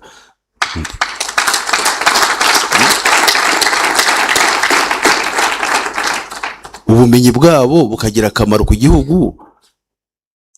Wasanga kandi dukoresha ibyo hanze, kandi dufite product yacu iri hano, amafaranga tukabihereza hanze yacu, kandi abasore bacu hari ntituyabahe. Abasore n'inkumi sore, abasore n'inkumi.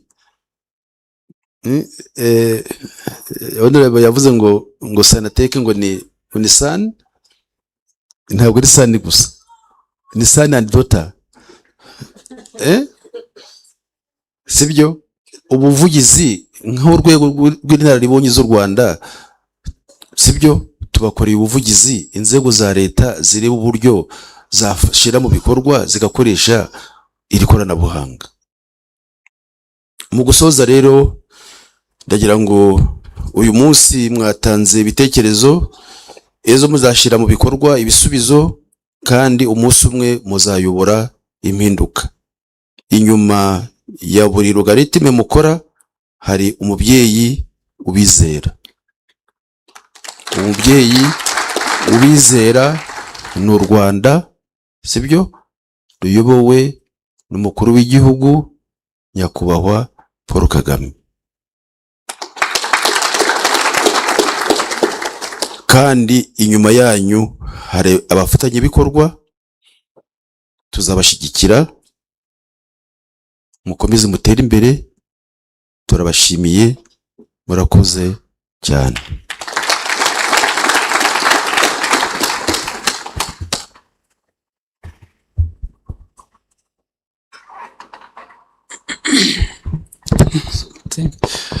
Turabashimiye cyane. Mbere yuko dutumira guest of honor, kubera ko bwanije, turashimira ibigo bitandukanye byaje bihagarariwe ndetse n'abantu muri rusange mwitabiriye, ariko numva award na certificate bikunze, murabyihanganira protocol imeze gutya, twatumira guest of honor mbere yuko Hope Heaven bagenda, duha n'ingabo kuba baza kugenda, kubera ko baba bagomba gusubira aho bari, bakumva ijambo ryari ryateguwe n'umushyitsi mukuru muri rusange. Noneho nyuma nibwo wenda twaza guha certificate n'abashoje muri rusange umwanya judge team. Kandi ndashimira buri bumwe. Reka ninviting uwaje hagarariye guest of honor, yari minister w'umurimo n'abakozi, ntabwo yabonetse, ariko ubutumwa bwe nabwo mureke tubwumve. Murakoze. Thank you.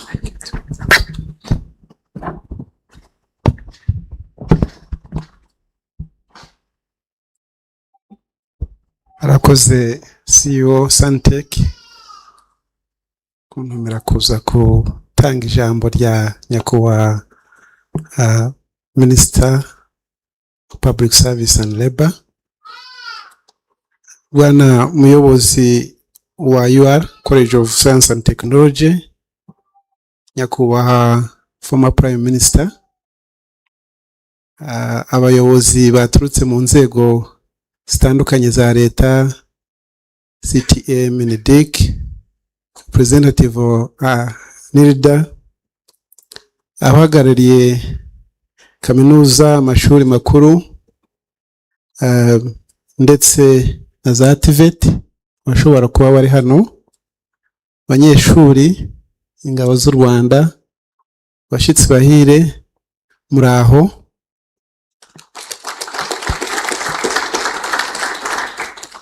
On behalf of the Minister of Public Service and Labor and on my own behalf, munyemerere nshimire byimazeyo SANTECH kampere ku ijambo kuri slogan nabonye hano, making your ideas happen, bihuza n'ibyo principle College of Science and Technology yavuzeho, from ideation transformative impact. Ngiye kubaha story which is a bit sad but real. One time we were going to say farewell to a relative, tugiye gushyingura hariya Rusororo, tugenda umuntu twari kumwe, hari imva nyinshi, of course murabizi, atubwira ati so many ideas are buried here and we are not put into action. Murabyumva? A very sad story but real. So iyi slogan yanyu rero ya SANTECH, making your ideas happen, is opposing that sad story. You think of something, you put it in action. Ni nabyo turimo kubona biri hano.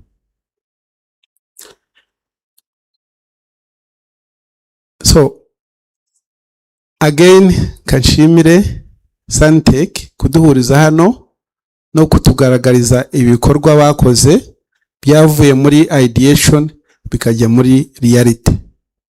Binahe n'umukoro nkuko abenshi bakomeje babivugaho, abandi batekereza ariko bitagomba guhera mu bitekerezo, ahubwo bigomba gushyirwa mu bikorwa.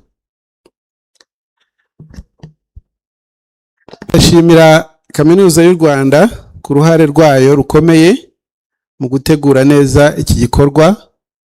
Bayivuze neza, principal yabivuze neza, this project is their child. Banongera kubishimangira ngo it's a nest, ni cyari cy'ibyo bikorwa, kandi baza ko atari iki gikorwa cyonyine cyangwa project yonyine n'izindi. So kanshimire Kaminuza y'u Rwanda kuba barakomeje gutegura ibikorwa nk'ibi ndetse n'iki gikorwa. Ubufatanye bwanyu nibwo bwatumye uyu munsi uba impamo. Mwarakoze kandi mukomeze kuba umusinge w'impinduka nziza mu kuzamura ubumenyi n'ubushobozi no guteza imbere ubushakashatsi no guhanga udushya bigamije kwihutisha iterambere ry'igihugu cyacu. Nk'uko biteganywa muri gahunda ya guverinoma yo kwihutisha iterambere NST2, igihugu cyacu cyihaye intego yo guhanga imirimo mishya igera ku 1,250,000 hagati y'ibihumbi 2024 n'ibihumbi 2029. Iyi ntego irasobanutse kandi irashoboka. Ishoboka gute? Abantu nka Shema na Claudine n'abandi babishize mu bikorwa. Ubwo biduhe challenge ko atari Shema wenyine, atari Claudine wenyine, twese hamwe twatuma iyi ntego igerwaho. Leta y'u Rwanda ikomeje gushyira imbaraga mu kuzamura ireme ry'uburezi binyuze muri gahunda yo kwigira ku murimo cyangwa se workplace learning. Iyi gahunda igamije gutuma abanyeshuri batiga gusa amasomo yo mu ishuri gusa, ahubwo bakabona amahirwe yo kwimenyereza aho umurimo ukorerwa. Byasubiza cya kibazo cyabajijwe ngo ese twahuza gute iyo habayeho workplace learning cyangwa se internship, yaba student internship yaba professional internship, nuko ry'umurimo. Workplace learning rero ni kimwe mu bishobora gutuma ibyo bigerwaho. Iyi gahunda kandi iteganya uburyo bwo gufasha abasoza amasomo mu mashuri makuru na kaminuza kubona akazi cyangwa kwihangira umurimo ku kigero cya 60%. Ubushakashatsi bugaragaza ko abaca muri izi gahunda zo kwimenyereza ku murimo cyane cyane internship 60% babona akazi cyangwa bihangira umurimo. Iyi gahunda rero yaduhurije hano ya Take Forward Live igaragaza ibikorwa bisobanutse byo kwihutisha iterambere ry'umurimo. Aha twavuga urubuga rwerekana imbaraga z'ubufatanye mu gutegura abakozi bafite ubumenyi bujyanye n'ibikenewe ku isoko ry'umurimo nk'uko nabigarutseho, kandi nshimangire ko hari impinduka nziza zigomba kwitabwaho mu mitekerereze ku mishinga y'abanyeshuri basoza amasomo.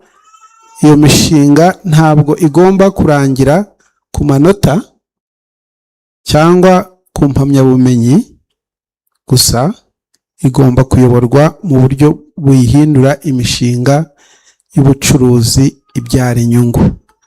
Ibyo byagarutsweho n'abambanjirije.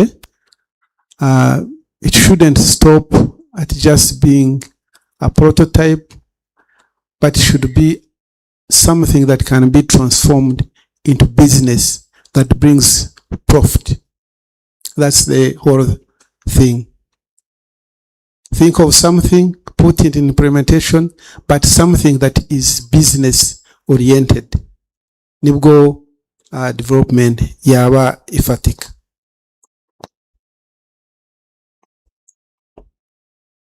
Nihuse kanongere mbagaragarize ko udushya twagaragajwe uyu munsi mu byiciro bitandukanye: ubuzima, ubuhinzi, serivisi za leta. I'm really challenged by my elder brother, Honorable, for being part of this speech. I wouldn't imagine that somebody older than me would be in the competition.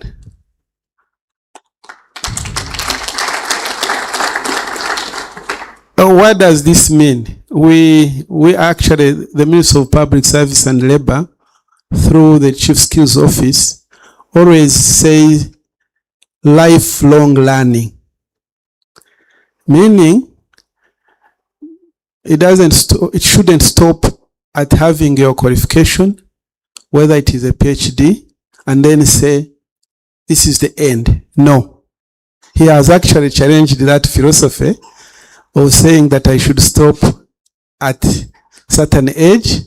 He is still studying, he's still learning, and even wants to transfer what he learned into the rest of the population. Another approach to Mzee Honorable.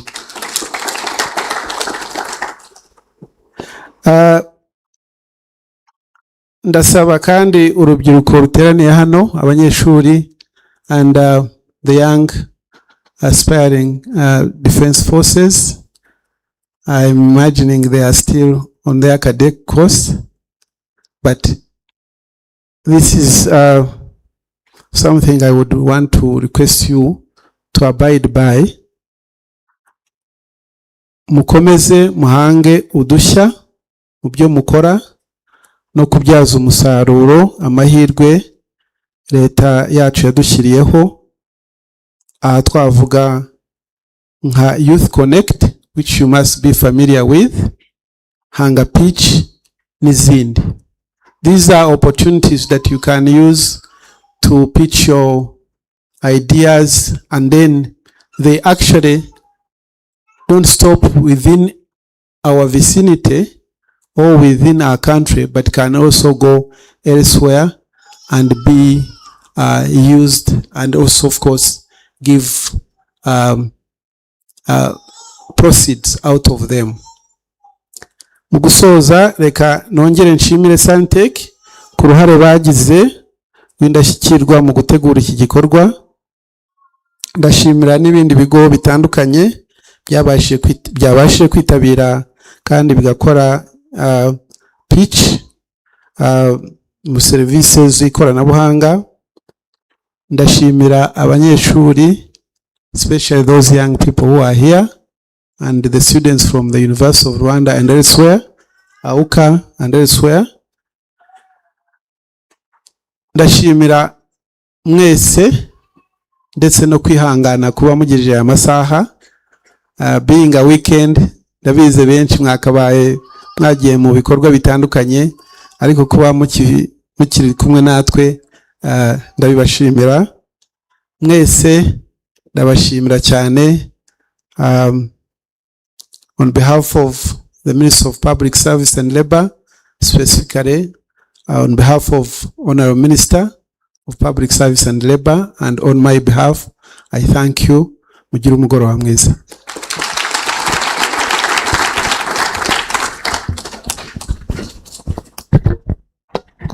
Munyemerere twongera dushimire nyakubahwa umushyitsi mukuru ijambo ryiza tugejejeho. Umwanzi w'igihe n'amasaha, muratwihanganira kuri agenda twari twabagejejeho. Hari impinduka zagiye zibaho, ariko bitewe n'uko byari biraha byose byari biryoshye. Muri aka kanya rero, bitewe n'inshingano zitandukanye bamwe muri twe bagiye bafite, cyane cyane RDF, inshingano zikomeye cyane, munyemerere dukurikize ifoto y'urwibutso. Nyuma yaho turaza gukomeza n'izindi gahunda. Ntabwo tuza kubemera kugenda ntabwo muri we mumenye. Protocol team, reka mbasa mwigira imbere, hanyuma tuze gufata ifoto y'urwibutso. MC. Yeah.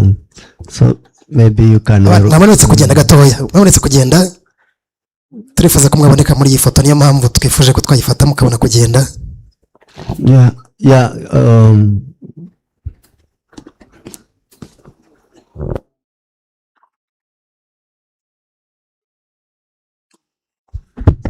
Thank you, MC.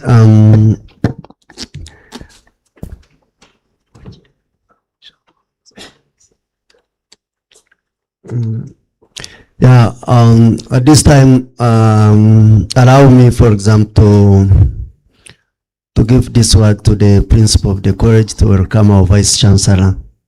It's a great honor, sir.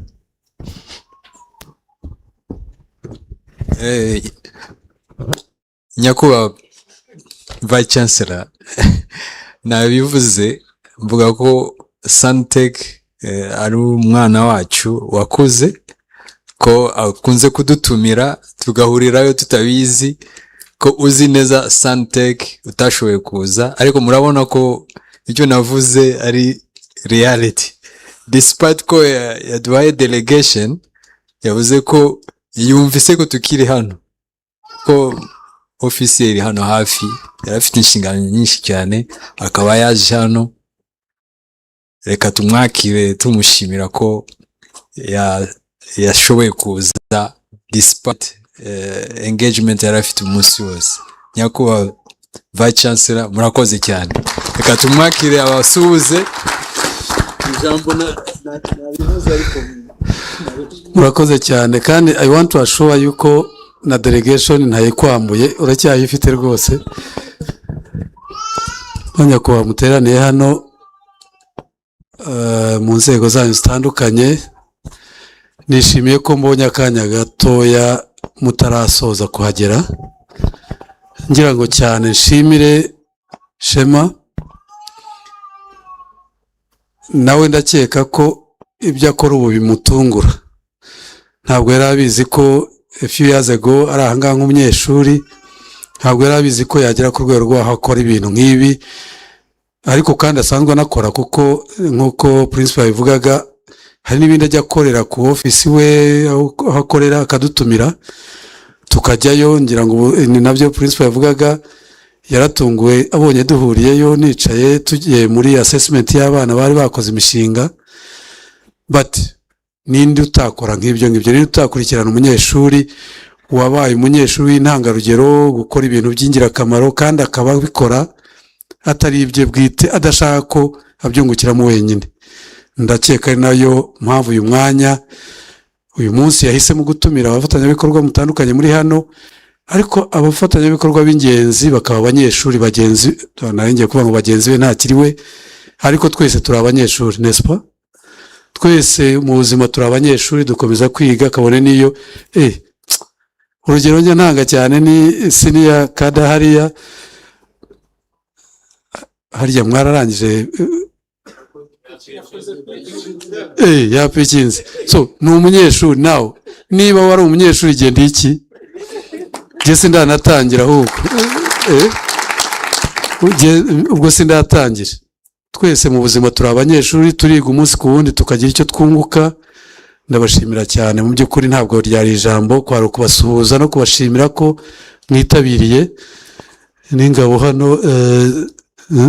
Mwatuje murategereza, mwize cyane. Hanyuma turashaka imishinga ikomeye nk'iya Pacifique yakoze kugira ngo igihugu cyacu gikomeze gutera imbere. Murakoze cyane, ntabwo mbasezereye si igihe batumiye. Ubwo Pacifique wakoze cyane, n'abandi mwese muzakore nkawe.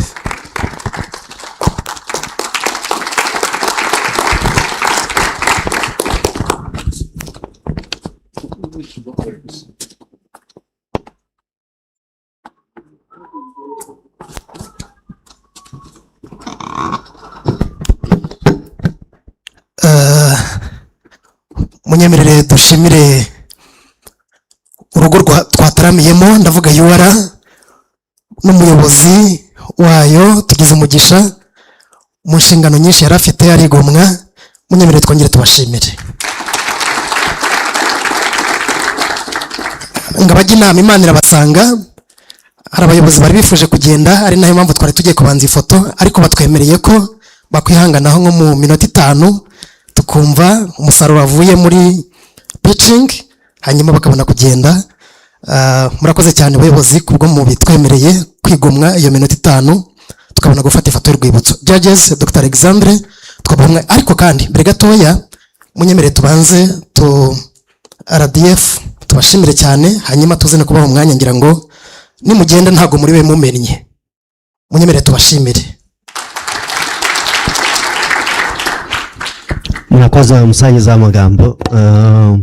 Reka mfate umwanya nshimire nyakubahwa Vice Chancellor kuba atujoyininze, ni ibyishimo kuri twebwe.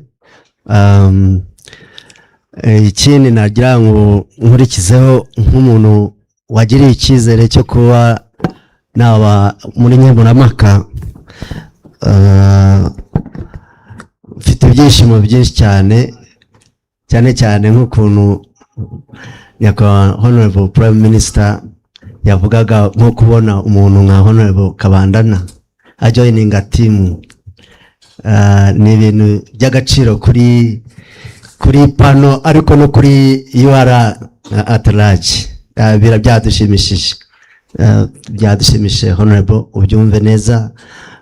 On behalf of Shema twishimye. So nihuse kugira ngo ncuruze uburyo umwete, kubera yuko n'uyu munsi ngira ngo mwumvishe gahunda tusigaye tugenderaho yo kugira ngo duteze ururimi rwacu imbere.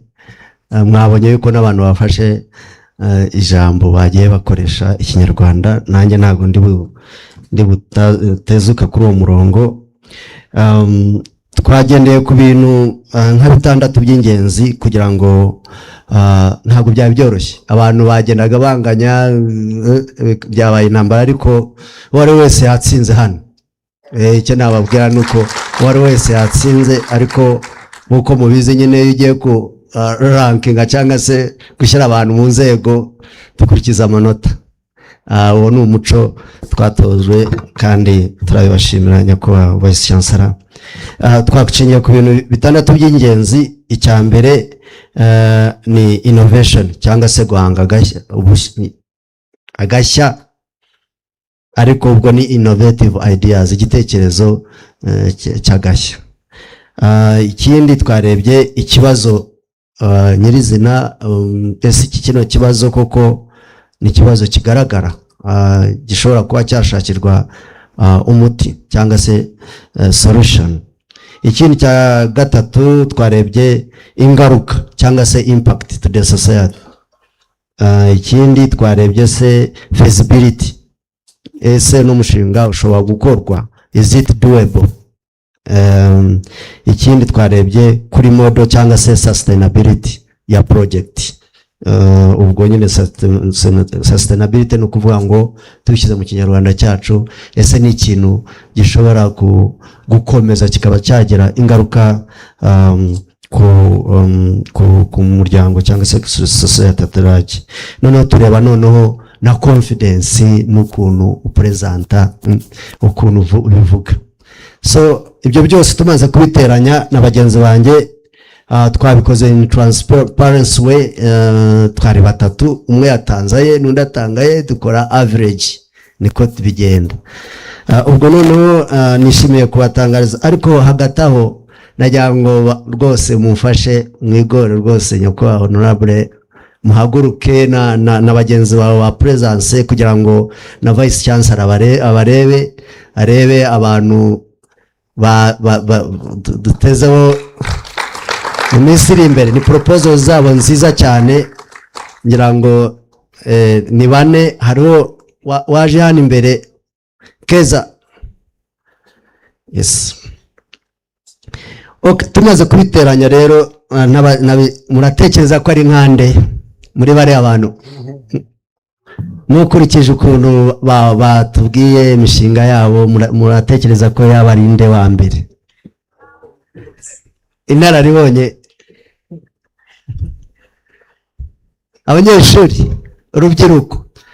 Honorable mwumvisha ko bamubatije kuba urubyiruko kubera ko yakoraga ibyo urubyiruko rukora. Okay. Bose barasa nkaho benda kunganya, ariko ibyo ari byose ndagira ngo ntangaze uko bagenda bakurikirana wa mbere kugeza ku wa kane. Wa mbere rero wabashe guhiga abandi ni Keza Shania.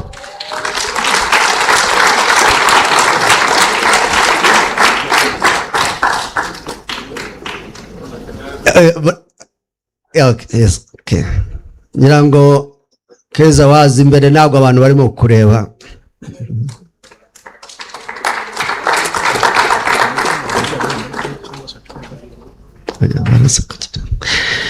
Okay, uwa kabiri muratekereza ko ari nde?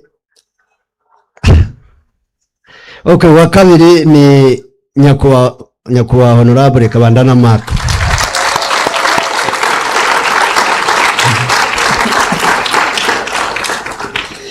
Uwa gatatu ni Musemakweli Berize, hanyuma uwa kane akaba Roy Nassan.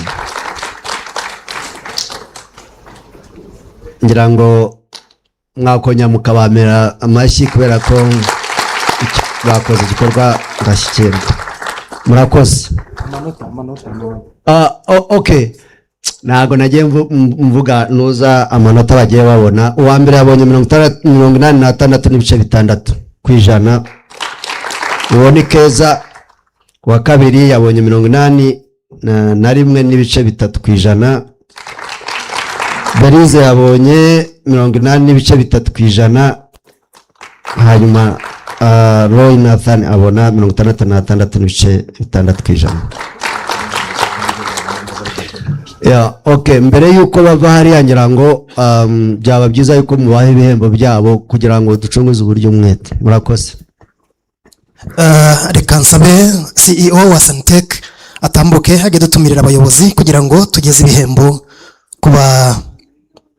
kubatsinze, ariko kandi bose batsinze. Munyemerere twongere tubashimire. Ndabashimiye cyane ko mukiri hano. Nkuko twabivuze, tuba twifuza ko iyi mishinga yabo yazava mu bitekerezo ikajya mu bikorwa ikagirira igihugu akamaro.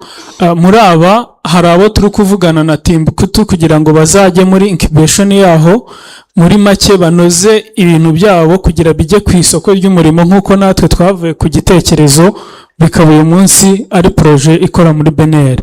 Reka nsabe abayobozi batandukanye twari turi kumwe, abicaye ku ntebe y'imbere bose baranjoyininga baze dufatanye guha ibihembo aba bagaraduwetinze umwe ku wundi.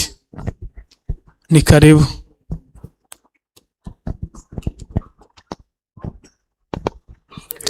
Na vice chancellor yaza.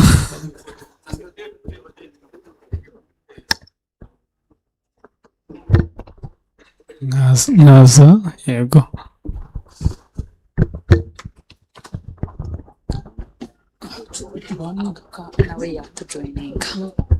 Na HOD wa AUKA,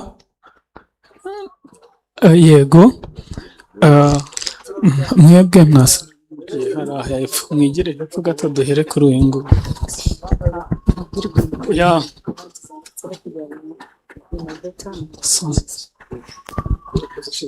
tugiye guhera ubwo MC nadufashe kugira ngo byoroshye.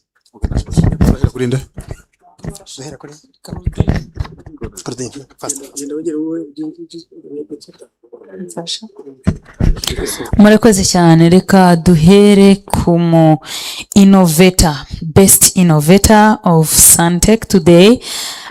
Ariko ntabwo ari wenyine yahagarariye itsinda, aregera imbere gato ahamagare groupe ye baze tubahe igihembo cya the group of Smart Triage.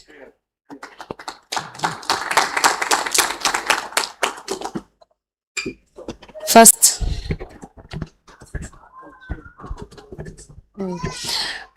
Turaza gusaba guest of honor ndetse na former prime minister baze kudufasha gutanga ino award ku mu innovator wacu.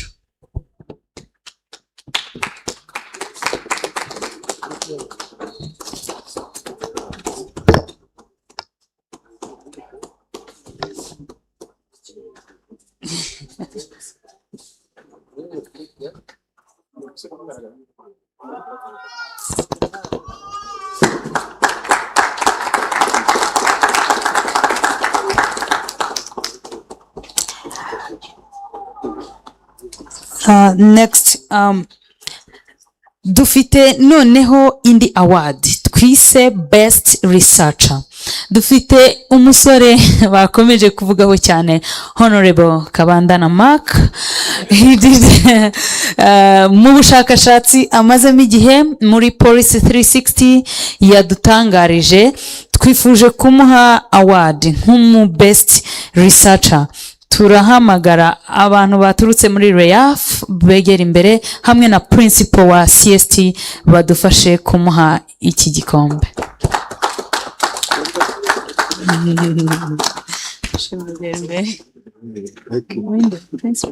Oh, Vice Chancellor, where are you?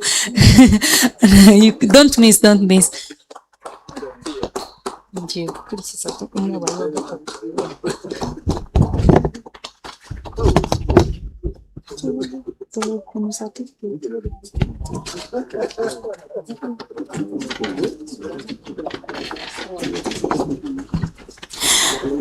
Hanyuma dufite Musemakwe Losa Beliza Lande nk'umuntu wabaye uwa gatatu, ariko ndamuvugaho nk'umukobwa w'intangarugero tumaranye igihe yegera imbere ndetse n'umubyeyi we nawe ari buze gufatanya natwe kumuha ino certificate nk'ikimenyetso cy'uko yabaye umukobwa wahatanye akaza gukora urugendo rwo kuba umudeveloper. I will let the principal stay and mama ababyeyi ba Belize baze, then twakire na CEO wa SANTECH aze badufashe kumuha certificate.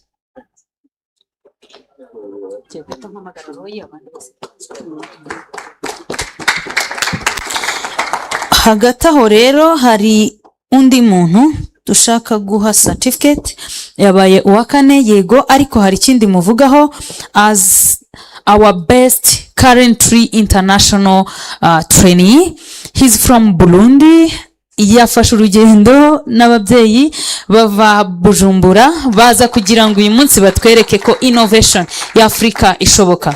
Roy Nathan, I will call the parent, then baze tumuhe nawe award as our best innovator from the international collaboration. Ndahamagara Mugwiza, I will call back the vice chancellor and then the parent tumuhendinge certificate.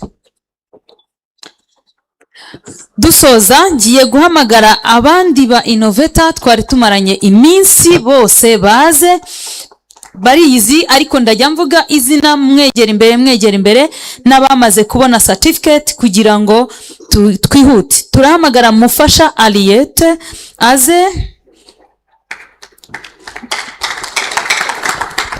Mufasha Aliette baraza bose kugira ngo dufate ifoto rusange. Mufasha Aliette, Munyalyonga Ange Prince, Dushimimana Sandra, Keza Shania, Kariza Gaju Lolene, Twishime Isaac, Tuyizele Ange Divine, Sine Daela Linda, Ahirwe Rutayisire Tesikendra, Nshuti Ngabo Ivan, Mugabe André, Umurerwa Lisa Ornella na Kati Greta Donai. Bose begera imbere dufata ifoto rusange tubaha certificates zabo. Let them be fast. Mugaruke baberi. Abo bose ahamagaye kugira imbere faster hanyuma tugakurikiza ifoto y'urwibutso. Claudine buri wese bamuha certificate ye, and then we take a photo. Yego buri wese yashyira certificate ye hanyuma tugafata ifoto. Photographer, be ready please. Where is my certificate?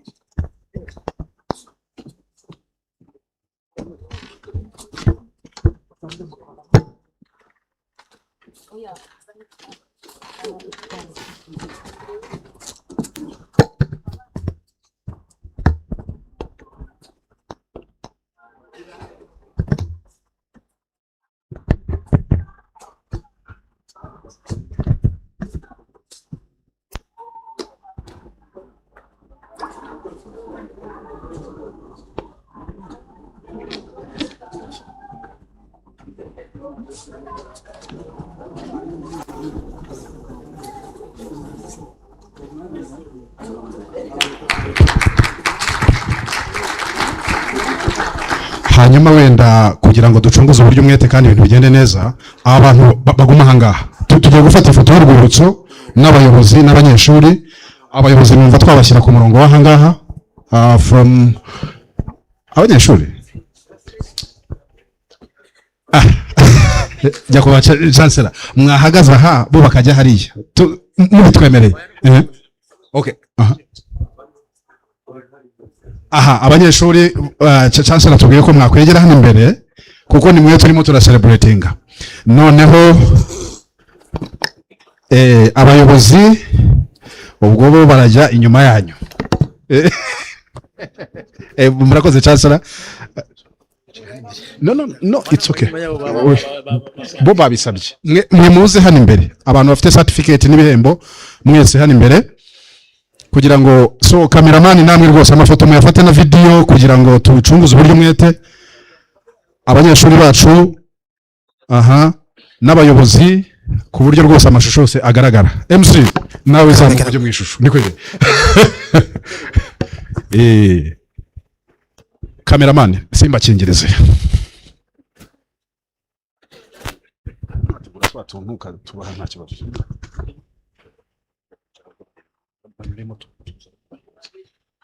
Byo mukora ibiki bohezi. Right? Me too.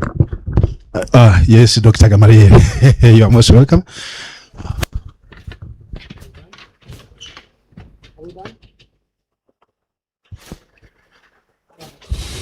Photography mutubwire ko amafoto umusaruro w'imirabyo uri kugenda neza, hanyuma umusaruro w'imirabyo nawo tumenye uburyo tusoza cyangwa twanzura. Ntabwo ari ugusoza ahubwo ni ukwanzura kuko ejo n'ejo bundi tuzakomeza igitaramo gikomeza kiburukatsa kandi amashusho nayo akomeze abe meza n'abazayabona bazamenye uyu munsi kandi uzahore mu mitwe yabo. Ndagira ngo mbashimire. MC wakomeza nta kibazo. Reka duhe umwanya CEO wa SANTECH hanyuma adushyireho umutemeri. Ndabashimiye cyane ko mwaje kwifatanya natwe muri uyu munsi, kandi icyo twatekereje cyagezweho dukurikije feedback twagiye tubona haba ku banyeshuri n'abandi batandukanye. SANTECH tuzakomeza gushyira uruhare runini mu kuba abana bacu cyangwa se barumuna bacu bagira ibishya bahanga bidufashe twebwe ubwacu nk'abanyarwanda ndetse na Afurika muri rusange. Kandi turashimira ibigo byasinye amasezerano natwe uyu munsi kugira ngo tuzakorane, harimo IPEFA, dufite representative baturutse muri Mali.